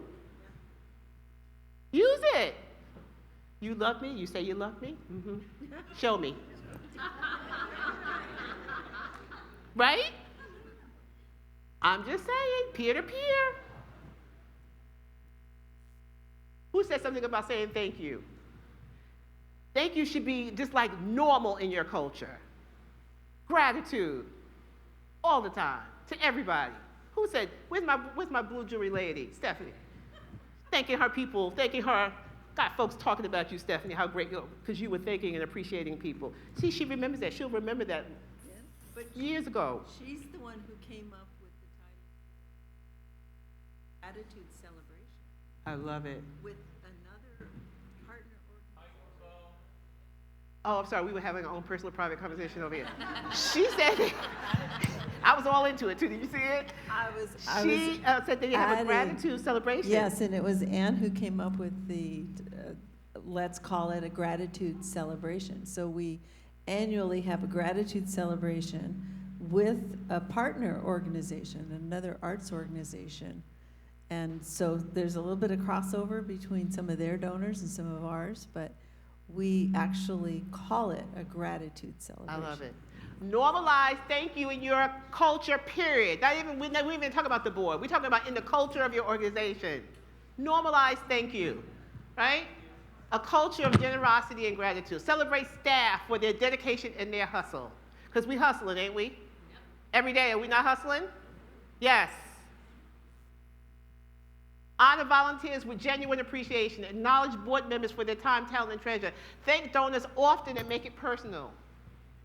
Thank me over and over. No, you can never say thank you to me too many times. Send me a card, send me an email, and call me. Right? Promote a culture that values rest and renewal. Don't work your coworkers and your board members into the ground. Right? This is how you say thank you to people. If you have a culture where it's normal, your board members are going to pick up on that. All right. We already talked about AI. Okay, I want to talk to you about a fundraising conflict. Okay, if you guys are tired of my scenarios and my role plays, just let me know. I'm trying to keep it engaging, but if it's too much, we can go back to boring presentation. Okay, all right. So here's a scenario. We got an executive director. Her name is Connie. Any Connies in the room? Okay, Connie, this is not you. I just made that up. Okay. Has informed the board that she has been contacted by a celebrity, Bob. Oh my God, poor Bob. He's gone, right? Is there another Bob in the room? Okay.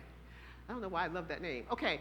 Who wants to make a $500,000 cash donation and a $1 million endowment gift in memory of his late sister who was homeless and passed away from a drug overdose at 16.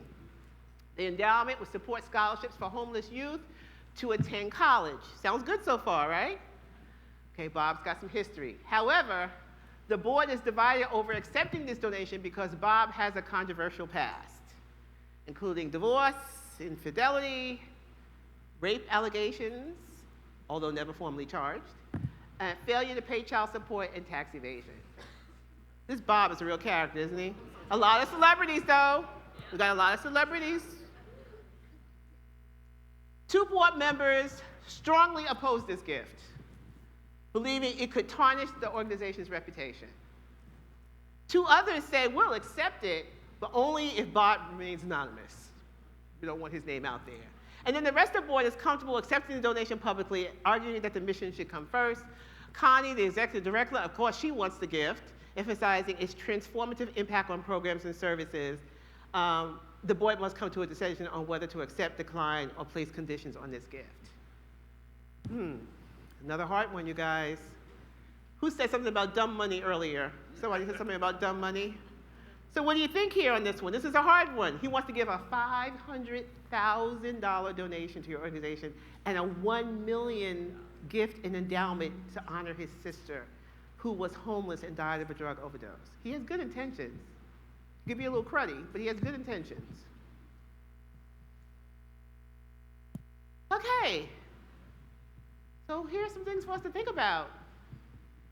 And let's just be clear that conflict is the opportunity for growth, right? So there can be conflict on your board about certain decisions that need to be made, and that's okay. What do we do with this guy? What do you do with Bob? Do we take the money? How many people in the room said take the money? And do good with the money? How many people say, hell no, let's stay away from this guy? Okay, 2. Okay, there's a few of you, I guess, who are on the line, who are not sure. Tell me about your confusion and your uncertainty. What do you think? What do you think, Mama? I say hell no. You say hell no to Bob? Tell me why. Why, thank you. Well, I think that our reputation is everything. And I think that a lot of times when you have conflicts in the community, that it will impact us in a very negative way. And so you don't take the money, even though it could help the kids, you still say, That's what I reputation? think, yes. Okay, okay, all right. Who else?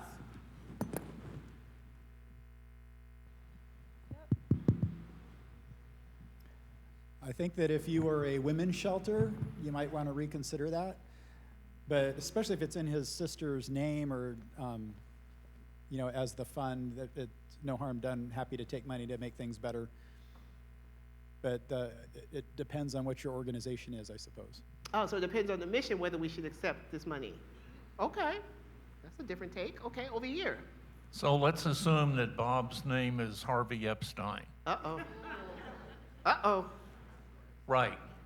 And so I think it's important for an organization to be true to their mission and true to their priorities. And because we're a Christian organization, we believe God will provide the money we need and that we shouldn't compromise with the world for easy solutions. Okay, but what about the youth that we can help with this money? What's that? What about the youth that we can help with this money? He can give it to somebody else. Give it to somebody else. Yeah. Okay, over here. Got some folks- Oh, we got somebody over here. I was just going to say, you're not hiring the guy. You're not putting him on your board. You're just taking the money. It's not money that was based on some kind of thing that he did bad to someone. So I don't see the problem with taking the money. Okay, okay. Okay, this is Somebody not said an all answer. money, not good money. Okay. I can't answer it because I'm an analytical person, so I'm thinking about this. But this is the process. My first reaction was, I would have to write the draft news release first and read it over in my head, or have the board read it and then sleep on it and think about it to see, is that genuine? It goes back to Sue's statement about our integrity. And it's like, if I got up in the morning and then read it and went, oh, blah, oh, this is, I can't believe this, accept this, or I couldn't go to someone else and talk about asking them to donate to this organization because I think I've breached that integrity. Yeah. So I was talking about the process of coming to some conclusion. Okay. Well, I was once on the board, we had, one of the people on the board was a sheriff or something. He was a police officer of some type, and he was in charge. And they had a pool of money that they had gotten from, like, drug dealers or something, right? And he donated it. We took it. Al Capone. We took it. I don't know. Okay, over here. I don't know that there's anything wrong with the guy. I mean, you have an unsubstantiated accusation. Okay. That goes away, and who cares if he's divorced? Okay. I mean, we're beyond that by 75 years or something. So yeah, take the money. Take the money. All money spent. Okay. Interesting responses. Do we have anybody else? Oh, okay, hi. Hi. If you know that it's drug proceeds, you should not take the money because it's money laundering and it's illegal. Okay. We took the money for our organization.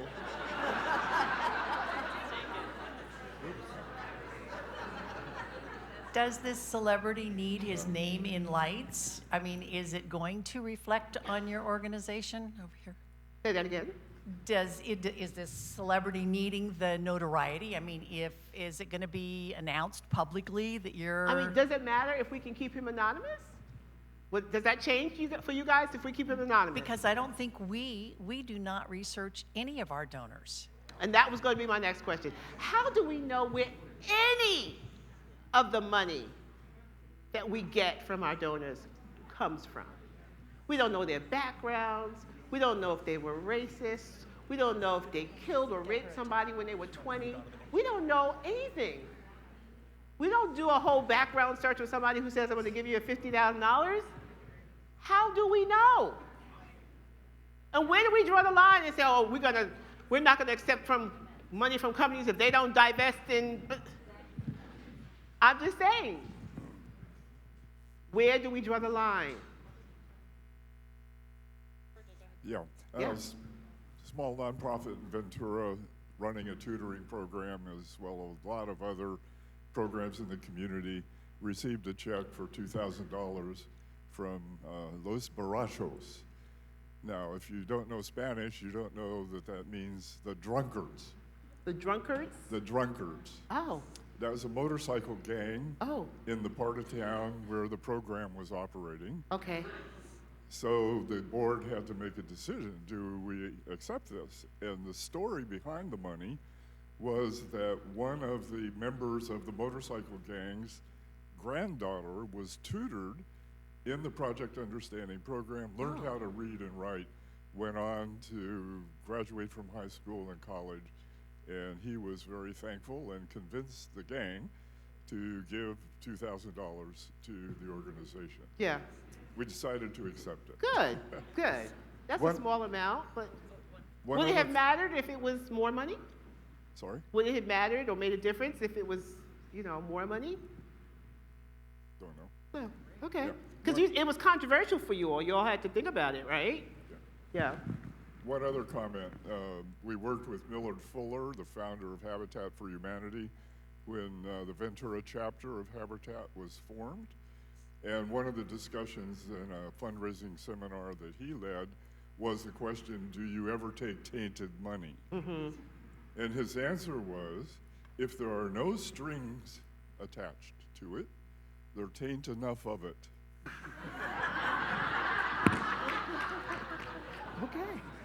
Okay. It taints enough of it, okay? You got to comment over here. Thank you for your comment. That's cute. Yes. Yeah, my initial answer was yes, but then I remembered this was on an episode of Veep. Where On an episode of what? Of Veep. Julia Louis-Dreyfus. Oh, yeah, okay. There you go. Okay. Where she insulted a community of mentally handicapped people, and they then decided to make a statement and then a contribution to a foundation that serves that community as a part of a PR cover-up, though, basically. So what would you say to that in terms of accepting money, but as part of a PR campaign? I mean, I think it goes back to the questions we're all having about values, who are we? I don't know. I'm on the line about the $500,000 because it's just a lot of money for an organization that might really need it. But I know this guy is kind of seedy, so I'm on the line, yes.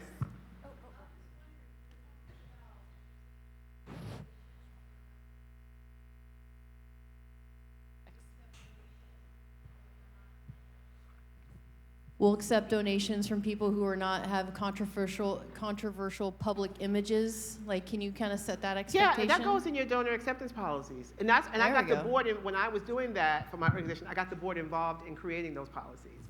That was a So you wonderful called way. it, I'm sorry, the donor acceptance Your policy? gift acceptance policies and what kind of gifts you will accept. I mean, it encompasses everything. What kind of gifts you will accept, how those gifts will be processed, who accepts them, the process of when they go to the bank, when the thank you letters go out, all those things. You guys have gift acceptance policies, yes? No? Oh, Oh, okay. All right. Yes. I'm glad I brought it up. Oh, yeah. Yeah, we're a certified state substance use disorder program, cultural resource center in Auburn. With Bob, I think, we would definitely have an honest conversation, because there are parts when people go in through a 12-step recovery program where they've had all kinds of stuff take place and they didn't devastated their lives, and there's a part where they start to make amends. And it might be that amendment process that he's trying to go through. He lost his daughter. Maybe he's into recovery. I'd say, well, whatever you need to take out of that, pay your child support. And we do couples counseling if you want to talk to your and grieving counseling, and we'd offer everything we can. But sometimes people go through these things in life because life's not perfect. Majority of our population, 65%, are dual diagnosed participants. So substance use, a lot of times it's self-medicated. That's where it becomes into substance abuse, until they get into a place that they find reckoning, and then they're like trying to make amends to their higher power and creator. And if we're able to help amend that with them and help process that, I think we might be able to accept that donation. But again, it's having that conversation with the individual to say, where are you at in life? And, really make that, because again, later on in life, that's when a lot of people are like, let all the skeletons out the closet. Here we go. I know it's my end of days. You talked about that, what do you call it, legacy thing. I'm like, is there something you don't know about me? Right. Passing? I guess we've all done things in our life that we probably are not proud of. And so if at the end of his life or whatever, if he wants to make some kind of donation, I don't know. I think there are lots of ways. I guess every organization has to really sit down with their board and figure out whether or not this is a smart move for them. And as you can see from the room, everyone's not going to agree. Some folks are going to take the money, some folks are not. All right, let's move on. I want to talk about, do we need a 10-minute break? Let's take a 10-minute break, and then we're going to come back and talk about the board CEO partnership, which is really a juicy one. So come on back. 10 minutes. Where are the cookies?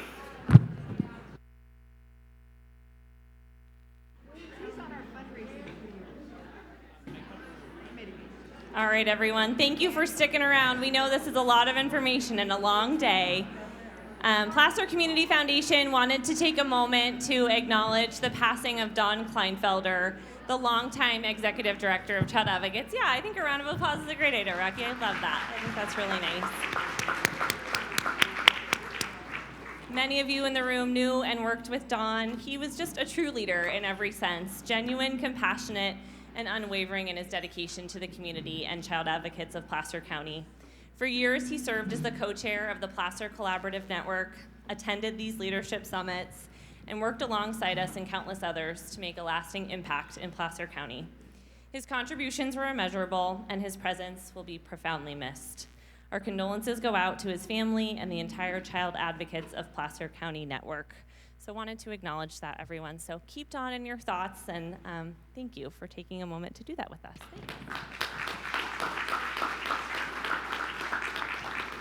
All right, and now I will pass it back to Crystal for our last portion. Yes, all right, guys, we're on the wind down. You guys hanging in there with me? Did you have a cookie? Get energized? Okay, we're gonna talk about something really, really important. The relationship between the board chair and the CEO. And I use CEO and executive director interchangeably. Okay, so how would you describe your board chair CEO relationship? I know some of you have your board chairs in the room, and some of you have really great relationships, like the one at the top, where we have two people high-fiving each other. And I don't know about you, but there have been some times when I've hung up the phone and I was like, so how would you describe your board chair CEO relationship? Okay, is it picture number 1 or is it picture number 2?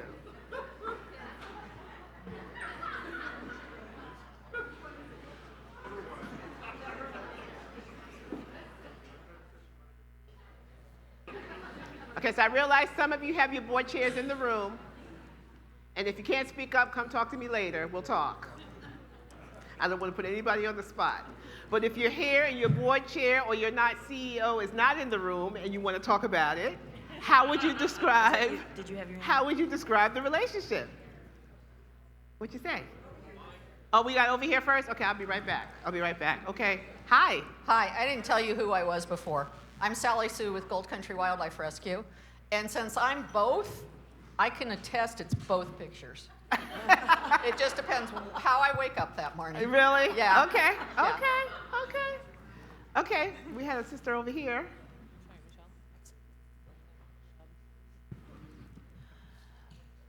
I'm executive director. I can say that I've had in both the organizations, I've been the executive director for both relationships. It depends on the chair. This is my new chair, so it's really great. Okay. You said new chair. Okay. We've already started collaborating on some policy changes and things, and everything looks great. So Good. it's about listening and respecting each other. Good. That's what we're going to talk that's about. very important. Anybody else?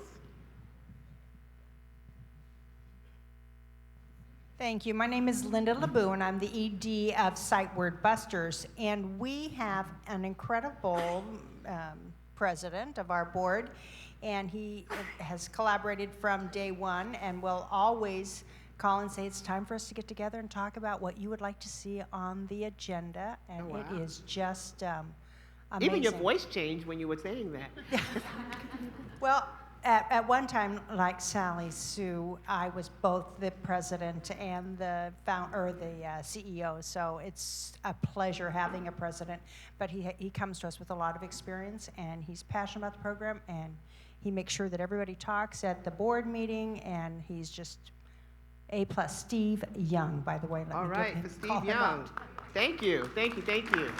Okay, well, I believe this is one of the biggest determinant of whether an organization is really healthy and thriving, if whether or not these two people are working in tandem, because they have responsibility for the two largest stakeholder groups in the organization, the board and staff. And so if these two are working in secret and not in tandem, there could be some problems. And I've talked to EDs who say, I try not to talk to my board chair until it's the board meeting time. We only meet 4 times a year. I start drinking the night before. Yeah, we definitely don't want that situation. But I do believe that there should be synergy, and these two should be working together. Now, this guy goes so far as to say it's like a marriage. I don't know if I go this far, but this is what he says. He says, a strong relationship between a nonprofit board chair and their CEO is critical to the organization's success. The two should have a partnership that defines how the organization functions, and they should work together to achieve the organization's mission and purpose. Some say the relationship is similar to a marriage where the CEO and the chair share legal and financial responsibility for the organization's mission.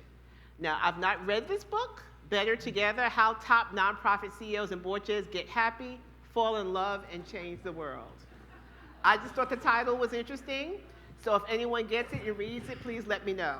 I might order it, but I just thought it was interesting that he compared it to like a marriage. Now, like I said, I don't know that I go that far, but I do believe the relationship is important, and I do believe that these two people should be communicating on a regular basis. And so your board chair has a big responsibility because, well, he's the board chair, or she's the board chair, and they really have to balance power. They really have to model leadership, they have to support the executive director, they have to keep that board excited and engaged, and make hard decisions sometimes, right? And so this is a responsibility that a person should not take lightly. And so again, I tell folks that if this is a role that you're aspiring to take, make sure that you have the time, energy, and bandwidth to do a good job. Because a lot of people are relying on you, right? So I say this person should meet with the ED regularly, once a week, once every other week maybe. And you set the culture and expectation for all your board members. You bring the group to a large group to consensus. You lead your board meetings, motivating board members to participate and grow, looking for deeper business expertise, greater diversity, and new skills to deal with new realities, and not afraid to propose changes when necessary. It's a big job. Where are my board chairs in the room? Let's give them a round of applause. Thank you. Where are my CEOs? Okay, I just want to say thank you. Because they expect you to be magicians, don't they? It's a lot of work. It can be a very lonely job, because I do CEO coaching, so I speak to a lot of CEOs who say, can't call my board with my problems, I can't call my staff with my problems. And it's very isolating. And so I always say to them, find a tribe of other executive directors or CEOs who you can share your experiences with. Because other people don't know.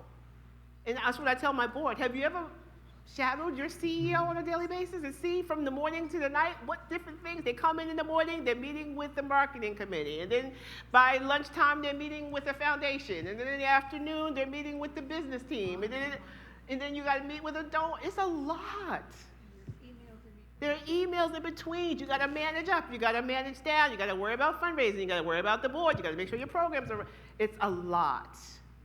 So I applaud you, CEOs. And I don't think sometimes boards really understand what you juggle. Because I ask CEOs, what wakes you up at 4 a.m.? What's your 4 a.m.? What do you think I get? What do you think I hear the most? What's your 4 a.m.? Finances, definitely. What else? No, not deadlines. I hear money, I hear fundraising. What else? Board definitely is the top 3. Staff. Keeping staff, particularly now. Right after COVID, people were like, bump this, I'm going to make jewelry on the beach, I'm out. Right? I'm going to start my business, I'm going back to school, I'm not tolerating all this stuff you ask me to do, you're not paying me any money, ungrateful. No, I'm not doing this. Staff. Keeping people in the staff position, keeping them motivated and excited, finding good people. So I really applaud CEOs, and I tell them, make time, work-life balance. Because guess what? If you stroke out, they're gonna put you in the ground and bring in somebody new next week.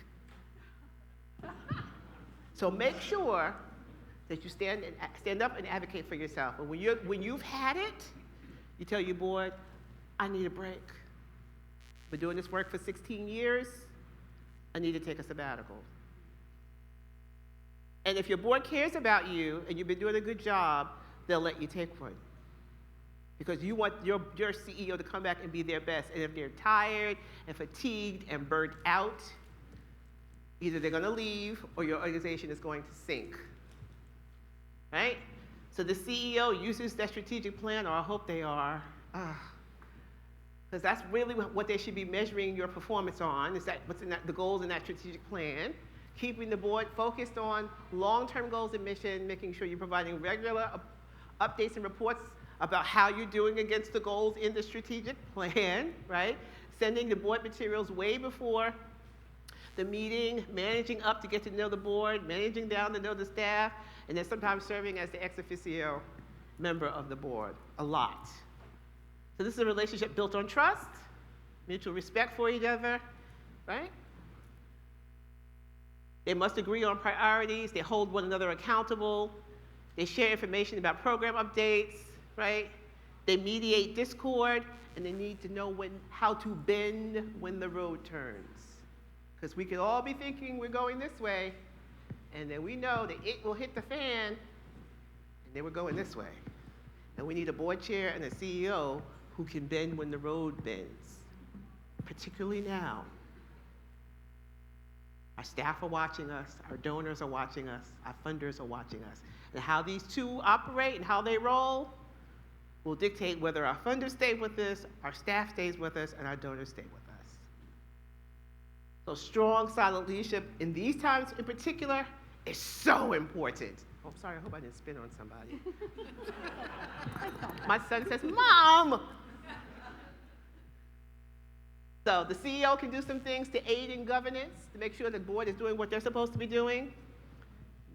Keeping the board centered on the organization's long-term mission and making sure they don't go down a rabbit hole Right? Making sure if there's any materials that need to be distributed, they're distributed in a timely fashion. Don't send me some long report you expect me to give you some feedback on tonight and the meeting is tomorrow. That's the disrespect of my time as a board member.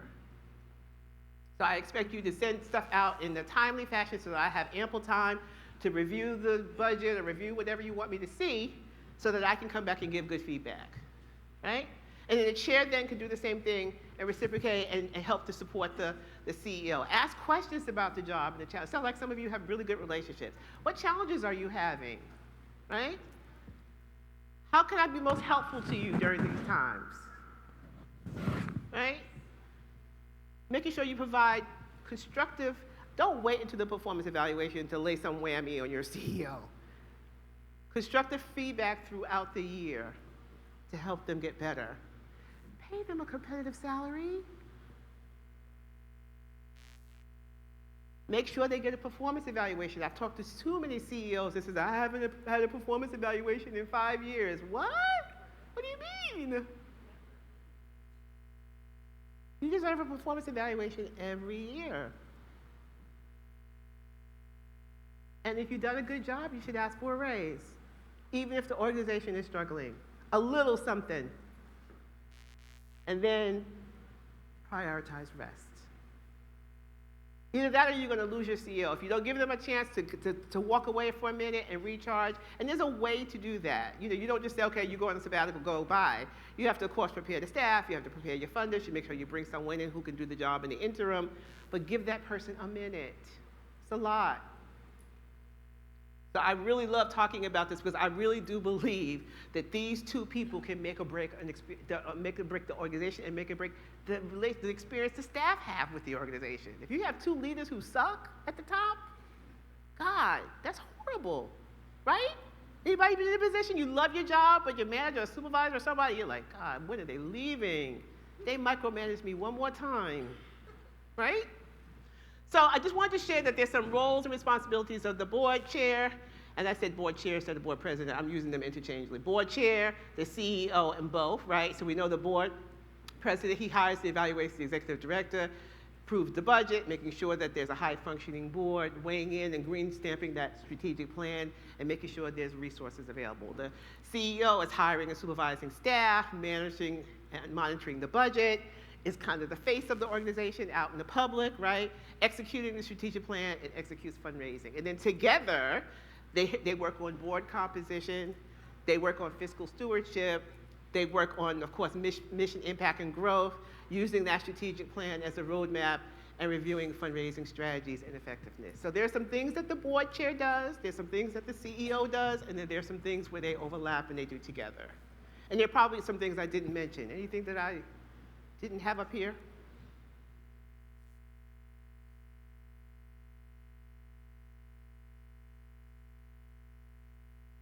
Okay, so this again just talks about leading as one, leading with transparency, engaging the board as partners.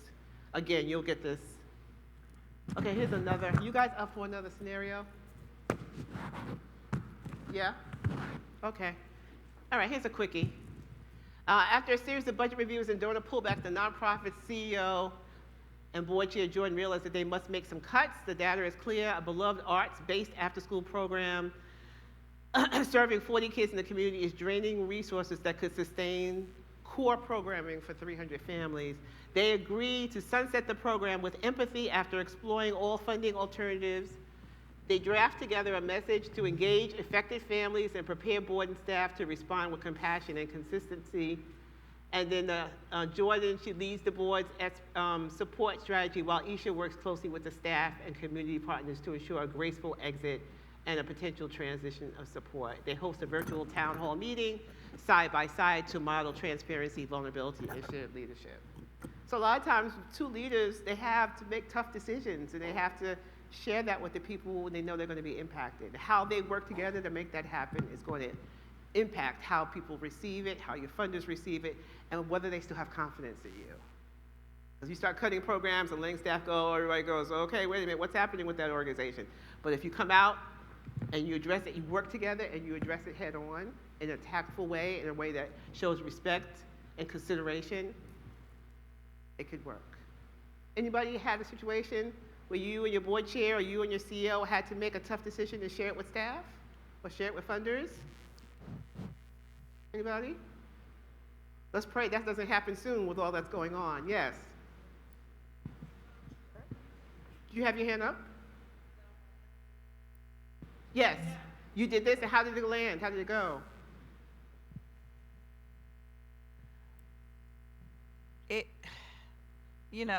It was difficult because I had a staff member who didn't understand the reason for the decision and ended up reaching out to community members. I mean, it became a big mess, frankly. It was very difficult to navigate. But I mean, ultimately people understood. It's hard, and you got to make those hard choices sometimes. Yeah, sometimes people get hurt when we have to make tough decisions. Absolutely. But in this particular case, I think they navigated it well. Excuse me.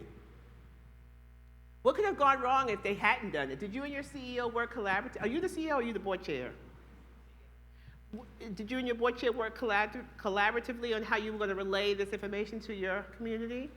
No, well, I was brand new when this happened. I was only in the job for a couple of months, and Okay. we worked collaboratively to make the decision, I would say, but but then the responsibility for executing fell on me. So. That's not good. I'm sorry. What do you guys think about that? Board chair made you the fall guy? That's not good. I'm sorry. Whew.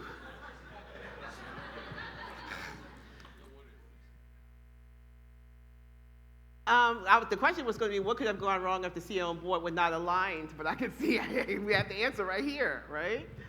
How can your board prepare now for emotionally charged decisions in the future? How can your board prepare now for emotionally charged decisions? Because you guys know we're about to go into a recession. I don't know about you guys. Everything in my household has doubled. My water bill, I was like, my water bill has doubled since this time last year. Like, what is happening? Everything is high. We might have to make some tough decisions in the coming months. How are you preparing yourself and or your staff or your board for these tough decisions? Have you had the conversation and said, listen, things might get really tight. We might have to make some decisions that are going to be in the best interest of the organization. Have you had those tough conversations? Yes? I see you shaking your head. Yeah. Anybody else? Y'all haven't thought about it? Everybody's quiet. Are you just thinking? Either the brain and the wheels are turning, or you guys are just like, I'm just ready to get the hell out of here. I've been here all day. Tired. What are you thinking? Anybody? How are you going to prepare your board or staff if you have to make a decision that's going to hurt some people? What's the best way?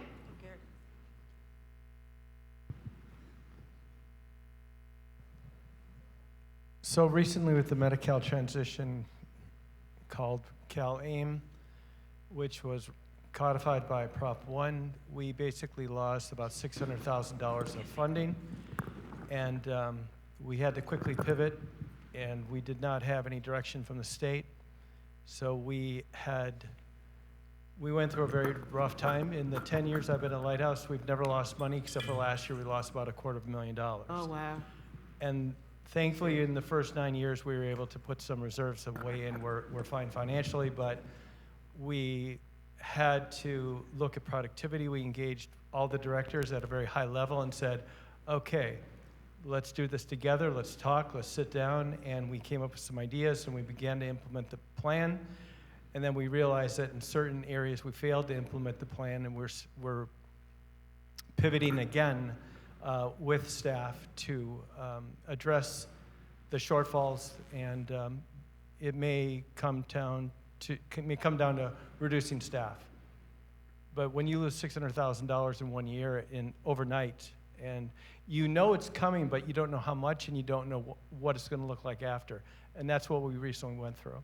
Wow. And I engaged my team at a very high level, and I had a coach a long time ago, and she said, you don't want to charge up a hill and turn around and look at and see that nobody followed you up that hill.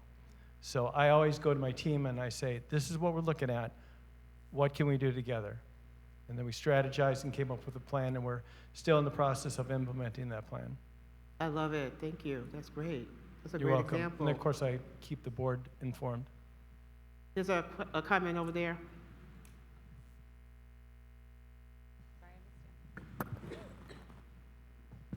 So about, it's been 3 years ago maybe now? So we live in, most of our businesses in Lake Tahoe. And I don't know if you guys heard of a little fire called the Caldor. And so catastrophic wildfire is very, first and foremost, in the minds of our constituents. And so we sell firewood for people who build campfires inside state parks. Well, we had a coalition of individuals that were just coming down hard on us and saying, you shouldn't sell firewood anymore. You know, you guys are perpetuating bad behavior. You know, we're in a catastrophic fire kind of thing. And it was starting to impact our reputation as it was in the community. And so, and like I said, I'm board chair, and I brought this up at a board meeting, and we as a board came together and created like this ad hoc committee to look at the questions. What were the real issues? What were the existing policies that protected, you know, these great resources from catastrophic wildfire? And what were those policies? Just to get the facts for us. And then they reported to the board, and we made our decisions based on that, right? We made a decision about, in terms of what kind of public statements we were going to be making with regards to this issue. And it turned out really, really well. Now, what made this even more difficult is that one of the individuals that was, you know, talking smack about the foundation is the husband of a board member. So, you know, and so she was in a position, and at one time she was actually president of the foundation board. And so you had that dynamic coming into play. And so, but it just got to the point where just present to the board the facts based upon your investigation. This subcommittee made up of 4 individuals, board members. They talked to the Forest Service in terms of what their policy was. They delved into more about the state parks policy when it came to campfires and everything, and, you know, talked about, you know, what our role is in the fact that we sold firewood. So it was really an interesting dynamic. And at the end, I mean, this one board member resigned. We were really concerned about this other board member resigning, who was a very valuable board member, but he decided to stick with the board. He respectfully disagreed with us, but with our position, but he felt that his participation in the board was very valuable, and we acknowledge that, so that we could move on beyond this, even though he disagreed with what the board position was.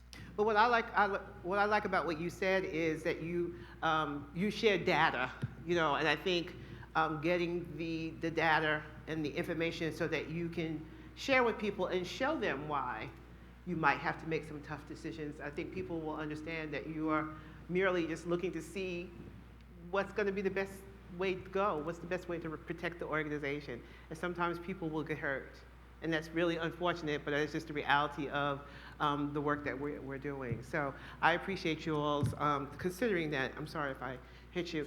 So again, board staff relations. Again, I think Just remember the board has only one employee, which is the CEO. And staff, I think it's okay for them to be invited to meetings from time to time, particularly if they have something to report on, but I don't think they should be privy to all board matters. And I think there should be some kind of policy on if the staff needs to contact the board about an internal challenge, what does that look like? Who should they contact first? It should not just go, I'm just gonna pick up and call a board member, right? Usually it's through your supervisor, but there should be some kind of policy on how issues are escalated, particularly if it relates to a supervisor or even the chair, right? The board should not ask the staff for assistance in doing the job, in the board's job. This board should not ask staff assistance for doing their work. And I think board-staff relations are really important. How many people allow staff to come to board meetings? What staff are we speaking of? Are we talking about executive staff or just? Everybody gets to come to board meetings? Interesting. Okay, okay. I've not been in an organization where we've done that. We've had like the VPs of the different departments, and we will bring in, if someone writes a grant, we'll bring in the grant writer to talk about her experience. But I've not seen where all staff attend meetings. What do you think about that? Does that work for you, having all staff in board meetings? Oh, it's a small staff. Okay, okay. Any, huh? And we do that. Anybody that wants to come or has time to attend is welcome. And I think it's really helpful because it helps us to understand what's going on in the agency as a whole. We have a large agency, and like we've mentioned, we cover a lot of counties. And so for individual staff members to really get a grasp of things, we like to attend the board meetings. And do staff come? Is it usually? And they're public. Well, oh, it's public. The staff, is it well attended? Do they come? Yes. Yeah? Mm-hmm. Probably a handful every time. Okay. Interesting. Okay. I love it. All right, so quickly, we are coming to the tail end. We have a situation, y'all, well, this has actually happened in real life. We got a check that was found in a drawer, $10,000. Check was dated March 25, 2024, 1 year ago, from a foundation. This actually happened to me as the fundraiser. Is this a staff issue or is this a board issue?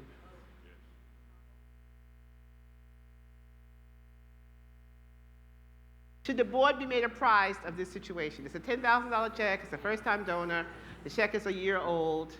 Is this a board issue or a staff issue or both? How many people said we don't need to bring the board in on this one? Anybody? So what happened was, this was a fairly small nonprofit. The person who normally processes our checks, which is why we ended up doing a gift acceptance policy, was on vacation. And when the person got the check, they took the check and they threw it in her drawer. And I don't know, somehow it got under a folder or something. She comes back from vacation, she never sees the check. Well, now here we are, fast forward a year later, she no longer works at the organization. So here I am, the fundraiser, and this check is found and they bring it to me. And I'm like, oh my God. And I'm trying to figure out what we do. What do you think we should have done? Call the donor. Absolutely. So I took it to my boss and I said, look, this is, happened before me. We did call the donor, but we were trying to decide, he and I, my CEO, do we let the board in on this? Because it doesn't look good for us. What do you think we did? We did. We had to let them know. Because we had to call that foundation. It wasn't from an individual, it was a foundation. Which was also brought up a lot of other questions. Because it's a foundation, it's only $10,000. They're probably not a lot for them. But the point is, no impact report, no communication, the check never cleared, no one's. But the turnover in the fundraising department is like 18 months. So that fundraiser is being turned over and over and over again. There's no consistency with relationships. So we did contact the board and we let them know what happened. And we contacted the donor and asked them if they would be willing to reissue the check. And thank God they said yes. But we had to do a lot of damage control. A whole year had taken place. and that check sat in the drawer. I don't know about you, we could use $10,000 in our organization, right? But I just wanted to know what you thought, because I've done this in other trainings, and I've had other people say, this is a staff issue. We don't need to bring boards in on this kind of stuff. It's just 10 grand. Just 10 grand. Makes you wonder, makes you wonder. All right, guys, we're coming down to the end. Someone said something earlier about making sure that we're evaluating ourselves and our performance. I don't think a lot of boards do this. I think it was somebody in the back. But making sure that we're holding ourselves accountable, right? Making sure that we are doing what we said we were going to do, right? And in different organizations, it's handled by, sometimes the governance committee is the person, the organization that's responsible, the committee that's responsible for making sure this is done. But some questions you might want to ask are our board members attending meetings? Are they engaged? Are they accountable? Is there a partnership between the board chair and the CEO? Is the board big and diverse enough? Are we ensuring there are adequate financial resources? Does the culture feel good? Are we proud of what we're accomplishing? And are we aware of the needs in our ecosystem? Everybody's scorecard is going to look different. Somebody mentioned the scorecard earlier. But I do suggest you put together a scorecard where people can write down, you can make them anonymous, just to get some feedback from people, whether or not I really understand what my role is, I believe that there are opportunities for me to engage, I know what my ecosystem is. Who does this? Anybody in the room? You evaluate, the board evaluates themselves at the end of the year to see whether they're doing a good job with a scorecard or something? Only 3 hands go up? Really? What are your boards doing at the end of the year? They're not evaluating themselves? Celebrating? How do you know whether you're doing a good job? If you had to give your board a grade from A to F on their performance, what's the grade?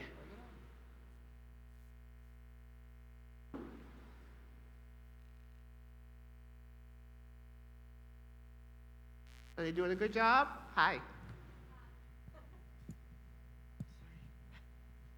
We do a board survey. We send it out electronically, and we have the first 20 questions or so. They can score from 1 to 5, like that. And then we ask them short-term, long-term goals, strengths and weaknesses in governance, fundraising programs, and I compile all the results of the survey, and then we use that to shape our strategic planning session in every fall in November that then kind of shapes our plan for the next year. So I think it's super helpful for them to be able to weigh in. We have some open-ended questions on there, and their exact words of what they're saying go into our strategic plan. So I have my board do this, a scorecard for the board, and then I have my board members do a scorecard for themselves as to whether or not they themselves are doing what they said they were going to do. So just making sure that everybody is being held accountable. And also one for me, as the board chair. Am I doing what I said I would do, right? All right, so we have talked about a lot today. There were some questions at the beginning. I don't know if those folks are still here, but if there was a question that you asked at the beginning of our training that I did not answer, I want to give you an opportunity to ask it again. Anything that you wanted to ask or you asked and I did not cover? And you know, as long as we've been here today, I mean, we could have talked about succession planning, we could have talked about conflict resolution. I mean, we could do 3 days of training about board work. I was just trying to figure out how could I get the big juicy stuff in a one-day training. So I hoped I covered the things that I think you all are dealing with that are most important to you, but I do acknowledge that there are some things that I just didn't have enough time to get to. So succession planning is definitely one of those. I know that's a big deal for a lot of organizations. Conflict, I've heard about, you know, boards are bullying people and bullying each other, and there's a lot of conflict on boards. That's a whole nother 45-minute conversation. So there's some things I wasn't able to put into this presentation, but I tried to cover a lot. So I want to know if you have any questions, and if you don't have any questions, what's one good thing of the whole 5-hour presentation that you're going to walk away with and think, you know what, that is one thing either I learned that I didn't know, or that was a great refresher for me today? Oh, wait, hang on. Say it loud, Sue. The board member agreement, the one page, like what we You agreed. knew about it, or was that a refresher? We think this is a good refresher. We think it's good to do. Good. Anybody else? One good thing that you're going to remember from today's training. I feel like I have the tools to address what I asked you about earlier today. You do? I don't even remember, so I'm just glad I answered it. Good. All right. Elvira, you answered. I was just going to say, You get $1 million. What you going to do with it? Over here. A question, not lots of good things, but one question I had was you used the word ecosystem, and I'm not clear what you mean by that. So your organization sits in an ecosystem, right? It's not just, and I think a lot of times we just think, my organization, my mission. This is what I'm here for. Just want to say my organization. But most of the times our organizations are started because there's a problem that we're trying to solve, right? There's a problem in a larger community. And your organization might just be covering just one part of that problem. There could be an organization that's dealing with other parts. But they all sit in the same ecosystem of the work. And so not just what my little organization does, but what is the big ecosystem that we sit in, and how does these other things impact who we are? Sometimes we make decisions that we think are the best decision of our organization, but you could actually be hurting the ecosystem. Okay. Yes. There's so many good takeaways. I think the CEO-chair relationship and the division of responsibility, so that nobody is stepping on each other's toes, and understanding what we're responsible for, and then what the board chair is actually responsible for. We have a pretty lax board that makes us kind of do all of the things for the board. So it's good to kind of see that, and also that like we're not alone in kind of the board struggles. I think sometimes you feel like you're on this island and are we the only ones that are dealing with it. So it's good to know that there's other people dealing with the same issues and struggles and frustrations, and that there's solutions to make it better. And that's why this training is so great, Eileen, because everybody get to hear other people. Yes. Anything else? Just a reminder of the mission statement, putting it on everything. I love that because you're right. We should always remember what we're working towards. Great. Over here, yes. Yes, as a small nonprofit, what I was most grateful for learning today was that we're already doing so many of the things that you suggested. We have all the policies in place. We have the board of self-assessment. We have the board commitment form. We have no staff. We're all volunteers. And to know that we're doing it right really gives me confidence that as we grow, we're going to even do better. And that we're not alone, that we're all doing the best we can do with the resources we have. Great, thank you. Hi.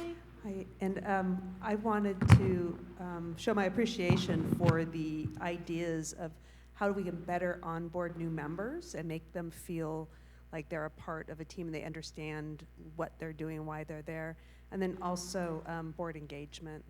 A lot of good ideas on how to better engage our board and our advisory council. Good. Thank you. Thank you.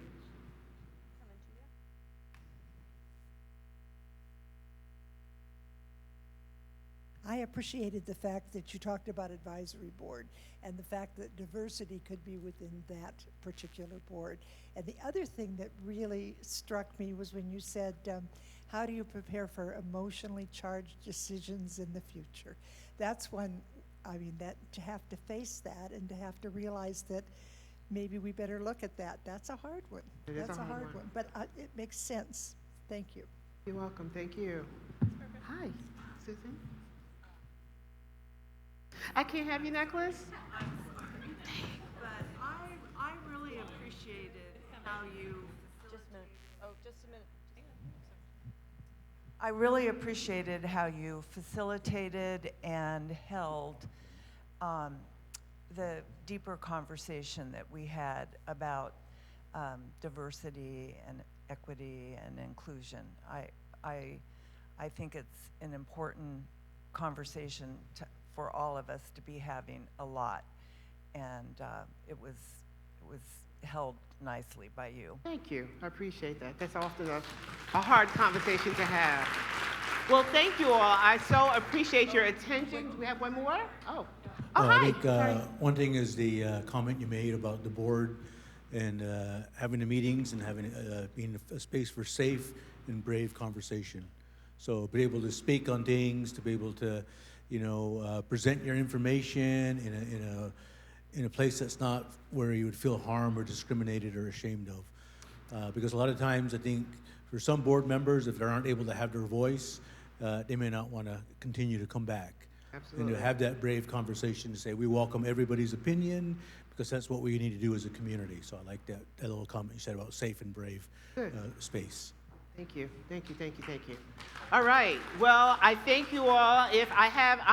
I'm old school, so I do have business cards still. I know a lot of folks don't do business cards anymore, so I do have some. Take them because they're just sitting in a box. If you want them, feel free to reach out to me if you have a question or a comment.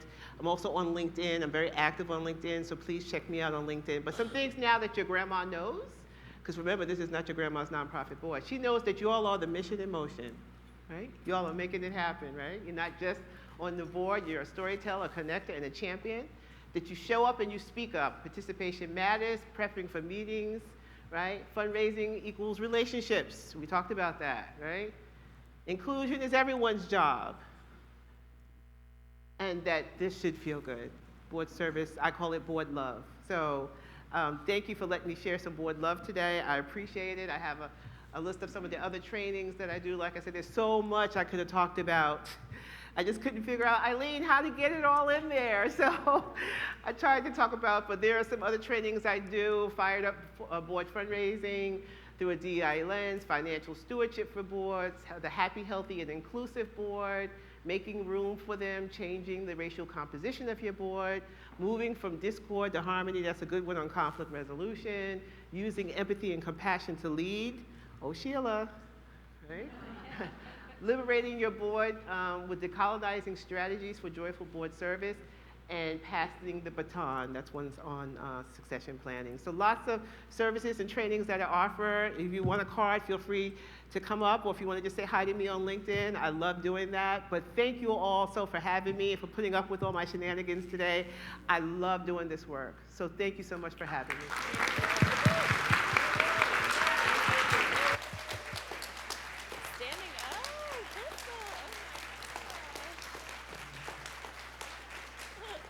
Thank you so much, Crystal. We're so grateful to have you here in Placer County. Thank you for making the trip. This was such a full day, and thank you all for being here. We know you're busy. Thank you for the time you give to Placer County to make it a better, healthier, more prosperous place for all. A couple shout outs. Want to thank again our Platinum Nonprofit Initiative sponsors, Anonymous and US Bank. If you served the longest on your board, you get to take home the centerpiece. So you can all Rochambeau it out if you need to. But please leave the little gold sticks in the middle. We recycle those. Please leave your name badge as you leave and join us for a reception out in the hall. Thanks, everyone.